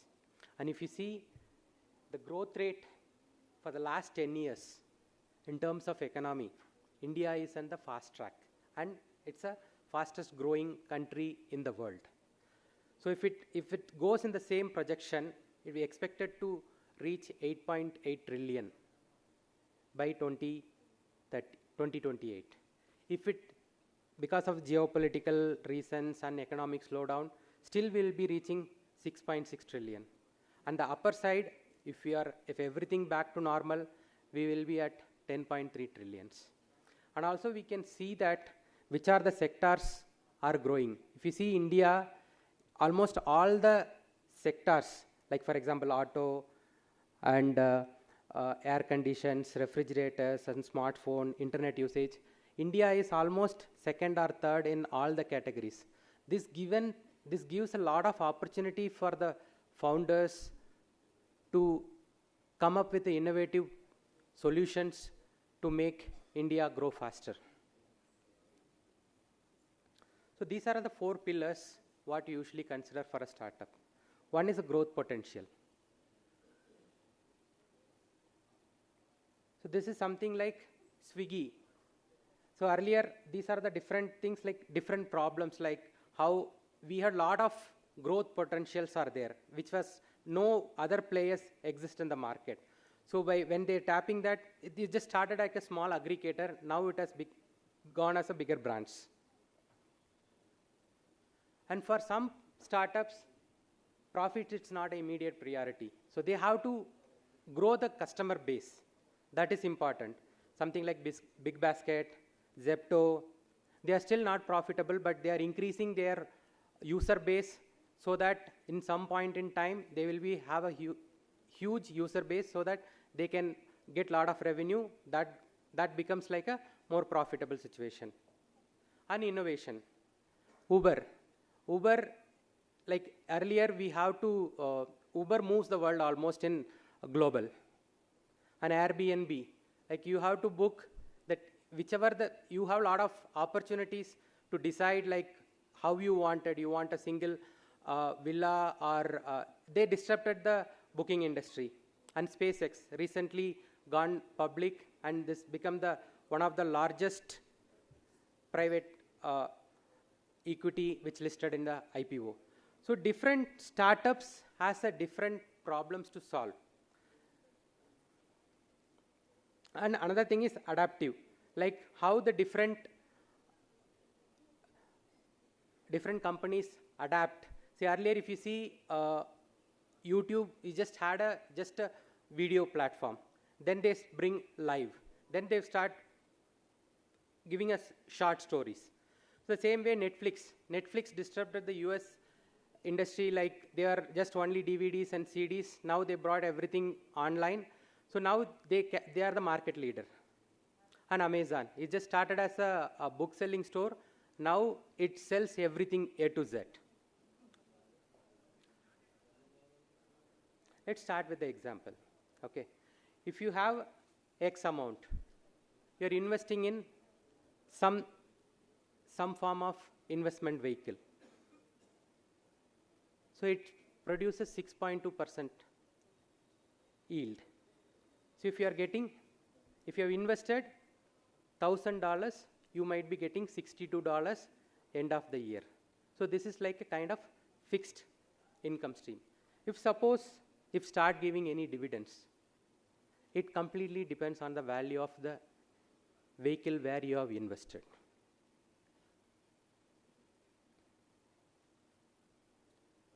Okay, just enable the audio.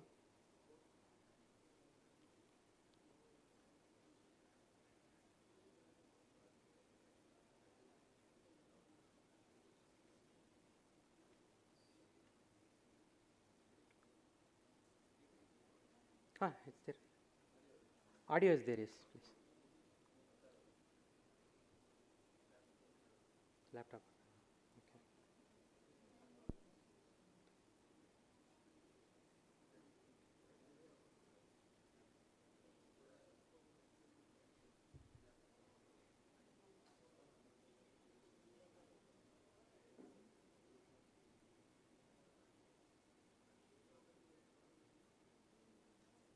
I'll just play from a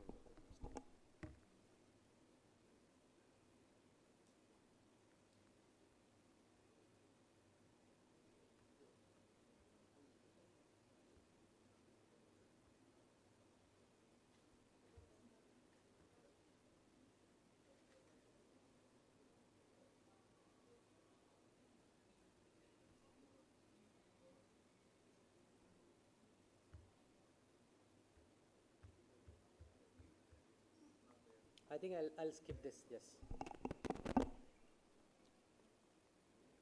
So what he says is intrinsic value.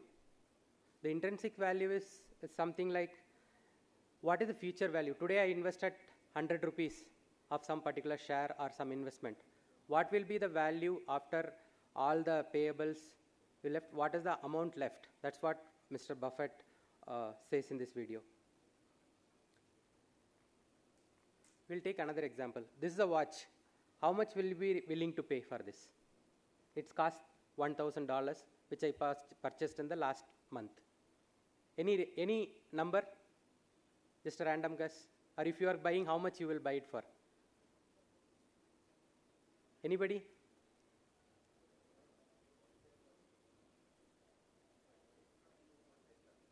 One-tenth of the price. Okay. If I only have used. If it's a famous brand, for example, Rolex, it is a rare collection. How much you will buy? Maybe 1,500 or something. Maybe somebody has taken it to moon and they got it back. What will be the price? So the same material depends on the value and the price and how it is the past history. So the price changes. So also it depends on the demand and supply. If like that so many watches are there, if like 100 watches I taken into moon, I just selling it, the price is different. But if the only one watch was there, if so many buyers are there to buy, then the price is, you cannot say, it can go to million as well, million or billion. Because this is one of the rarest thing one you can buy it in the market. So usually, if it's a good deal, when the value is higher and the price is less. So this we can see in Diwali sale, or many of the times we may think that they'll say that 30,000 phone, you will get it at 19,000 phone. We may think that value is 30, the price is 20, so I'm winning the deal. This is the other way where we should focus more is like where more value is there, I am getting at lesser price. The same thing applies for a startup and stocks. Whereas in FUMO, the value of the asset may be lesser, the price is more. In the name of fear of missing out, people are ready to pay the premium price. Maybe in this case, the $1,000 watch, somebody will be ready to pay $1 million as well, because they may not get it. The price is 1 lakh. Here the value is 1,000. And also when it comes to startup, it is difficult to measure at very early stage because we may not have much of information. As the startup grows, so we will be having like early stage, the fundraising stage, and before IPO and after IPO. So once the Once the stages increases, we will be having lot of information available in the market. For example, any publicly listed company, we have a lot of annual reports and lot of earnings, and those information is readily available. Whereas a private held, a startup, we may not have access to all the information. So here I have a question like valuation is a art or a art or science. So what is science? If I ask the temperature of this room, it remains same for everyone. Right? If 24 degrees, it's 24 degrees for same. That is a science. If it's art means they may feel like, somebody may feel like cold, somebody may feel warm, somebody feel like suffocating. So that is a kind of art or feel, I can say. So if in terms of, if you see startup, it's a more of art. It's not a science, because if I ask somebody how much valuation of a certain company, it changes to person, and there is no right answer. There is no right or wrong or a single answer in the valuation. So the major problems is, right, the quality of information that we already discussed, like we'll be having very limited information, and also not most of the companies are publicly traded, so these informations are not available. And comparable companies, like if when you are in the new sector, you don't have any benchmark or references to compare.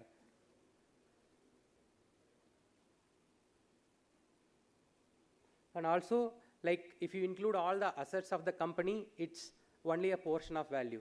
We may not be able to capture all the information. And more data, if we have, then we move from art to more of scientific valuation.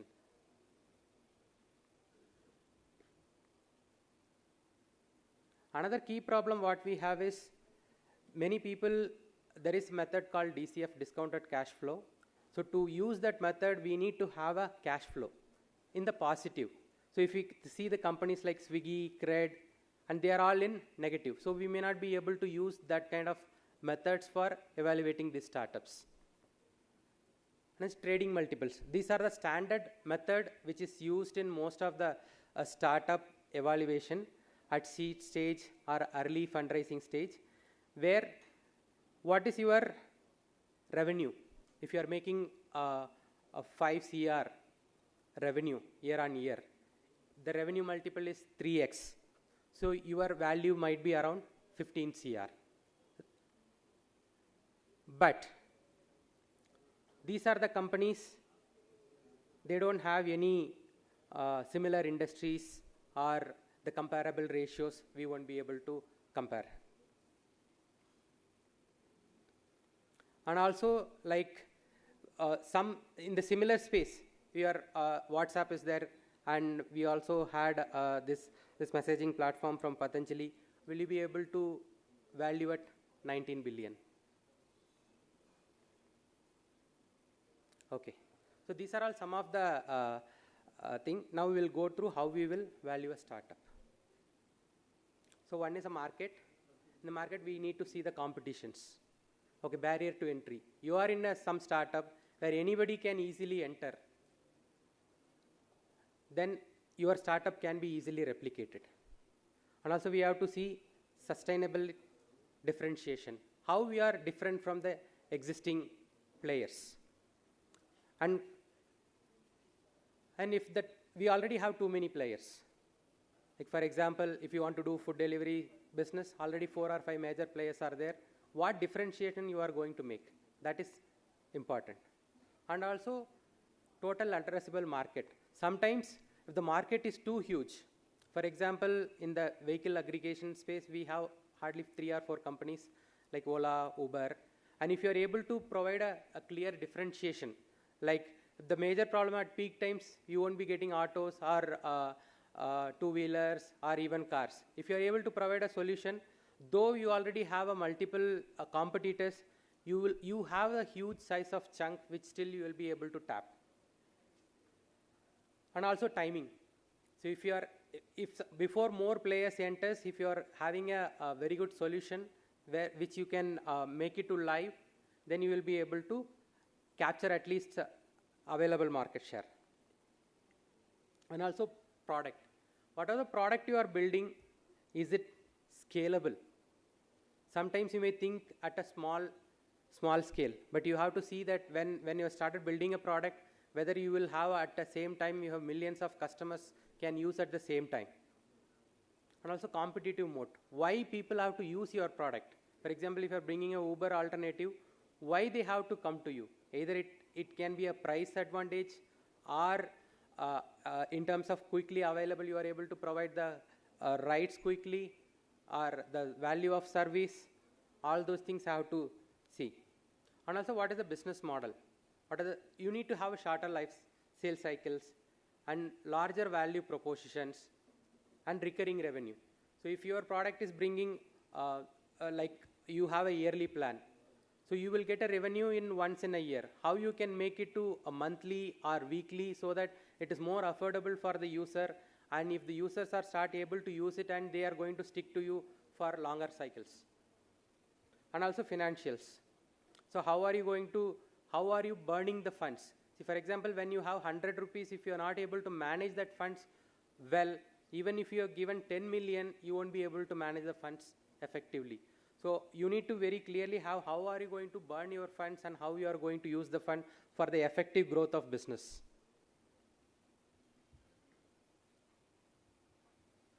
And also for a startup fundraising, the team plays very critical role. If you see most of the startup fails because of 10 to 20% when they don't have the right team. So the team also very crucial. If people before investing in a startup, they see that the founders have done any similar startup, or they have successfully pivoted and they are able to give a successful exit for the investors, and the track records. And also they know how to, the main thing is the problem solving. What kind of problem they have faced in the past, how they have resolved it. And also the major thing is, another critical thing is integrity. Integrity is the key thing. Are you giving the right information? Sometimes some of the founders may falsify the report to get a fund. At later stage, they will be able to easily cut. So the integrity is very important.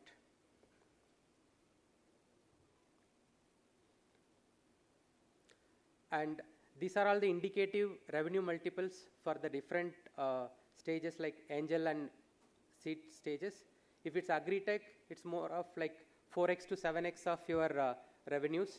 So for example, you are making a yearly revenue of 1 crore. So your startup may be valued at 4 to 7 crores. Maybe in e-commerce space, it's 6 to 9 crores. Enterprise SaaS, 6 to 9x multiples.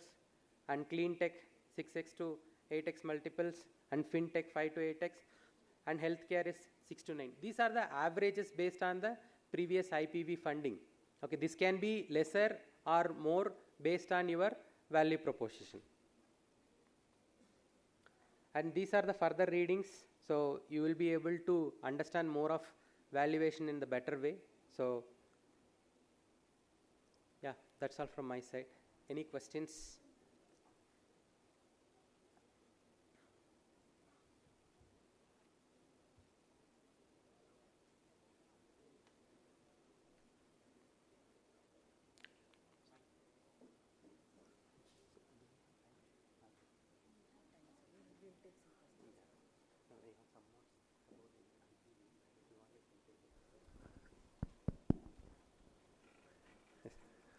I want one opinion. The rupee is depreciating now. So one of the investors has indicated that lot of foreign institutional investors are coming and the IPO is delayed. So this is one of the opinion of one of the professors, and what he's telling is, when Maruti was listed that time, the retail investors used to come immediately. But now the IPO is intentionally delayed, so foreign investors are coming, they are exiting, and then the retail investors are coming. So there is a total outflow of capital from India. Yes. So if startup has to make impact, and money. For local investors, so what is your opinion? Because I read this piece, why the currency is depreciating, and our currency now is one of the, along with Bangladesh and Indonesia. So I wanted your opinion on that. It's something like, so many of our software exports also, the trade happens in dollars.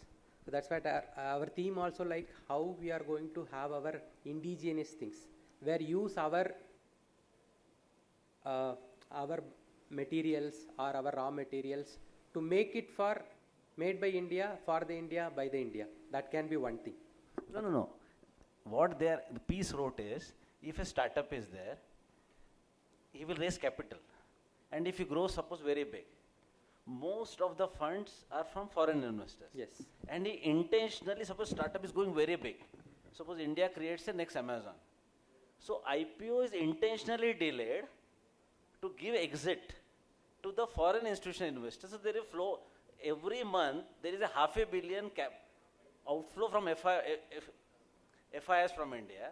So that is not one of the bugs. That was the opinion of one of the top professors. No.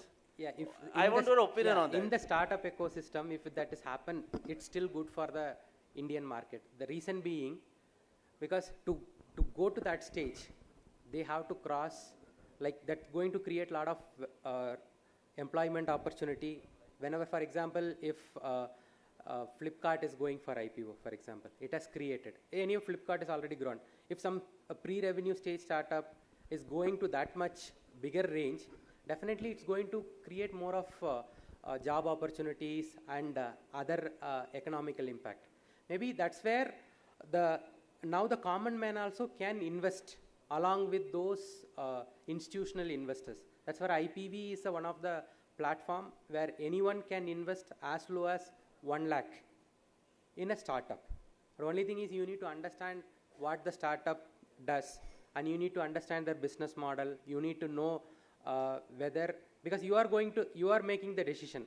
So you will be, the investments are again subjected to market risk in even the listed companies. There if you have more convictions and you feel like the startup can do well, definitely you can also invest. So that way, like if more of Indian investors invest in the startup ecosystem, then maybe the money will be within India. So it may not go out. Even if it's IPO, there are some startups it has given 1000x from seed stage to IPO. So that way, like if more of Indian investors start investing in startups, then the money doesn't go out of India. That can be one takeaway. Thank you. One quick question. You gave the scales of startup for pre-revenue. Yes. In science, we have a lot of ideas. What is the multiple for pre-revenue for a science idea? Pre-revenue, see if we have some comparables.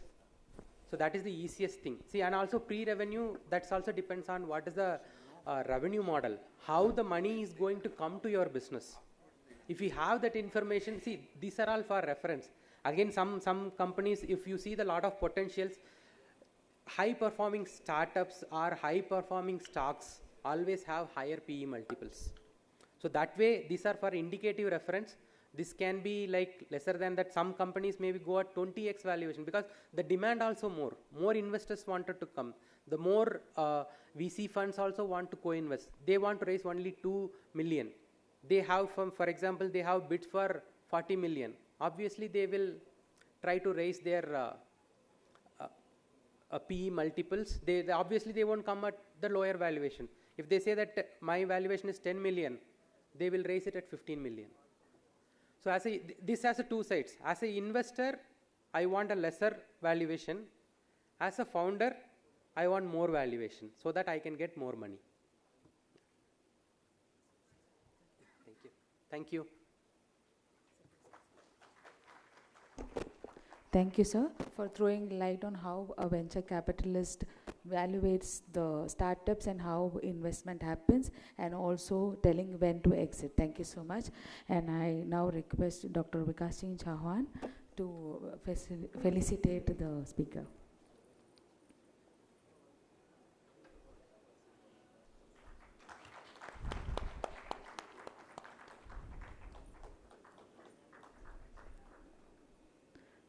Sir. Sir, please. I request Dr.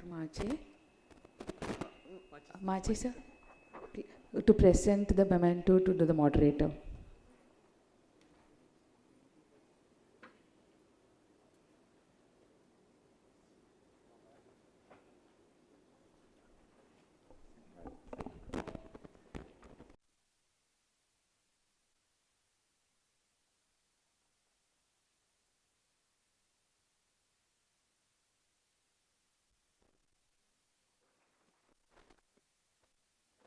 Thank you, sir.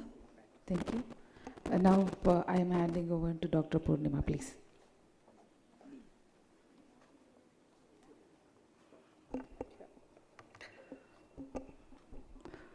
ಎಲ್ಲರಿಗೂ ಮತ್ತೊಮ್ಮೆ ನಮಸ್ಕಾರ.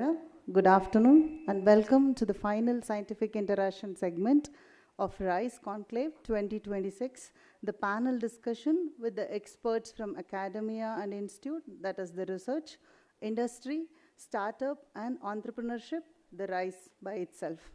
The distinguished panelists are Dr. Chindi Vasudevappa, Chairman, Research Council, CSIR CFTRI, Dr. Giridhar Parvatam, Director, CSIR CFTRI, Dr. S. Senthil Vinayagam, Director, IIPM Bengaluru, Dr. Tirtha Pratim Das, Director of Space Science Program, ISRO, Shri C.M. Patil, CEO, Krishikalpa Foundation, Dr. S.V. Suresha, Vice Chancellor, GKVK UAS, and Professor Amar Keshav Gonkar, Associate Dean, IIT Dharwad, are deliberating on a key question: are we solving the right problems, or aligning with academic research and with industry needs?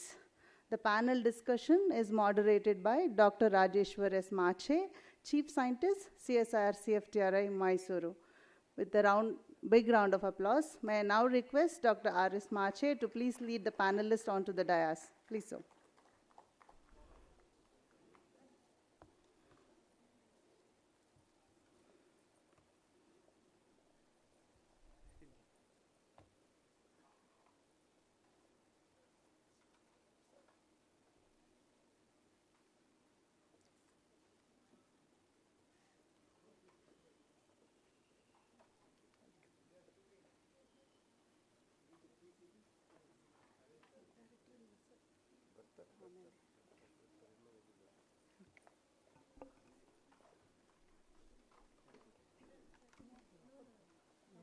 Not that.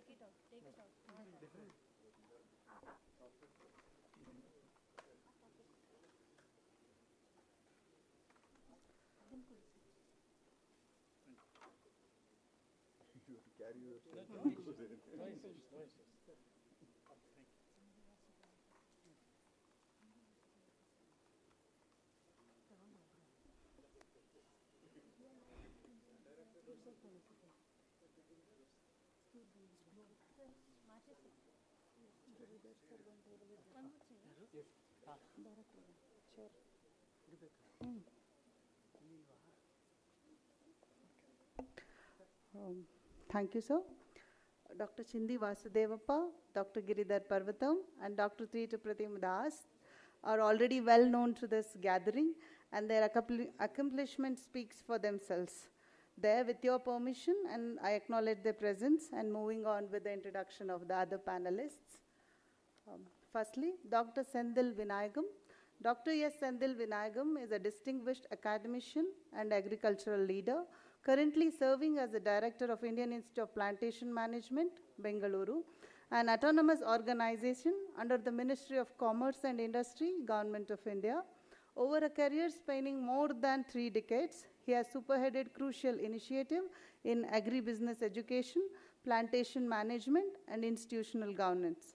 An expert in agri-extension and agricultural entrepreneurship, Dr. Vinayagam previously served as a principal scientist at ICAR NAM, Hyderabad, and as a CEO of an IDEA, a technology business incubator driving agri-tech entrepreneurship.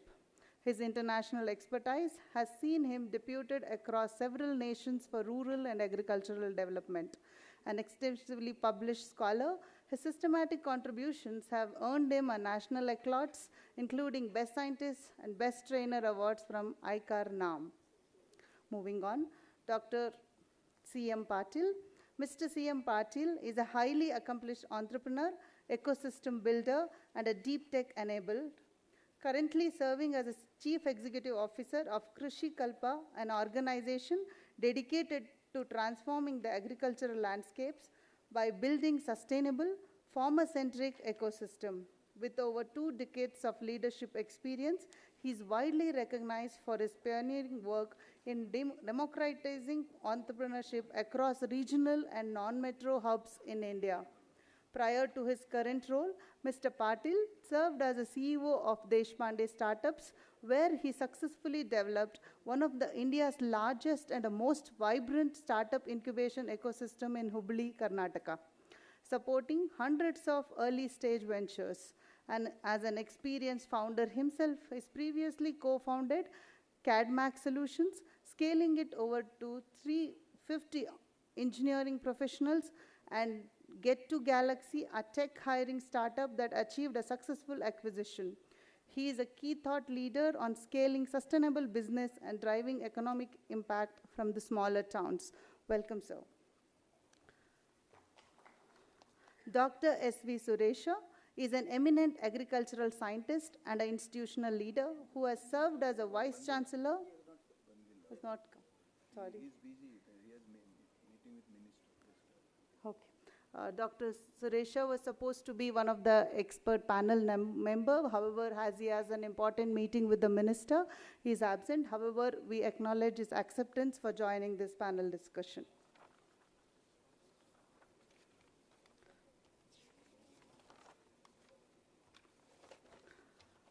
Professor Amar Keshav Gankar is an academician and an entrepreneurship ecosystem builder, currently serving as an Associate Dean of Entrepreneurship, Incubation and Dharti at the Indian Institute of Technology, Dharwad. Dharti is a Dharwad Regional Advancement through Technology and Innovation, is an initiative focused on creating scalable, socially impactful technological solutions for regional and national challenges. Professor Amar is involved in many engineering and technology commercialization at Dharti, and also he mentors a lot of students and initial entrepreneurs in securing institutional funding and also collaborations with government and industry partners to scale up the regional innovation ecosystem. Thank you so much. And our own moderator, Dr. Rajesh Mache. It doesn't need an introduction. He would like to get on with the panel. Thank you so much. Very good afternoon to all of you, very esteemed panel members. Very exciting session today, particularly if you look at the theme, what we tried in food. Looking at the RISE theme, very importantly, first session was understanding the journey of the startups. We tried to get the very few unicorns in food, and then try to see how ordinary they were, and through their journey, how they can become a unicorn. And that journey is not easy. Till today, Sir asked a very pertinent question, how much money you are making, and still they are making losses. He says, losses are reduced to 2%. So that is the issue. Point is that. So if you take even example of Swiggy, how much money Swiggy is making, how much 1,000 crores they are burning, that is the issue. So we wanted to tell that not to frighten people who are entering in that, but they need to have that endurance to do that. So then we got insights from my friend from ISRO, understanding how the ecosystem works. Then once that is done, Dr. Adil and my friend from IPV, they told us it is when you have a startup system, how you evaluate the startup system, not only valuation, a lot of times there are some good ideas, but you don't get funding for it. There are not so good ideas, but there are people who can convince and get very good money. So how you deal with that sort of things. Now we have a very learned panel, and I'm very thankful to and congratulate the organizers choosing this panel very appropriately. You look at it. We have somebody from the technology front, IIT. Then we have Dr. Patil, passionate person, looking at how the startup ecosystem works and how you accelerate or incubate, that sort of nurturing he does. And we have a veteran in Dr. Vasudevappa, being academician and administrator and knowing what startup means. And from IIPM director, this is very important link in terms of IIT talks something, CFTRI talks something, and then in terms of the product, there are good products, but then how you market this product and take it to a logical conclusion, that is very, very important. And a lot of times, sir, please. And we have our own director, Dr. Giridharji, where he has spent more than 26 years, and he understands the startup ecosystem so well. And we have our own incubation centers as well as a lot of technology transfers. And my own friend, ISRO director, a very passionate, I said writer first, and a musician, that is other part of it. And then, of course, a very successful director in ISRO. So with this panel, I feel that I'm a very small person, but still I have been given the task of doing moderation. Now look at the ecosystem, particularly startup ecosystem in India. India's greatest challenge is not to generate the knowledge. Yeah, if you look at this, converting this knowledge to the impact is very, very important. We have a lot of researchers, good world-class research institutes, universities, laboratories, and we have a lot of entrepreneurs also. Now, apart from that, we have good industries, and a lot of people are with tons of money sitting on as an investor. Now, what is the challenge? Yet, the innovation creation is the real value when all these stakeholders you connect together and see whether you can create some value out of it. So, this is where the panel at end of this session, we want that their expertise, they need to put a light on it. That is number one. Number two, importantly, a lot of conferences and conclaves, they come and go. But then if they are able to build an ecosystem of the people coming together and take a case study, this is not talking in here, take 1 or 2 or 3, identify the startups which they feel comfortable, and we will work out the ways of getting the funding. Can we make them, if they are 1x, can you make maybe 10x in next 1 or 2 years? If that is outcome, that can be really great.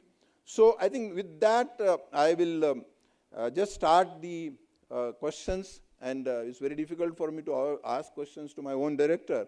But then, nevertheless, first question is, you see, CFTRI is a hub of technologies. We have so many technologies, so many entrepreneurs, they have taken technologies from CFTRI. Now, the real challenge is two ways, if you look at in the research organizations. I always say in the forums that researchers, they create the problem and they solve the problem and then go to industry and tell that take my solution. But in CFTRI, I'm not telling all 100%, but few of us what we do, we go to the industry. That's what this is one of the forum where we come to the industry, talk to the industry, say that what is your problem? And when we are trying to solve the problem, we say that is this a real problem? Is it your problem? If it is your problem, can we do hand-holding with you and work the path, and if there are any difficulties, we take this. Now, this is a culture. Now, sir, a question to you. Some of us in our institute we are doing, how can we percolate this idea across all the research and academic institutes?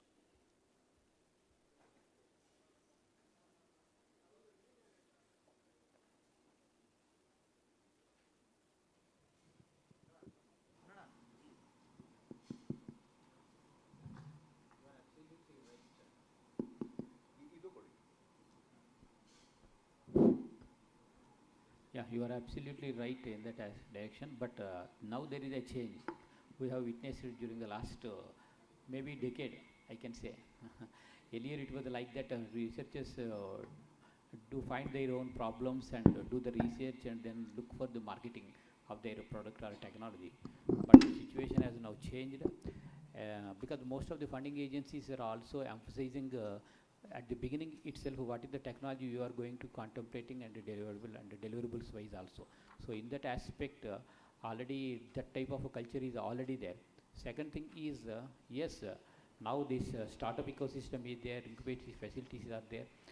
By looking at this in a larger perspective, all the researchers were right from the beginning we are motivating in the CFTRI to look at this particular aspect. So basic and applied research, even if it is there, ultimately either it in the third year or by fourth year, it should culminate with a product to fit within the ambit of CFTRI mandate. So that is what is in, but it is necessary also, especially for organizations like CSIR, because they are public funded organizations and the mandate is to give a delivery products in the form of products or technology to the society.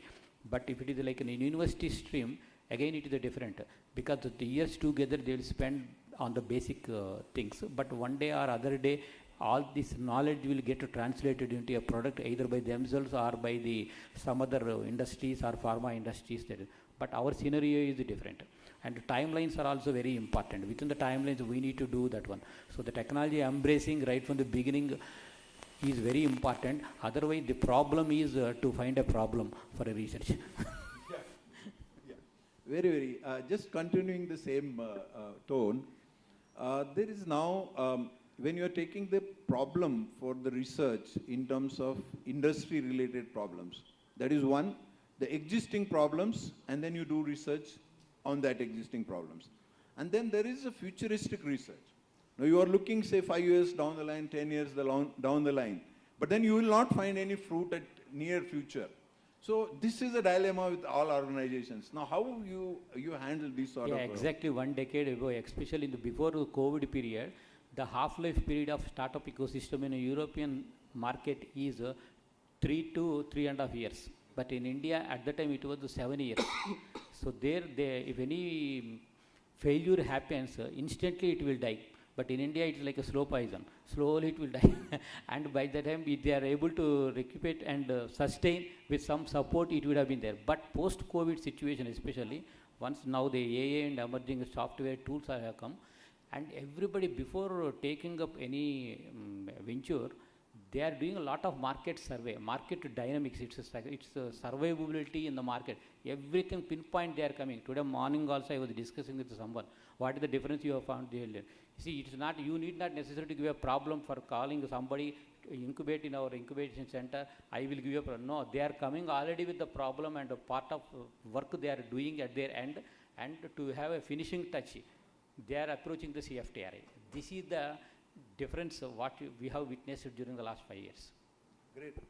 So coming to Dr. Govankar, very importantly, today if you go outside or within the country also, always IITs, IIMs, IIScs and ISROs are the heroes of the countries. And in your DNA, basically, you are technology producers, so you do teaching mostly. And also, earlier time, it was only job seekers. So the institutes, earlier institutes were evaluated based on how many marks you get or how many good jobs you get. But now the scenario is changing. They say that now how many startups your students are doing or how many unicorns you are doing it. Now, changing from the job seekers to the job providers, what is that IIT, you are changing your DNA, because in your DNA you are more of a teacher or educational institutes. How you are migrating from job seekers to the job givers?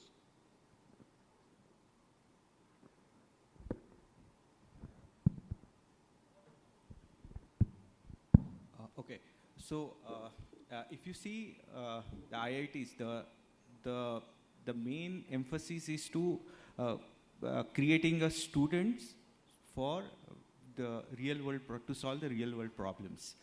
Now, when we see, as you're saying, that we are not just job giving the opportunities to the students, that you should not look at only the jobs.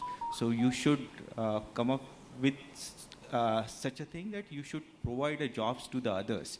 So here, what we are doing here is we are now building ecosystems of like the startup ecosystem. If you see at IIT Harvard, it's a third generation IIT. Here now we have established the startup ecosystem. We have our own incubator, and we are giving the opportunities to students during their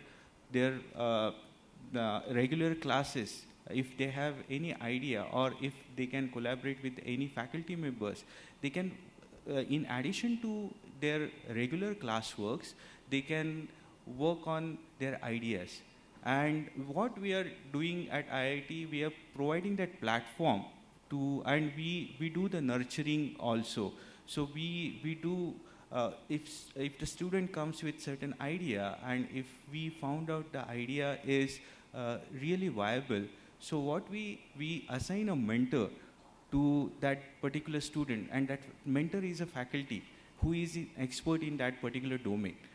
Now with this also we provide certain funding also. So the funding in the sense, so now if he wants to make a prototype, or if he needs more manpower, so we see the students who are really interested to work with that particular student. So we try to make those groups also.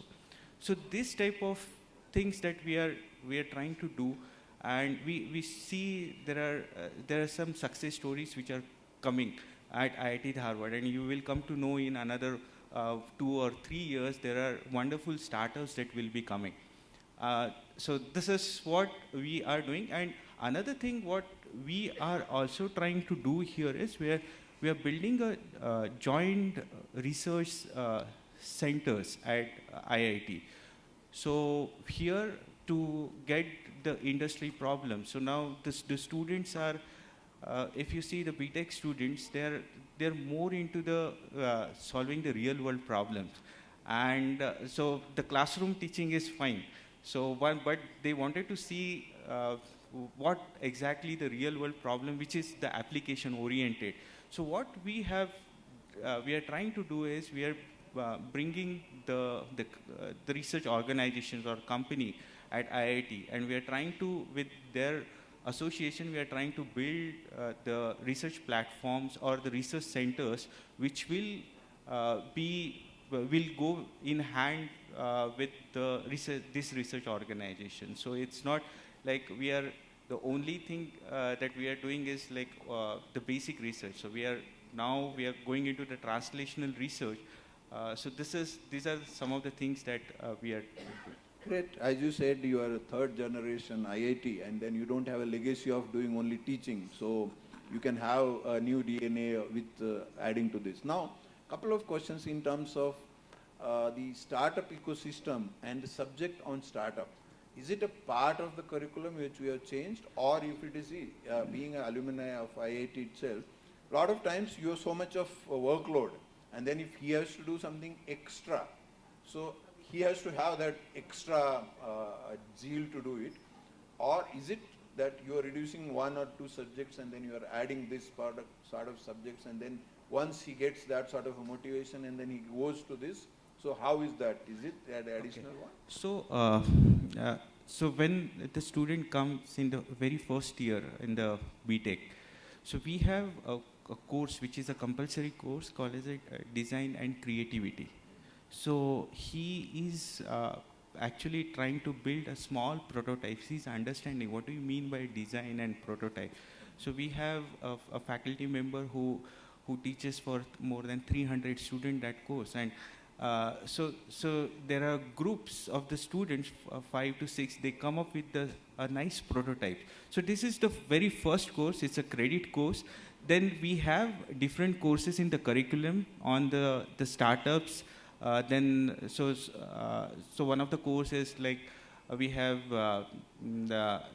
IP management, then the startup ecosystem. So we have the courses which are into the startup, so that the student can get into know about what is a startup, what is how will be the business model for any startup. So they are introduced to these courses, and these are the credit courses for the students. And apart from that, we also organize workshops for the students, which will introduce them to the startup ecosystems. Yeah, great. Coming to my friend Dr. Patil, a passionate person for the startup, worked with different startup systems. Just to brief, in your center, what sort of facilities you provide to the startup? And the big question is, why 90% startup fail? So thanks a lot. Thanks for having me here. I think before coming to the question what you asked me, one on the event startup ecosystem, right? I think it's also a point of reflection for a lot of incubators to understand why they exist in the first place. Majority of us, the incubators in the country, feels that it is their job to produce startups, which is, I'm not very sure it is right or wrong, because entrepreneurs need a platform, and if at all any successful incubators are there, incubators should act like a catalyst. They cannot give a problem statements. And unless a founder owns the problem, he or she will never be able to passionate about solving it out.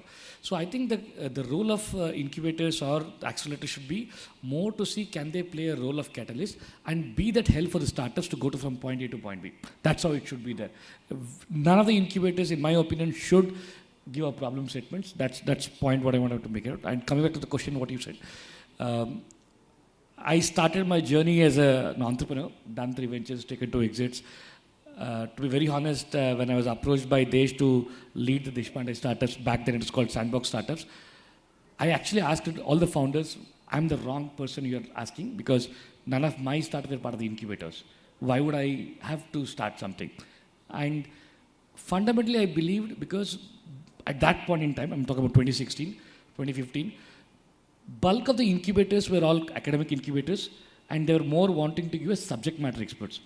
I personally believe that incubators, as I said, should exist as a catalyst. We should know what startup is looking and where is it we can support.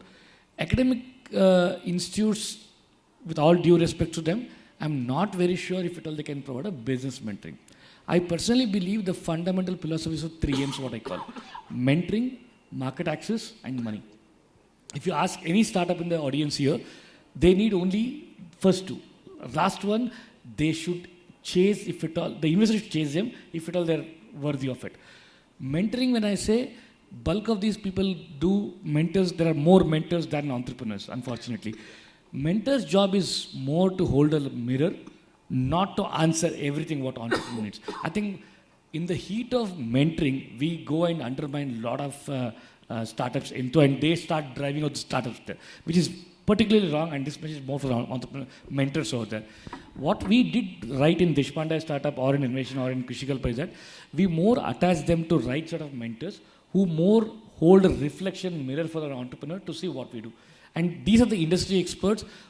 I wouldn't call them as experts, we more call them as entrepreneurs mentoring entrepreneurs rather than the subject matters coming and doing it out, because experts is 2 different things and entrepreneurship is 2 different things. Entrepreneurship is all about execution, not about ideation, not about theoretical classes. Somebody should have actually faced that heat. Only then he can do mentor. And this is what we do at Krishikalpa. When I exited Deshpande startup, we made sure that any startup get 2 mentors, 1 industry mentor and 1 business mentor. Industry mentor or academic mentor is more to give a technical insights. Business mentor to say that whether this particular thing survives or not. At Krishikalpa, what we are more focusing on, it is more in agri space. We are more helping farmers, because see, for me, agri-tech I started looking only from 2018 onwards. Prior to that, I had no idea what agriculture is all about. All I knew was sales. All I knew was market access part. So we start working with more of FPOs here in Krishikalpa. We also work with a lot of agri-tech startups. What does FPO need? Everybody, every FPO, there are more than 1,500 FPOs in Karnataka. I think most of might be aware.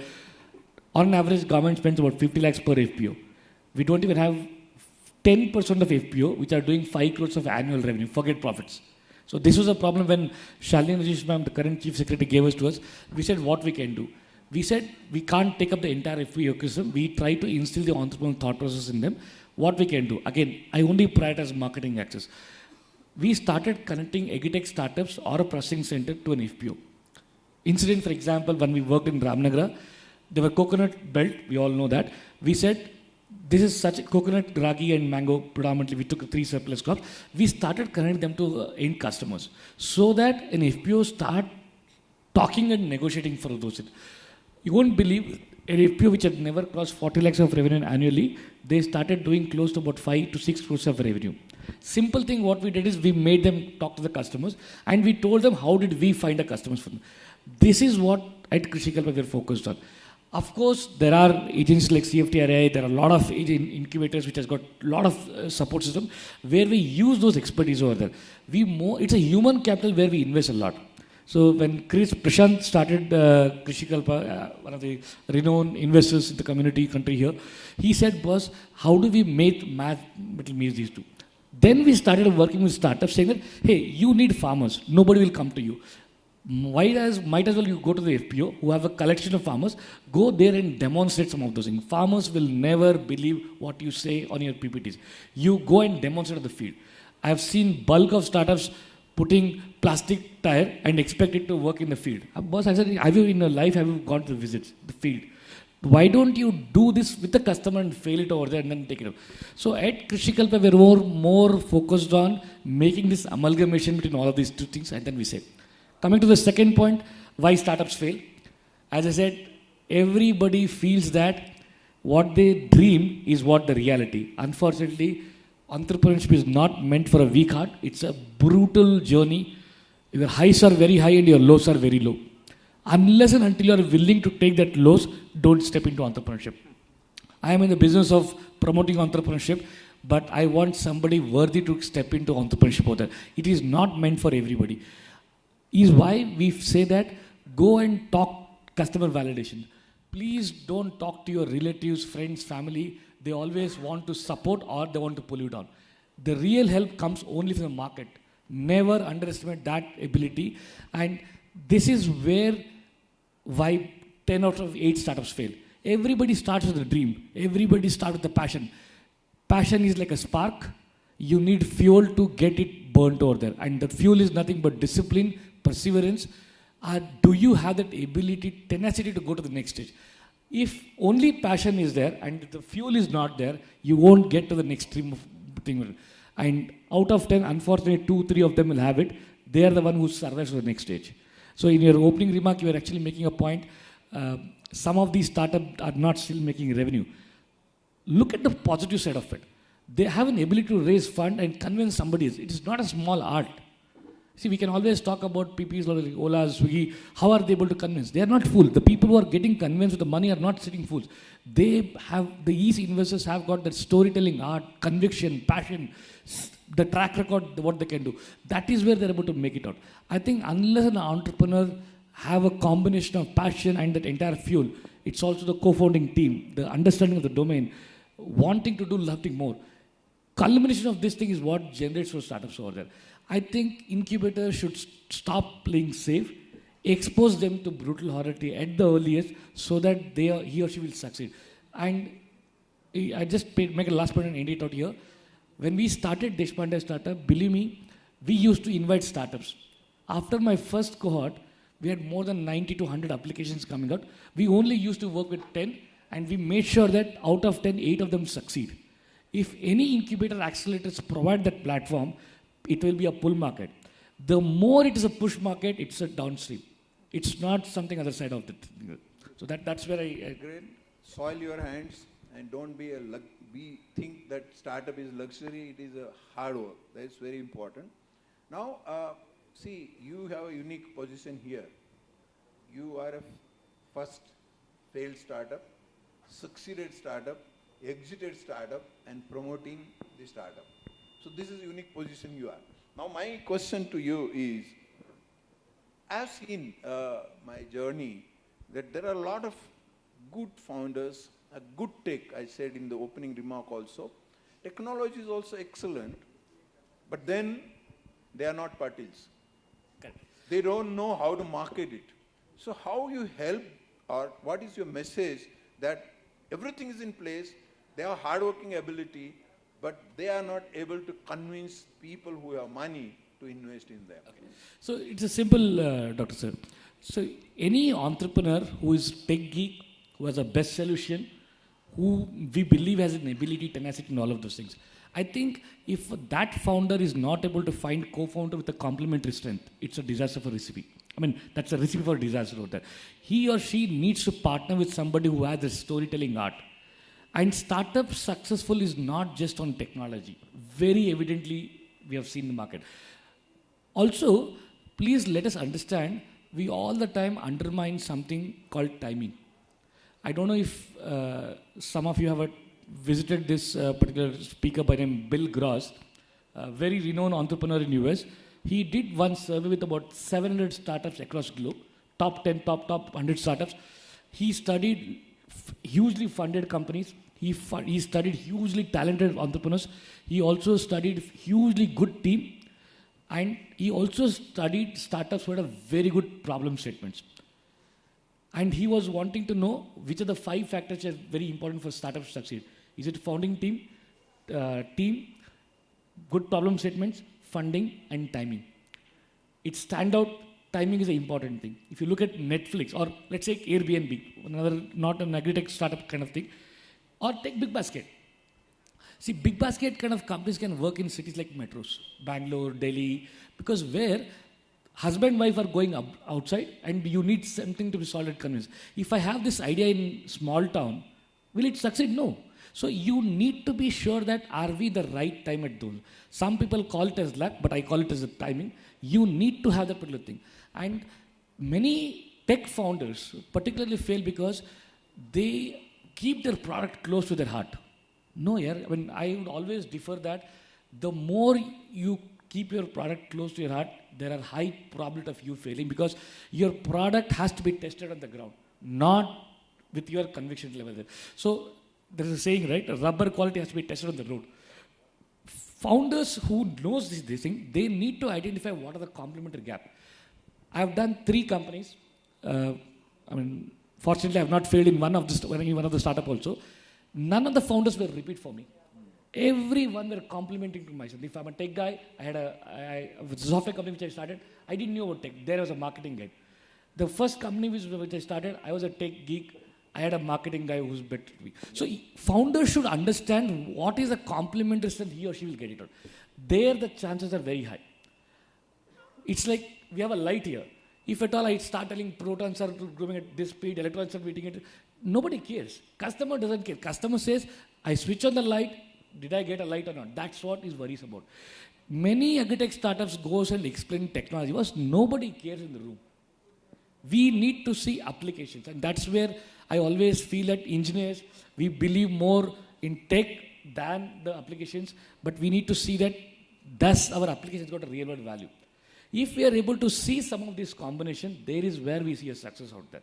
It's not the other way. So if at all there are any tech co-founders, first thing go and find out a sales guy, go find a finance guy who will help you build the next particular unicorn over there, or next good company. Unicorn might be a different thing. First know how to survive, then go for a skill. Don't look for chasing revenues. Money is always a byproduct. I've made money, I've lost money. I can always tell with conviction, unless and until you are of some value to the customers, nobody will treat you there. That's what I personally believe to that. Great, thank you. Sir, you being the senior most person and your guidance is very important. A good administrator, build a good innovative ecosystem, innovation ecosystem in NIFTM, and also done a lot of things in terms of promoting the startup ecosystem. Sir, this is a very important thing. You have a lab to market, and then that pipeline breaks. And how it breaks and why it breaks. So I think you are the best person to tell that breakage, why it happens. Thank you.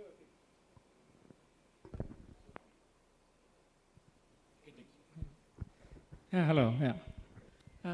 Thank you. I think it's a very tricky question, I would say. And of course, it's very important from the perspective of, I would say, academia and industry. In the sense, I know there are a lot of institutions which carry out research.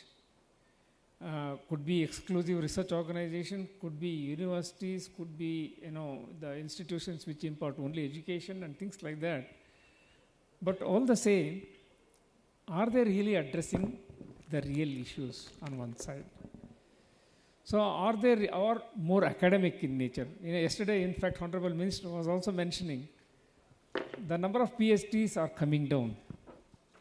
In the sense, because now with a chart GPT and all that, the writing of thesis has become very simple. And you can fool anybody with little bit of knowledge and maybe some catchwords and things like that. That under that scenario, how do we address the real challenges of the industry? I would say in the sense, the industry challenges are the problems of the common man or the market. I think this we need to understand. This is what is the crux of the whole problem. So that means institutions who carry out research should be driven by industry. Probably academia industry meets, which are very important, I would say. In fact, I would say here at NIFTEM, when I was there as Vice Chancellor, we have 300 industries which are registered with us for placement of the students and internship and things like that. When we call them for coming up with the problems which can be resolved by the institute or by any other group, hardly few of them, maybe about 30, 40 of them, they came forward.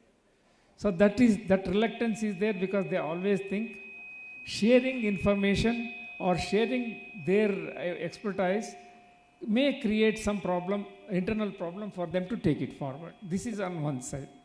Second, of course, is leave it to the faculty themselves. They come up with all sorts of academic problems which may not really be useful for the market. So these are the two things which we need to really marry. And that's where I think we conducted this sort of meets, 2-3 meets in a year, so that we concurrently keep getting aware of what is really required for the institution to carry forward. So that way, in fact, I would say that when the industry comes up with a problem, they need to fund it. It is not the institution which will fund, but institution will give all the facilities of lab, everything, and which can be used by them, not by the industry. Of course, they need to employ some research fellows or scholars and things like that, and also the mentors from the institute who can really take it forward. I think this worked very well. Some of the industries, including HUL, I think. So they all came up with lots of issues and all that we were able to resolve. They were very happy. In fact, I would even say here, some students also who came up with some sort of problems which could be addressed, and no industry came forward, but institutions supported them. They came up with, of course, the imitated meat products. And in fact, I would say there was a correspondence by the students with the industry in UK, and they wanted such and such a thing to be done. And they did it, and they got a patent at the BTech level itself. So that was a great achievement, I would say. So then, of course, it became a big hit in Mumbai market, and they established a lot of these shops and all that. And of course, all of them, 2 of them, out of 3, 2 of them went to UK. So that way, I think it is possible. First, we should understand what is the real problem of the industry. As was said by Dr. Patil, I think it is just not the technology per se which will prove that any startup can be successful. No. And in fact, the most important problem in the startups is that the business mentors are not proper. See, unless we create or we understand the market and the market demand, and probably I think, even I would say the perceptions of the stakeholders who are supposed to be the customers, we will not be able to move forward. That is the biggest problem, and that we need to really understand. And I would say that is the reason we have a course. In fact, at NIFTEM for BTech, we have a business development program and also the startup programs. So how actually students can really take it forward they can work in the pilot plants which have been created. Huge pilot plants have been created and they work there. In fact, incidentally, I would say, of course, there is in agricultural universities, they have the Earn While You Learn program. There we introduced, and we have 2 bakeries. One was the pilot bakery, and the other one was a bigger bakery, which used to be taken by the industry. We made students into batches, right from second year onwards. I think, these batches, they work independently in bakeries and produce a lot of products. So especially the bakery products and things like that. And I am very much thankful to the students because during COVID time, they produced a lot of bakery products which were immunity induced, and probably I think that were also distributed to the various local hospitals. So that way I think, this is one very important, and another thing is in a residential campuses, so there are about 1,500 or 2,000 students, and each fellow will have his or her birthday in one or the other day, within a month at least about 20 days. So that means they can produce cakes for them and things like that. That's how I think they earned the business part of it. So we need to induce that sort of an environment and try to see that these things are properly addressed on one side. Second is today, food or any commodity need to be certified by FSSAI. The food quality, safety and quality have become very, very important today. Gone are the days when we were taking raw materials food, but today now it's getting packed and preserved for over a time, and definitely over at least few weeks or few months' time. So that means these things we need to understand the real requirement of the industry and then move ahead. I think then it should be, I would say that we will be addressing the real time issues. That apart, another thing which I thought I should really make it is, now a lot of institutions keep carrying on research. There is a huge duplicacy. So each institute doesn't talk to the other institute, or under the same umbrella itself we don't speak. That is the biggest problem. I would say that's the waste of public money. We need to discuss thoroughly within the institute, between departments also. That variation is not. Thank you, that is sir. the thing. That we have to really take care. Dr. Senthil, sir, very important. See, everybody is talking about you because technology is good, everything is good. Marketing and finance is a problem, and you are the one who provide the mentoring for marketing because we develop technologies. There are so many technologies, but if you're not able to market, the technology has no value. Then first, there is one understanding whether there is a gap how you pitch your product in that particular market, and also in India, take for all. I am producing the product and I don't do the segmentation, market segmentation. Whom I am addressing? Is it for a particular age group or sort of a income group? Just they are not defining. So you have a very important role in terms of understanding how you pitch, and then, as I said, because you are not able to market, and then the startup fails. So how you do these sort of things where the startup, whether before launching or once you launch and then say that whether they can position themselves?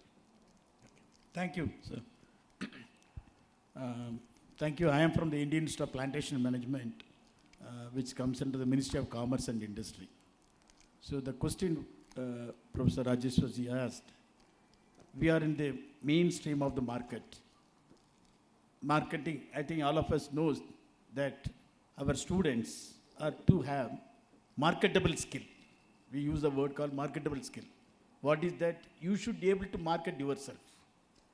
The student has to, when the industry comes, he should be able to market his value so that the model happens. In the system, in the startup ecosystem also, same thing with there is an issue with our own startups. How do they market the product? How do you, the important value we call commercialization of the products? How do you commercialize? There are a number of ways in which the marketing model happens. It can be in a digital marketing, it can be in a B2B model, or it can be in a B2C model, and many models that. So our institute is being in a management institute from this, like an Indian Institute of Management. We produce the management students for the industry to they are helping the industry to market their product. It may be an input marketing, or it may be an output marketing, or it may be the process products. Large number of in the industry, there is the quality has been enhanced. I am also coming to the aspect here of our theme. Are our academicians are solving the right problems? Or we are aligned with our own industry? If you take it in any academic institution or the research institution, academic research, the question is on academic research. Sir, we have, as of now, we have all of us know more than 112 ICER institutes. We have more than 76 agricultural and horticultural veterinary universities. And you have, I think, approximately maybe around 40 CSIR institute and we have ICMR institute. All of us are doing the research. What does our research ends with? We are all doing the research with the fundamental research, which is always leads to our academic research towards the theoretical orientation.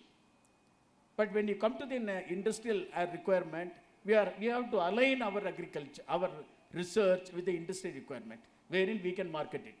Even institutions are not able to market our own technologies. I'll take it I am from ICER for last 35 years. I was an ICR scientist system. We have a large number of technologies we have developed it. Or even we are not able to market our research. Around 30 to 35% of the technology we could be able to market. That too, we have a separate organization we created, Section 8 company called Agro Innovate India Limited, which is a main role to connect industry with the research institution. The technology developed by ICER institution has to commercialize the technology. It can be exported with a separate organization and large number of industries.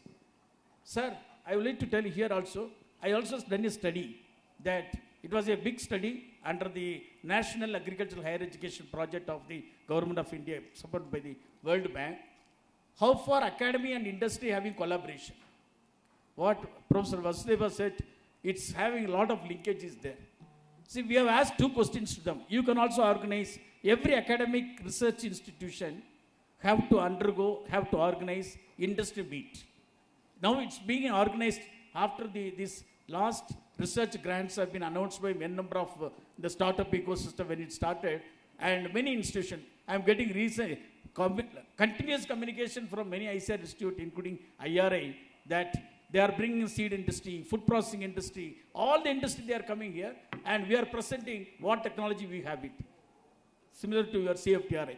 Whatever the technologies, as I attended a program in Tirupati, where our scientist has presented, that was the main concept on the mango. Mango, we have a problem with in the research now. There is a research, the diversification of the research required for the pulp industry. This was the presentation done by the doctor here who is sitting in the front row. He has done it. CFTRA brought large number of diversification. Industry is not aware of it. Industry is not ready to take up it. So unless we have a frequent interaction, we have to ask two questions, which I said it.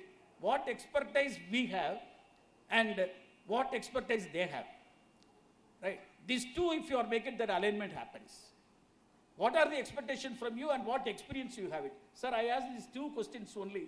79 industry, where I asked the questions in my 7 workshops conducted throughout the country, that what are the expectations you are expecting from the academicians or academic research? They said they want quality research and quality research students would like to be joined for them. And we also asked the same questions to them, our institution, scientists, what they are expecting. The same thing, what Professor said it, they are ready to give the industry, but they don't want to pay the money for it. Is it a public funded institutions? We need fund from the industry, and industries are looking for immediate profit oriented. They will like to, but our public funded institution, we have a different role. Our research always will foresee what will happen for another 30 years, what will happen to another 40 years. So we have a research in which we foresee what is happening, going to happen. Industry want to solve the problem of immediate. They want the profitability is one of the aspects. So we are ready to align with them. Sure. Presently our alignment is not that very close. No. It's having its own gap, and we are ready to market our own commodity. Sure. Industry has to come forward, and we are ready to support. Thank you so much. my friend Tirthadasji,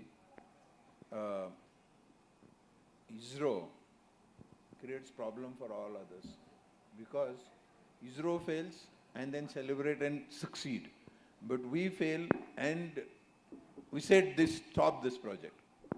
I was giving this example that Ministry of Agriculture in 1990 they started mission project on oils and pulses. They said we are importing a lot of oil.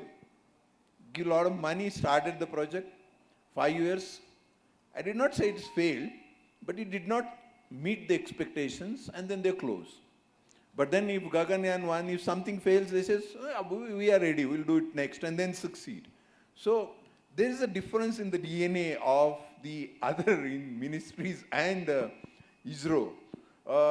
What is that trade secret, or whether you will train us also to fail and succeed, not necessarily succeed and succeed, because that is where the problem comes.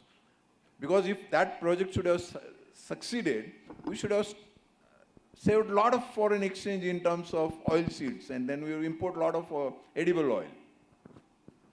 So to break your answer to two parts, what happens when we fail in a mission and what are the things behind the success of a mission? When we fail in a mission, there are protocols, there are SOPs which follow. You wouldn't have to think after a failure what is to be done. It is everything is prepared. We have a failure analysis board and then we go through all the data available, all the telemetry data, housekeeping parameters as we call it, available. After we analyze those things, our objective is not to find out it is because of which team or who is the culprit. Our objective is to find how it happened, what is the root cause. Now, once the root cause is identified, how to mitigate it, and once we find out the way to mitigate it, before that you do a lot of simulations and testing, then you do it. And that's how we stand up on our own feet, and that's how you see, even if there is a hiccup, then it doesn't end with the hiccup, we continue with the successes. On the other side of the problem is when we have successes, behind the success there are a lot of, again, SOPs, lot of reviews, lot of simulation. In the morning I was making a mention of lot of simulations that we do at different levels. ISRO review system is legendary because people speak about, when they speak about ISRO culture, they speak about ISRO review system also. These are the things, these are one or two. There is a chain of processes which have become a part of the culture of ISRO, DNA of ISRO, as you were rightly telling. They are behind the success. So I hope I could answer briefly. Yeah, great, great. So there are signals that the ministries are having. So I will have a last quick round. As I said in the opening remark, is it a feasible idea to have a model where the stakeholders in the ecosystem come together and build ecosystem and have case studies of one or two, and say for instance technological auditing is done by CFTRI and then IIT gets into it and then you help them in accelerating and SIR helps in finance and marketing, and the mentoring done how to fail and succeed or how not to fail and succeed by ISRO. Is this a feasible model, and do you feel that this can be done? That's what I felt, that if this can be one outcome out of the RISE, and then you can proudly tell to the minister, yeah, this is a case study, and then these are 2 or 3 startups. We are doing hand-holding, and this is their level of revenue. I'm not talking of profitability, because profitability is a questionable. Revenue has become 2x, 3x, 5x, 10x. Is this a feasible thing? Sir, from you. Let me tell you, this has already been happening. Let me tell you about one case study. It is the National Quantum Mission in QM, if I say. National Quantum Mission has got some verticals. One vertical is quantum materials, quantum sensing, quantum communication, quantum computation. So when it comes to all the 4 verticals, there is not one single institution or organization that is doing. It is a consortium of many academic and research institutions who are collectively contributing to all these 4 verticals. Even in ISRO also we are contributors to more than 1 verticals in this National Quantum Mission. As you are aware, the National Quantum Mission started with a budget of 800 crores, spendable over a few years, and the stakeholders are different departments or ministries of Government of India. So this is an elegant example where many institutions are coming together with a well-defined roles and responsibility matrix. And if you are telling about the startups, I further understand there have been many startups who are coming to the domains of quantum communication and quantum sensing. So they are also being fed by the National Quantum Mission. So that is one example from my side. Great, Thank you. Great, thank you. Sir, to you. Sir. Yeah, each one of you just. Yes, please. Sir. Yeah, please. Same question to all of you, whether it is... Oh, I thought yeah, that question. Yeah, please. As I said, in each stakeholder has Yeah, that's different understood. role. I got Yeah. it. So how... There is a requirement. Sir, when I was holding the CEO for the incubation center for around 380 startups, stakeholders consultation only made the success. And taking each stakeholder, what cases they are getting the benefit of it. For example, I was working in the agri and allied sector startup ecosystem. The stakeholders are the APOs. The stakeholders are the bankers, the financial institution, angel investor, mentors, scientific institution. So there, each one is had a different role, and we have to record, we have to document it, and each one role, how it has created impact. So it's having its own importance. I agree with thank you. you. Thank you. You, sir. Just quick one-liner, maybe. I think, this present world where multi-institutional concepts are there, we need to collaborate, cooperate, and probably communicate properly, and also work together for the benefit of the entrepreneurs. This is my last. Great. Thank you, sir. The answer is yes. All we have to think about is how can we create win-win situation for all the involved there. See, because there are 4 scenarios in any business. Win-lose will not work, lose-win will not work, lose-lose will definitely not work. How can we create win-win to all the scenarios will work? I'll just take one example. When we, at Krishikala, we started working with Can you industry. take a lead and do it? All the stakeholders can be with you. Definitely, yes.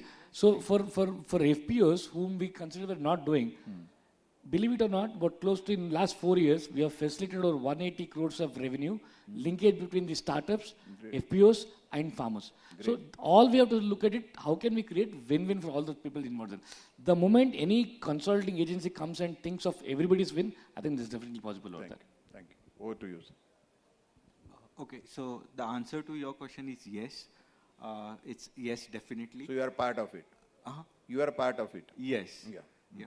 So just to talk about the success stories, like that was like one of the things that you were asking. So we do believe in the translational research, and with this translation research, one of the student-based and faculty-led startups, which is coming into the semiconductor areas, and I guess you will see. So those guys are pitching for the funding right now, and they have won maybe I guess 2-3 awards in some of the forums, and that would be one of the great startup in the semiconductor areas which is emerging now. Great. Thank you, sir. Yeah, as the chairperson mentioned earlier, we are having different streams of institutions like ICMR, CSIR, like the different things, and policies were different. So from 2010 onwards, we are all come to one conclusion. We share our guest houses first.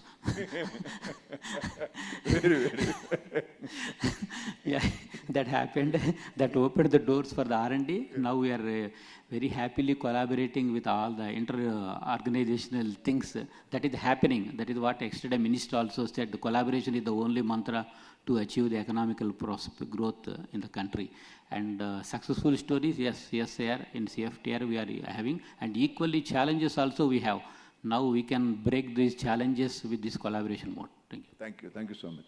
I hope if there is a very pressing one question or two questions, if there is any, They don't want to discuss offline if they want to have it here. Anybody? I don't think so. Yeah, over to you.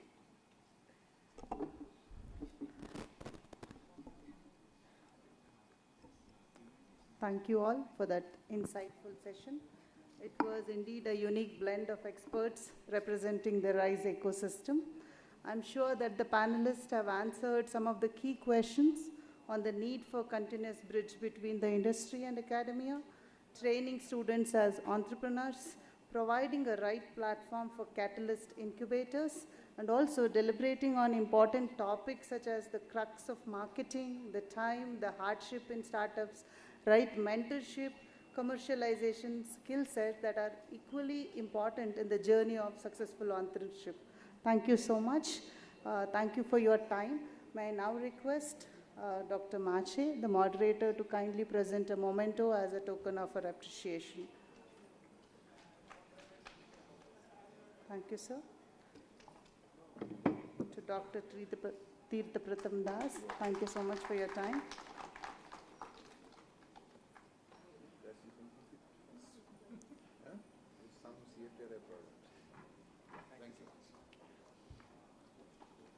To Dr. Sendil Vinayagam.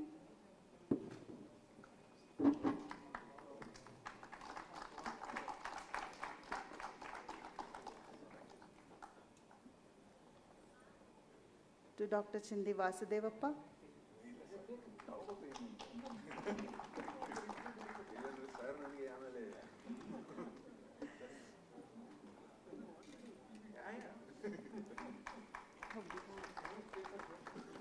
To Shri C.M. Patil.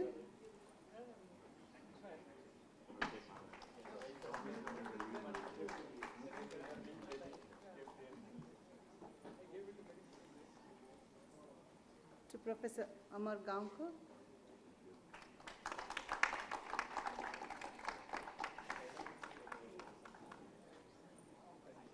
And may I request our director to kindly present a memento to the moderator, Dr. Mache.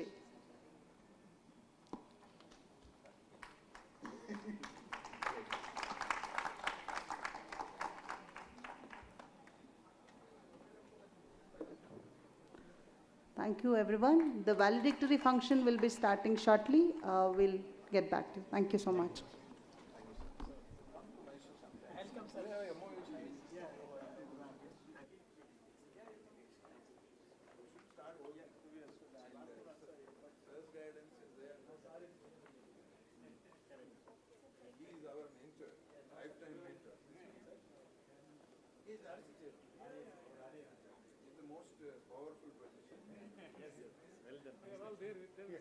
Sure, sir. So, no, it's a blessing.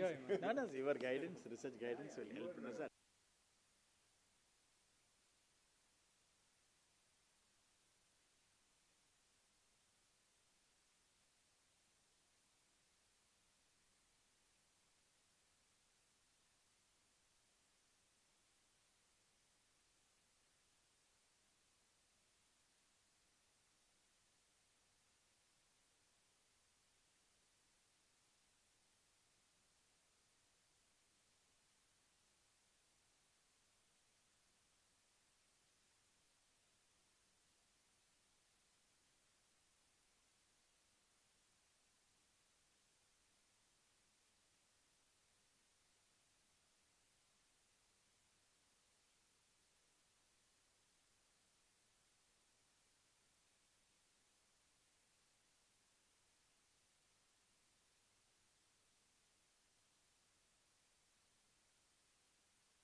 Good evening, all. I request all the delegates who are seated in the back side to come and occupy the front rows, please.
Control ನಿಮ್ಮ ಹತ್ರ ಇರುತ್ತಲ್ಲ sound.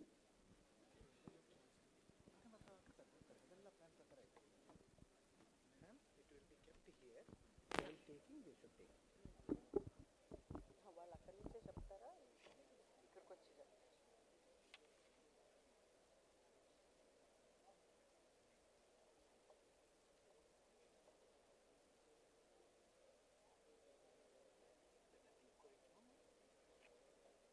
If it's not on, it will not.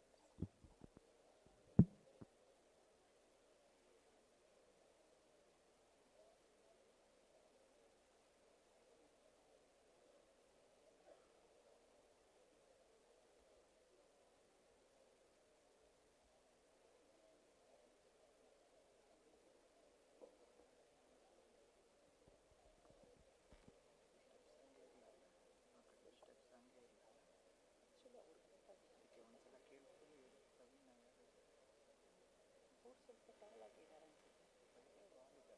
ಯಾಕೆಂದರೆ ನಿನ್ನೆ ನಮ್ಮ ಮಿನಿಸ್ಟ್ರಿಗೆ mike was not adjusting. I think will remove. ಅವರಿಗೆ ಕೇಳೋದೇ ಬೇಡ ಅನ್ಸುತ್ತೆ. ಅದು ನಾವು ಮಾಡಿದ್ದೆ ಅದನ್ನು.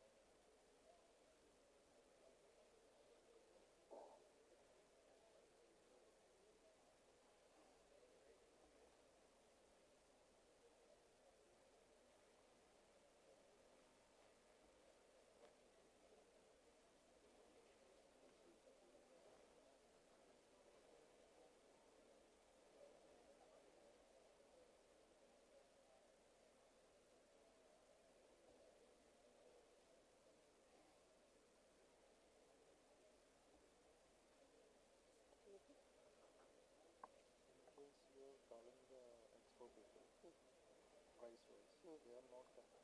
CFTRA wise, Dr. Pawan Kumar will discuss. Okay. He is the Anyone, coordinator. I don't know them. So whoever comes, they will get. The coordinators can Coordinator get. can later hand over. Yes. Do not wait for that. The other people. ಇಲ್ಲ ಅಲ್ಲ ತೆಗೆದುಕೊಳ್ಳೋಣ. ತುಂಬ ಅಭಾಸ ಕಾಣುತ್ತದೆ photo. Photo ಅವ್ರು ಬರಲಿ ಅನ್ನೋ ಥರ ಹೇಳಿದ್ರು. I think we can remove. Praveen ಕೇಳ್ಬಿಡಿ ಏನು ಅಂತ. ಎಲ್ಲಿ ಬರುತ್ತೆ ಫಸ್ಟ್ ಪ್ರವೀಣ್ ಸಿಂಗ್.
ಎಲ್ಲ ಚೇಂಜ್ ಆಗೋಯ್ತಾ? ಎಲ್ಲ change ಆಗೋಯ್ತಲ್ಲ?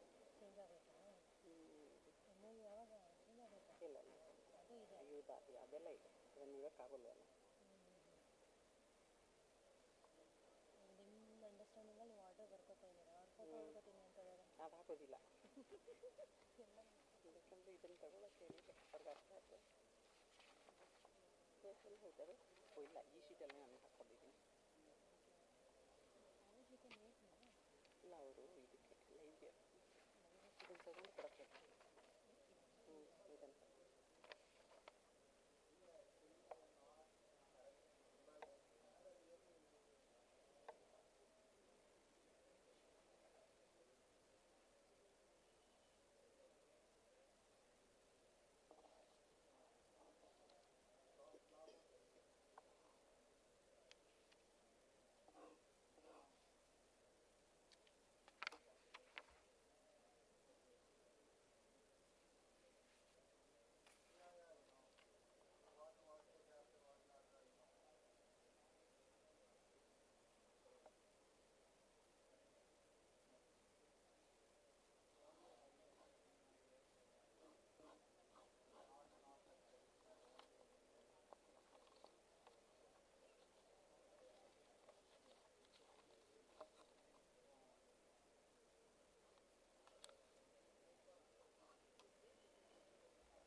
Good afternoon, ladies and gentlemen.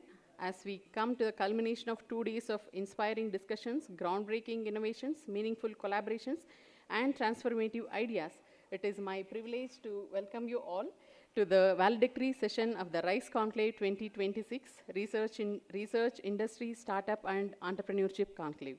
We are privileged to welcome Shri Prahlad Joshi, Honorable Minister for Consumer Affairs, Food and Public Distribution, Government of India. Welcome to the event, sir.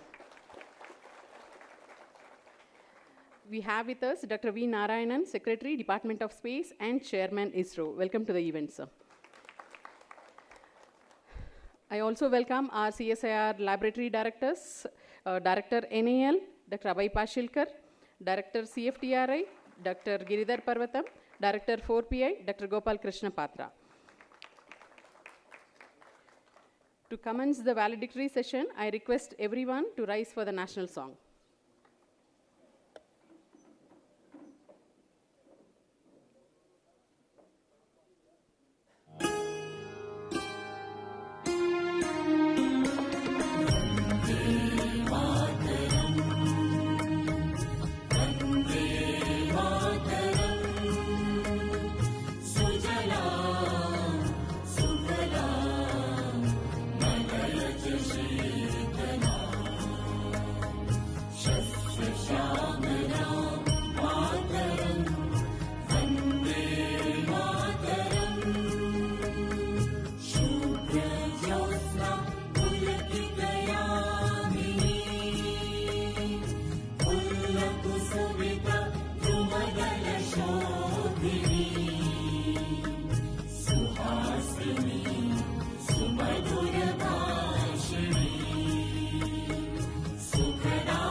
Thank you. Kindly be seated. It is now my privilege to invite Dr. Giridhar Parvatam, Director, CSIR CFTRI, to deliver the welcome address and share the key highlights of the RISE Conclave 2026.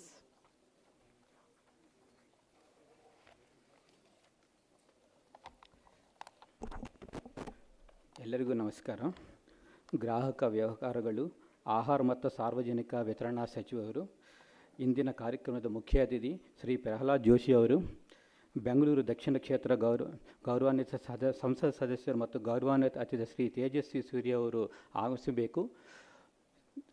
ಭಾರತೀಯ ಬಾಹ್ಯಾಕಾಶ ಸಂಶೋಧನಾ ಸಂಸ್ಥಾ ಅಧ್ಯಕ್ಷರು ಮತ್ತು ಬಾಹ್ಯಾಕಾಶ ಇಲಾಖೆಯ ಕಾರ್ಯದರ್ಶಿ ಮತ್ತು ಬಾಹ್ಯಾಕಾಶ ಆಯೋಗದ ಅಧ್ಯಕ್ಷರು ಗೌರವಾನ್ವಿತ ಡಾಕ್ಟರ್ ವಿ ನಾರಾಯಣ್ ಅವರು,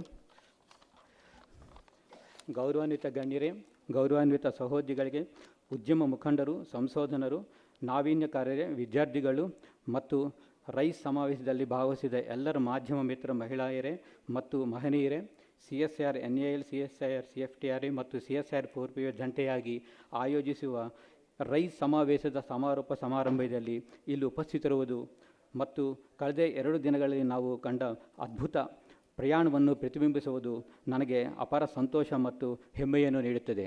ಎಲ್ಲರಿಗೂ ನಮಸ್ಕಾರ. As we look back this conclave, one message resonates strongly across every session, discussion and interaction.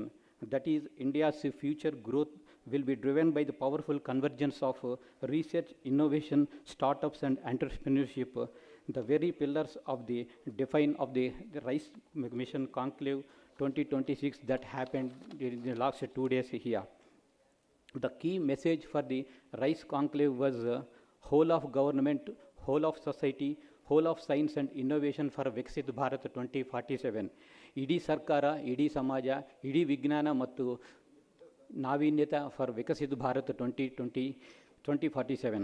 The RISE Conclave was inaugurated by the Honorable Minister of Science and Technology, Dr. Jitendra Singh Ji, whose visionary leadership has provided strong impetus to India's scientific and innovation ecosystem. He opined that the quality, employability, and aptitude-driven education are very essential for the economic growth of India. We were also privileged to have the presence of the guidance of Dr. N. Kalaiselvi Madam, Director General CSIR and Secretary DSIR and S Sciences, whose contributions towards strengthening the scientific research and innovation in the country continue to inspire the CSIR family. Madam was emphasized that teamwork for the convergence across the CSIR lab is very vital for the economic growth. Another distinguished guest of honor present yesterday was Chairman of the Indian Space Research Organization, Secretary of the Department of Space and Chairman of Space Commission, respected Dr. V. Narayanan, who highlighted the necessity of integrated innovation ecosystems. Over the past 2 days, this conclave has brought together a vibrant ecosystem of ideas, innovation, technology, entrepreneurship, and collaboration. The discussions, deliberations, and interactions have reflected the tremendous potential that emerges when scientific knowledge meets creativity and societal needs. The conclave commenced with the addresses from the leadership of CSIR, NAL, CFTRI, and 4PA, who collectively emphasized the importance of building stronger bridges between the research institutions, academia, industry, and startups. The address by one of the chief guests, Mr. Sangeet S. Nambiar, reinforced the crucial reality of while talent and resources provide the foundation for innovation remains as the engine to propel India towards the Viksit Bharat 2047. One of the most engaging sessions of the day one was focused on science communication. The panel highlighted that scientific discoveries achieve their true value only when they are effectively communicated to society. The aerospace-themed sessions demonstrated India's growing strength in one of the most strategic sectors of the future. Discussions on academia, R&D, laboratory industry collaboration showcased how collective efforts can accelerate technological breakthroughs and strengthen indigenous capability to address the complex industry challenges. Equally inspiring was the panel discussion on building the next generation aerospace startups. The session reflected India's growing confidence in developing technologies not only for national priorities but also for the global markets. Another noteworthy milestone was the exchange of several memorandum of understanding and technology transfer agreements between the research institutes and industry partners. These partnerships represent much more than signed documents. They symbolize the commitment to transforming scientific knowledge into products, services, enterprise, and societal benefits. I hope all these MOUs, whatever signed, soon will be grounded with the execution of the activity.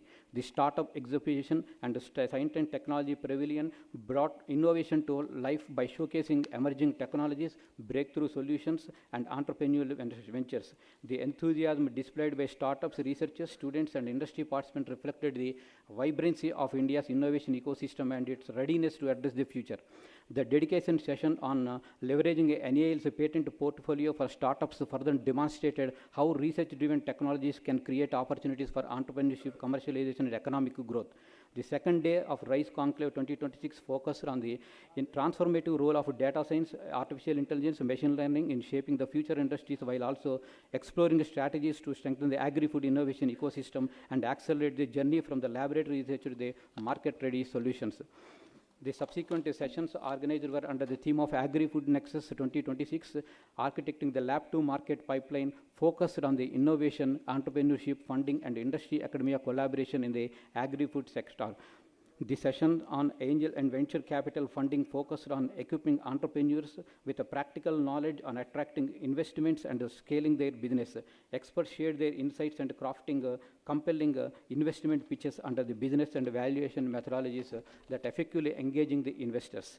The final session of the day 2 addressed the critical question of whether current academic research efforts are adequately aligned with industry requirements and social challenges or not. Panelists discussed the need for stronger engagement between the researchers, industry leaders, and entrepreneurs to ensure that research outcomes translate into practical market solutions. What makes the event truly memorable is not merely the number of sessions conducted or agreements exchanged. It is the spirit of collaboration that brought together scientists, policymakers, investors, entrepreneurs, industry leaders, researchers, and students under one roof. The conversations initiated here have the potential to evolve into partnerships, technologies, enterprises, and the solutions that contribute meaningfully to our nation's progress, Viksit Bharat. The overwhelming response to the RISE Conclave is a testament to the growing interest and enthusiasm for science, innovation, and entrepreneurship.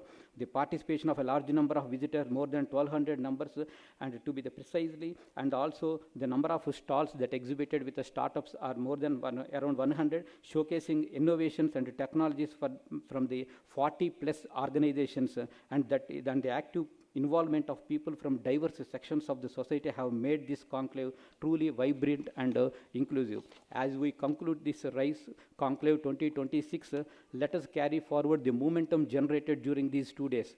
Let us continue to strengthen the collaborations, accelerate technology transformation, support entrepreneurship, and create an ecosystem where innovation thrives. I congratulate all the participants, especially the young minds who have showcased their ideas, innovations, and enthusiasm. Your curiosity, passion, and willingness to create solutions are the driving forces that will shape the future of our nation. Jai Vignan, Jai Bharat, Jai Karnataka. Thank you, sir, for your warm welcome and for providing an overview of the remarkable achievements and outcomes of this conclave. I now invite the Tirumala Tirupati Devasthanam's team for their blessings to the dignitaries.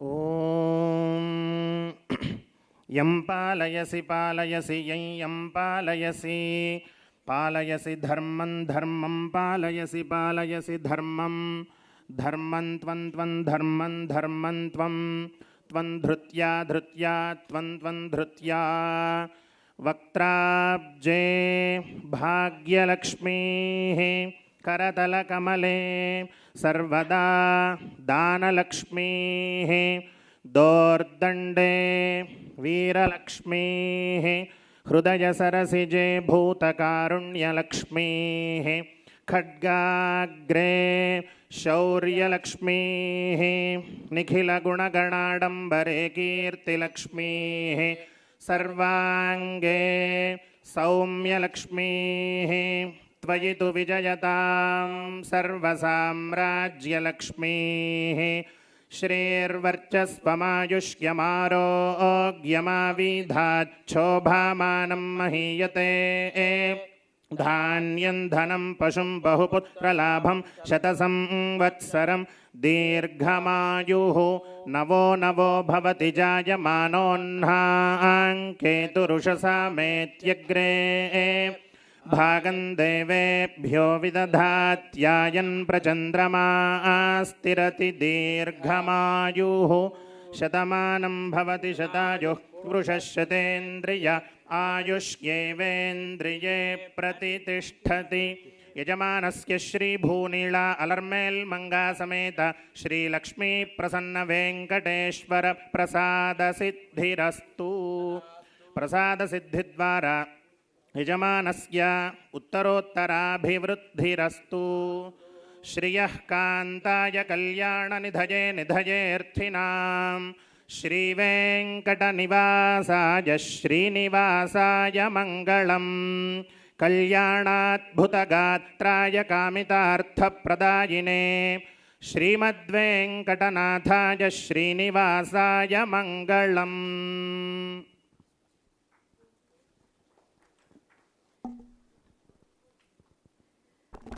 I thank TTD team for their divine blessings. The highlight of today's program is the exchange of MOU between CSIR, CFTRI and partnering organizations. May I request the concerned representatives to kindly come forward for the exchange ceremony in the presence of our Honorable Minister. CSIR, CFTRI MOU with Tirumala Tirupati Devasthanams. This is a collaboration between CSIR, CFTRI and TTD for quality control and quality assurance of the food served by TTD, Annaprasadam and Srivari Laddu.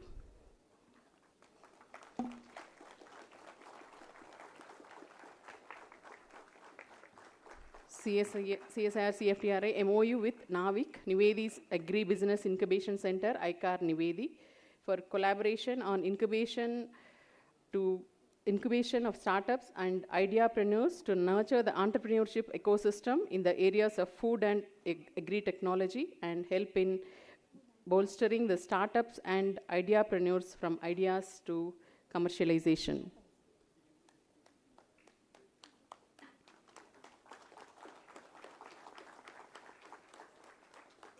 Congratulations to the partnering organizations. We wish these collaborations a great success. Now we have the announcement of Best Exhibitor and Best Innovator. Under Aerospace theme, Best Exhibitor, Magic Maina. I request our Honorable Minister to present the award, please. Best Exhibitor, Magic Maina.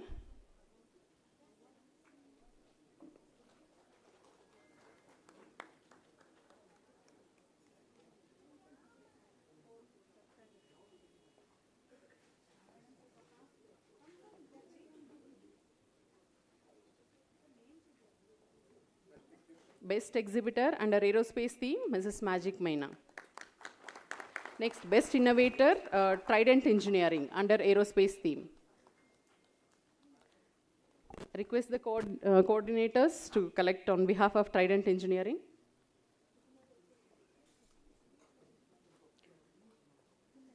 Next, AI theme, Best Exhibitor, H2 Loop AI India. AI theme. I request the concerned coordinator from 4PI. Best Exhibitor, H2 Loop AI India. Best Innovator, Sai ML Private Limited.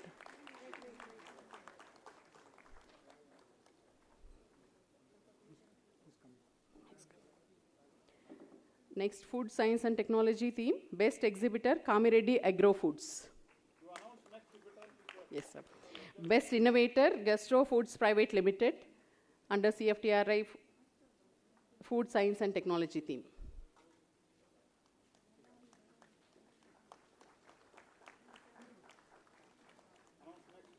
That's also. And the best S&T pavilion, CSIR, CFTRI.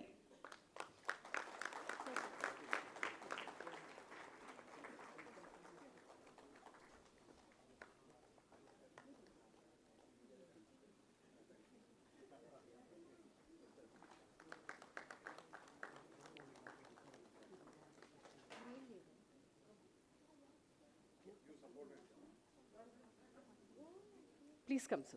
CS. Miss, okay, guest room.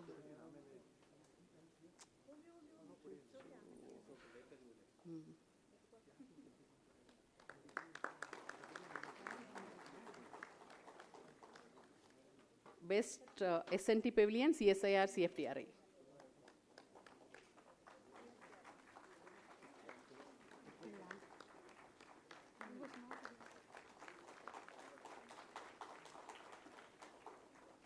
Thank you. We now come to the keynote segment of today's valedictory program. Our chief guest, Sri Prahlad Joshi, Honorable Minister for Consumer Affairs, Food and Public Distribution, Government of India, has been a strong supporter of initiatives that strengthen India's growth through innovation, self-reliance, and technological advancement. His leadership and vision continue to contribute significantly to India's development journey. May I now request the Honorable Minister to kindly deliver the valedictory address.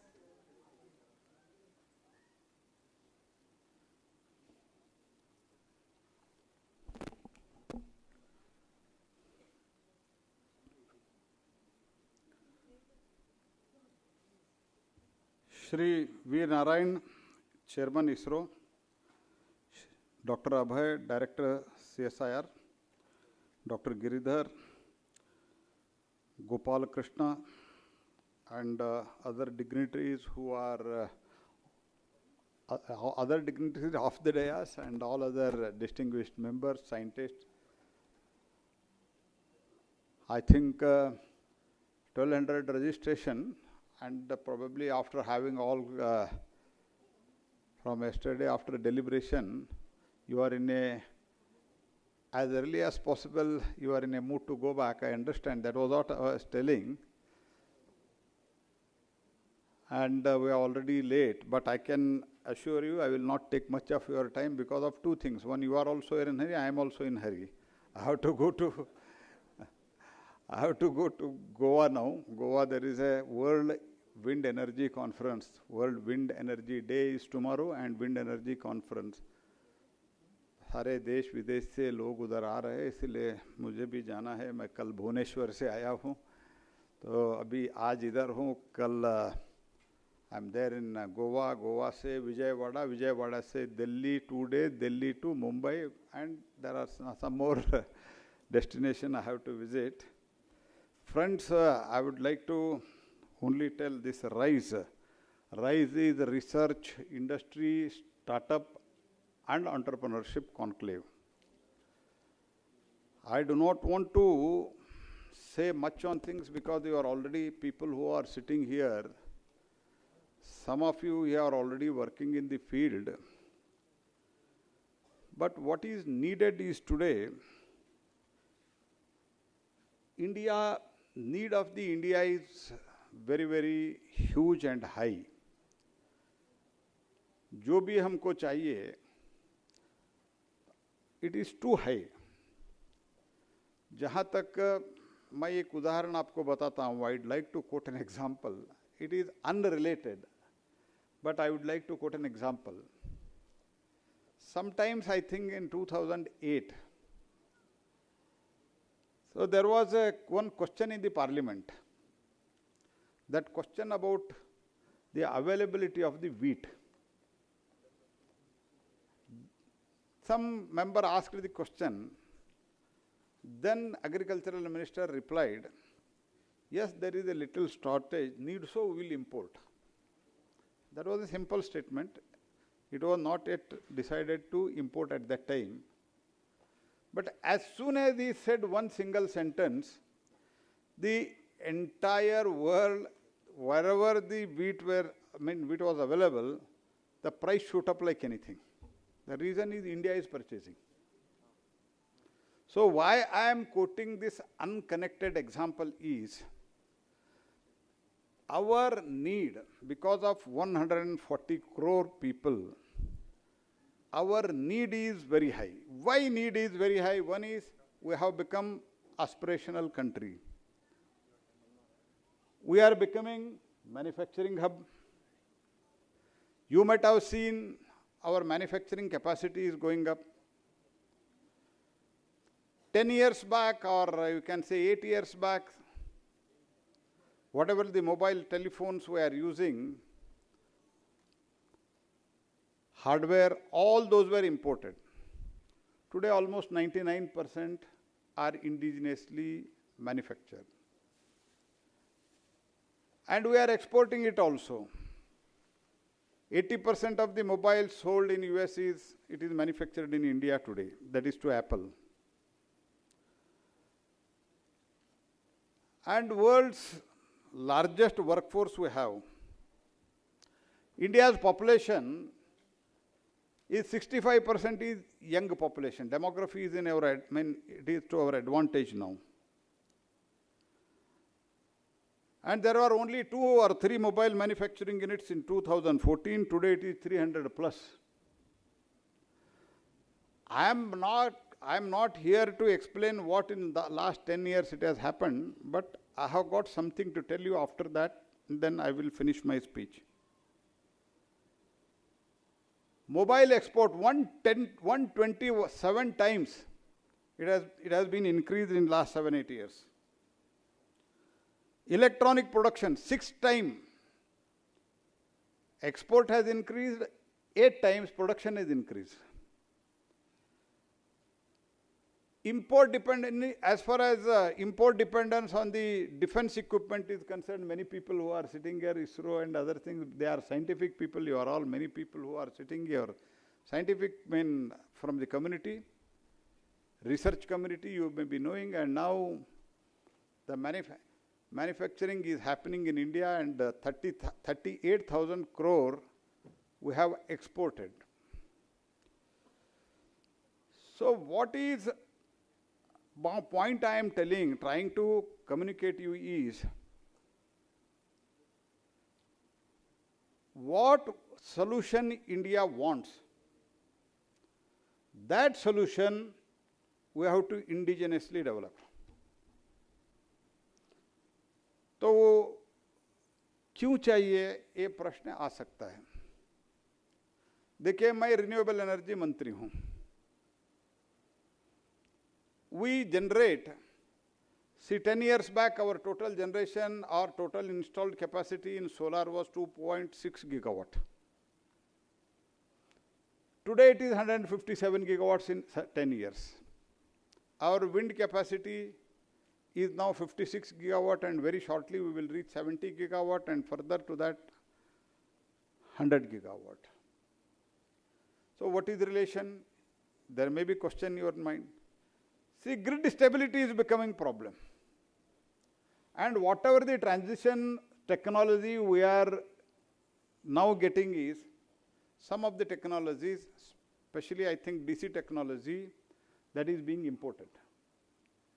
So what may happen? Transformer. ये क्यों बात कर रहे हैं यार इधर बैठ के आप? ओ भाई, what is he doing?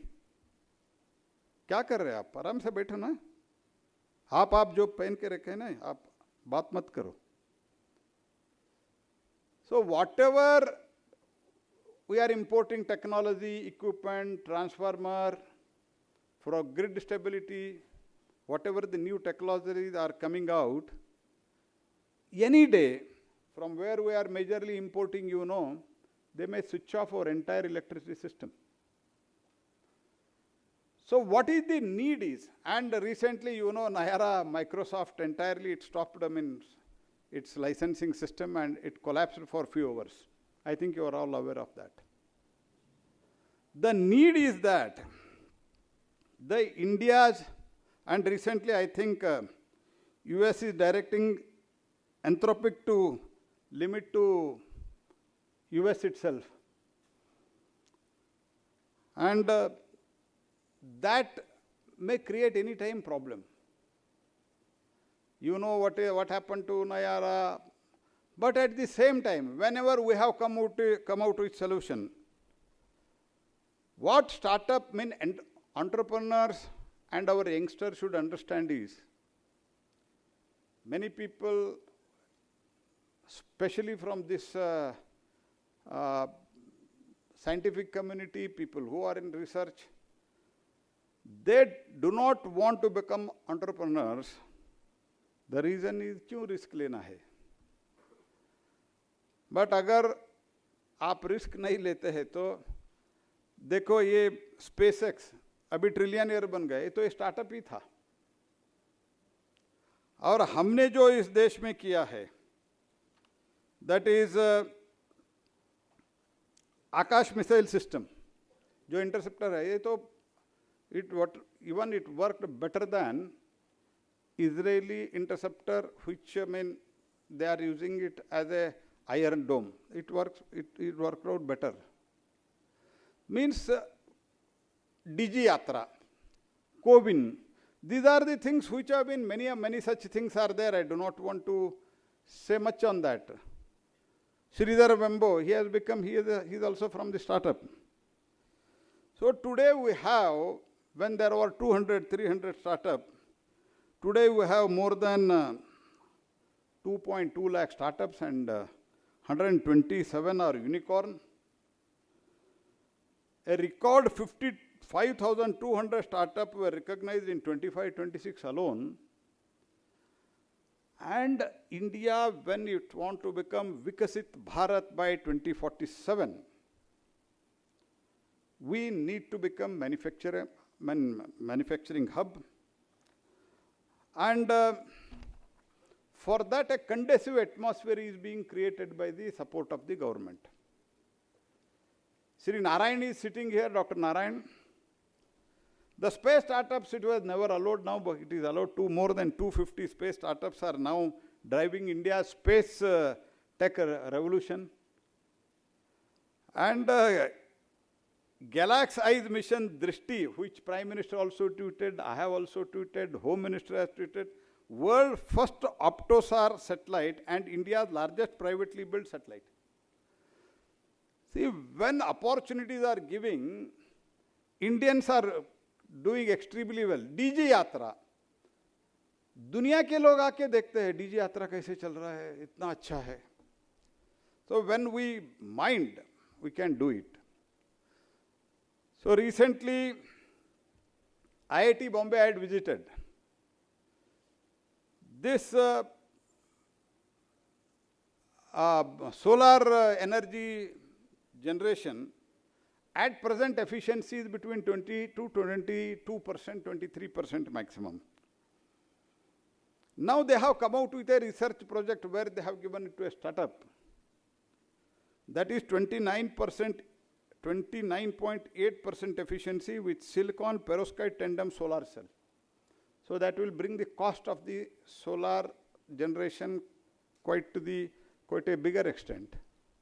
So when we have done it in a scale, the solar in 2014, overall this cost of the solar per unit was, before 2014, it was 14 rupees, 12 rupees, 11 rupees. Today, it has become 2 rupees 20 paisa because of the scale. So we are coming up with the infrastructure, manufacturing, 100% electrification, it has happened.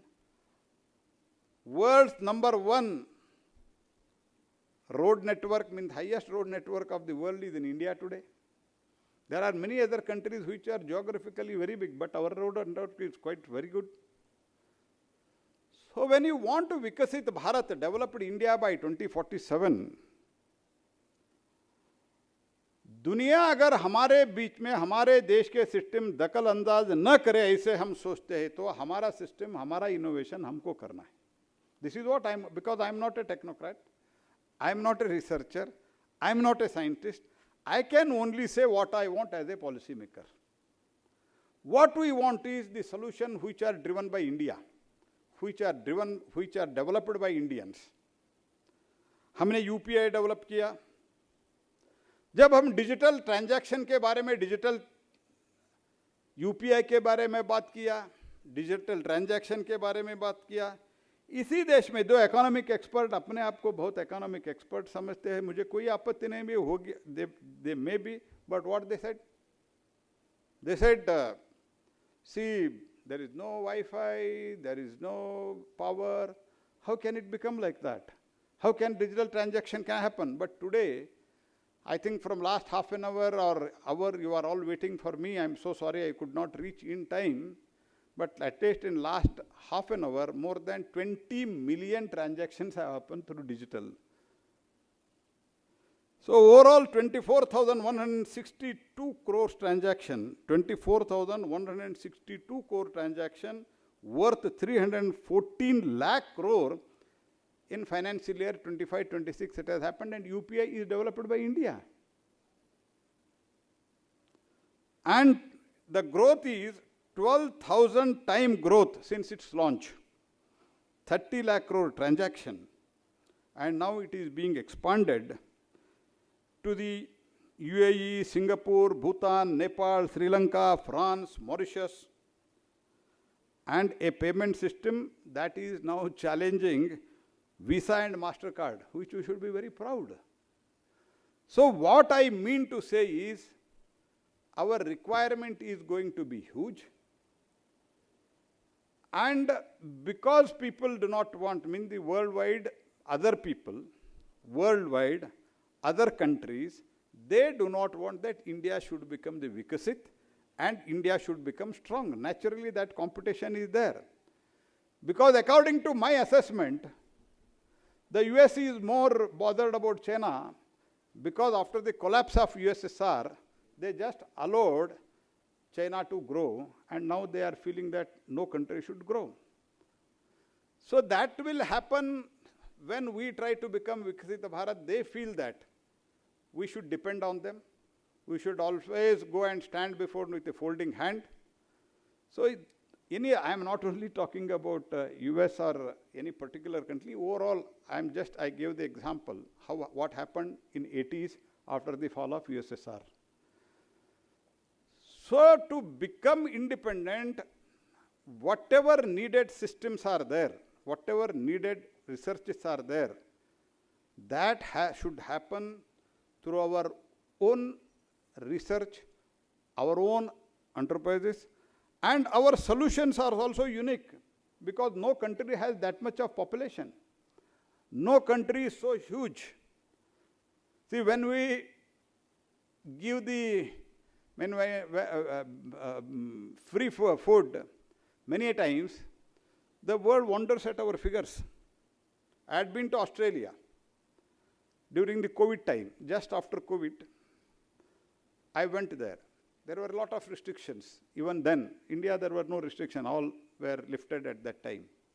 The minister, my counterpart, what she was trying to explain me was, we are going to some limited places where I was handling mines ministry, limited space, and our production has come down. People movement is less. I said, why? No, COVID. No, why all the restrictions in India are lifted? How come, Excellency? I said, we have administered 200 crores of the vaccine. Then she was surprised and she said, can you convert it into billion? I said, 2 billion. She was not able to imagine that figure. Our figures are so high. Our number is so high. So this complexity to understand and provide the solution should become the Indian youngsters' responsibility. This is what I am going to appeal you. I have nothing, because technology-wise, मैं इसरो के chairman के सामने technology के बारे में, space के बारे में मैं क्या बात करूं? I know what is my limitation. What I want is India to become Vikasit Bharat, India to become developed Bharat, India to become, अभी तो जो भी हमने किया है, especially as far as defense sector is concerned,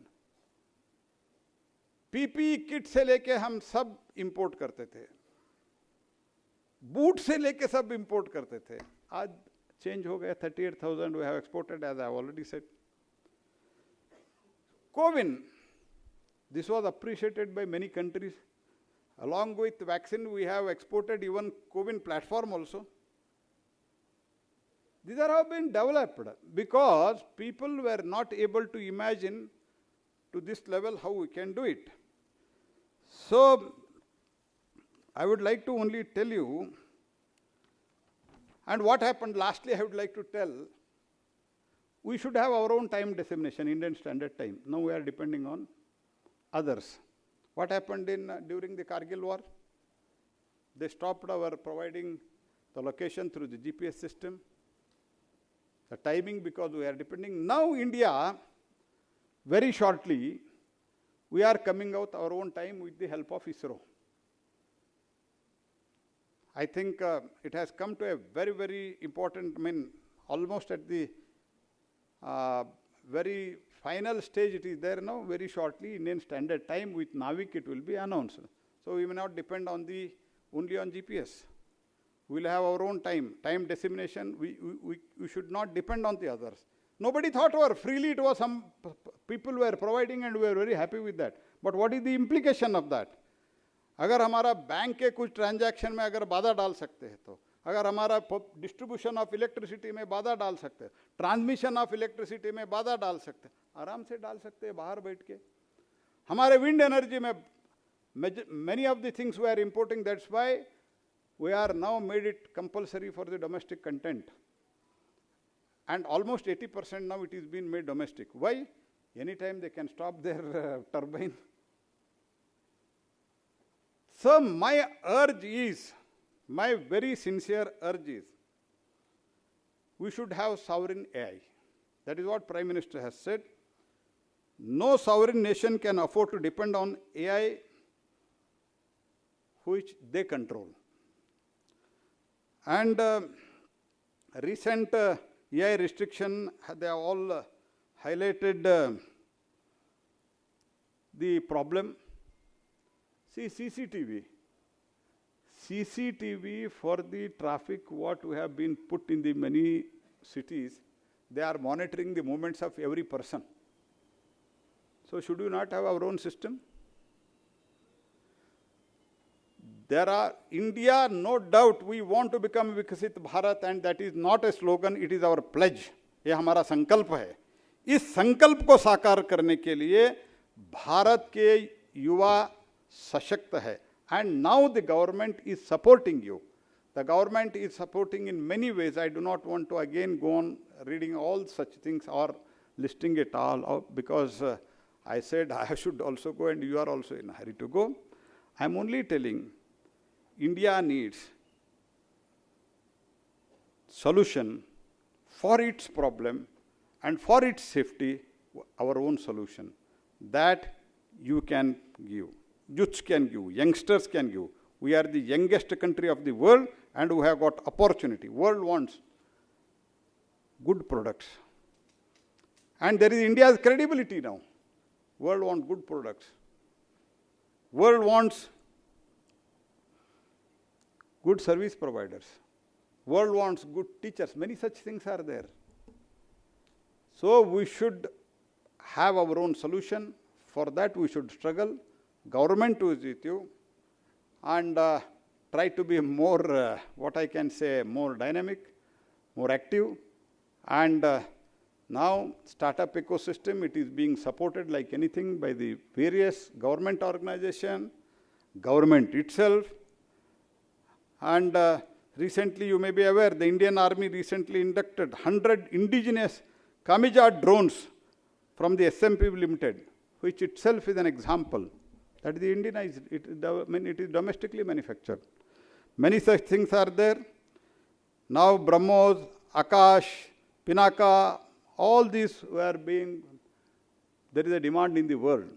So further to make it more make in India and solution for Indian system, for Indian problems in India is the need of our, that is what is expected from research people, startup, entrepreneurs, scientists, all these, what is required for India today is हमारे देश के लिए हमारे युवा with the support of the government and some of the organizations, some of the commercial companies that is organization, together we should come out with our solution which suits India, because many solutions may not suit India of the foreign bodies. So this is what is expected. I think that has been deliberated. I could not ask them what has happened from yesterday. Some of the things I got it from Dr. Giridhar's speech. On that basis, whatever in my mind it has come, I have tried to communicate it to you. Thank you. All the best. Dhanyavad. Thank you, sir, for your inspiring words and valuable presence. Your address has provided renewed motivation for all stakeholders to continue working towards a stronger innovation ecosystem for the nation. As a token of our gratitude and appreciation for the gracious presence and encouragement, we shall now felicitate our distinguished guest, Shri Prahlad Joshi. I request the directors of CSIR Labs to do the honors.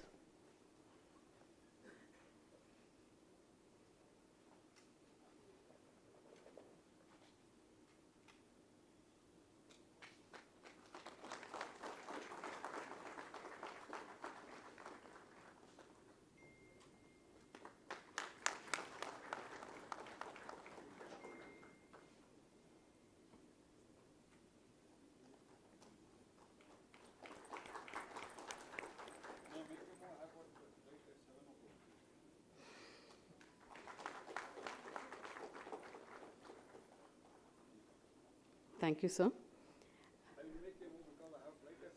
Okay, sir. Thank you. Thank you very much for your presence. National anthem. We will conclude the program with the national anthems.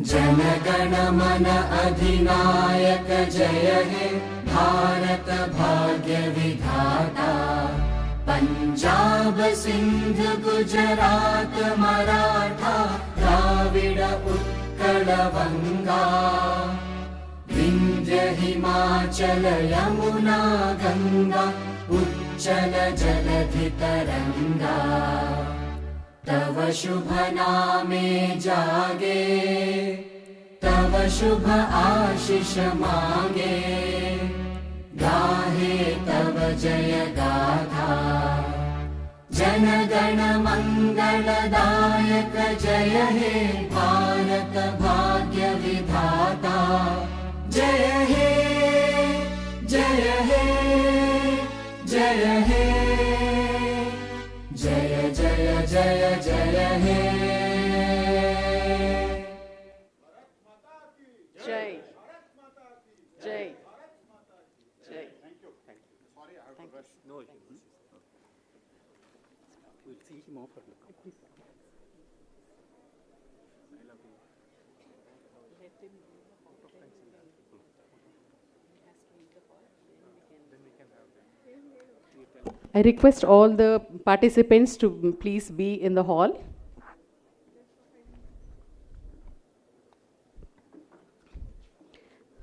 I request all the participants to be seated.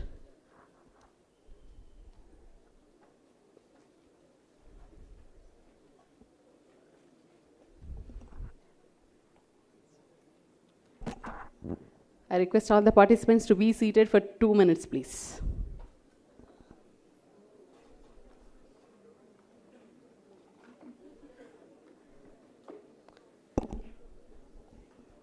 I invite Dr. G.K. Patra to propose the vote of thanks. So, good evening all. I will make a very brief vote of thanks. We will not make it very complicated. So, now that there is nobody on the dais, so I presume all are here and then address them. And as we come to the close of the RISE Conclave 2026, it is my privilege and honor to propose the vote of thanks on behalf of the organizing institutions, that is CSR NIL, CSR CFTRI, and CSR Fourth Paradigm Institute. At the outset, I first show my sincere gratitude to Honorable Prime Minister and President CSIR, Sri Narendra Modi ji, for his visionary leadership and commitment for the Mission Bharat and its guidance to CSIR all the way. And also our Honorable Minister of Science and Technology and Vice President CSIR, Dr. Jitendra Singh, who was there yesterday. So a big thanks goes to him as well.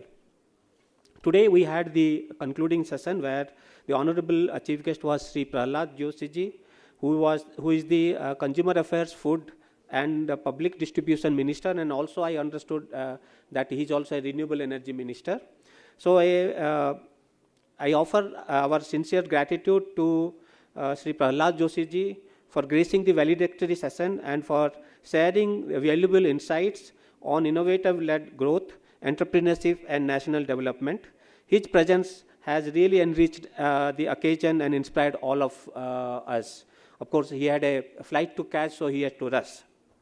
And I also thank the ISRO chairman, Dr. V. Narayanan. He has gone out, maybe he will come back, but he has been there with us for last 2 days. So in fact, we have to give a very big applause for him to be here for 2 days with us. Secretary spending 2 days is not an easy thing to expect. And I extend, of course, we cannot miss DG CSIR, Dr. Kalesh LB, who was there yesterday, and he had to go to Delhi because he had some important meetings today, so he couldn't be there with us. But then he has been a constant guiding figure for all of us for this conclave, so I extend a very warm gratitude to her as well. We are equally grateful to all the eminent speakers, panelists, moderators and experts who shared their knowledge, experience and perspective during the various sessions over the past 2 days. Their contributions have stimulated meaningful discussions, opened new avenue for collaboration. In fact, personally, I feel I have been benefited quite a bit from these collaborations or the discussions and all, so which I am there to take it forward after maybe next 1 month or so. I sincerely thank the representative came from the industry, startups, MSMEs, academia, research institutions, government departments, funding agencies, and innovation ecosystems who participated enthusiastically and contributed to the success of this conclave. A special appreciations go to the exhibitors. I think that was one of the highlight of this total event, where we had almost close to 75 exhibitors who exhibited, innovators and entrepreneurs who showcased their technologies, products and solutions. Their works represent the spirit of innovation that is essential for building a self-reliant and globally competitive India. I take this opportunity to express our deep appreciation for CSIR and the Government of India partner institutions who sponsored, then who also participated and then collaborated with us. And the SNT pavilion was specifically designed for them, so it's a big thank goes to them. Because this event, which was planned just 2 months in advance, without the dedicated support of the organizing committee, coordinators, volunteers, technical team, administrative staff, protocol teams, support personnel from CSIR, NL, CFTRI and 4PI, their tireless efforts behind the scene ensured the smooth conduct of every session and activity. So I think that deserves a big applause for the whole team that made it possible. It was not an easy job to do. I would like to thank all our media partners. I think the first day and then also now there was a good media coverage. In fact, there are lots of messages coming, okay, we saw you in this media, this video. So there was a wide coverage. So I think a big thanks goes to the media partners for helping amplify the message of innovation and entrepreneurship. And also a special thank to the HL for providing this venue to have the conclave being planned here. So as we conclude, let us carry forward the spirit collaboration that has defined these 2 days. Together, let us transform knowledge into opportunity, innovation into prosperity, and science into a powerful force for national development. So before DG Madam left, we had a discussion. She made me to announce a tagline for this RISE 2026. I will just read out that. When research, industry, startup, and entrepreneurship, that is rise together, nation will rise faster. That's the tagline for Rise 2026. Thank you very much. Jai Hind. Thank you, sir, for expressing our collective gratitude to all who contributed to the success of this Rise Conclave 2026. I request all of you to join us for a cup of tea, which is arranged outside.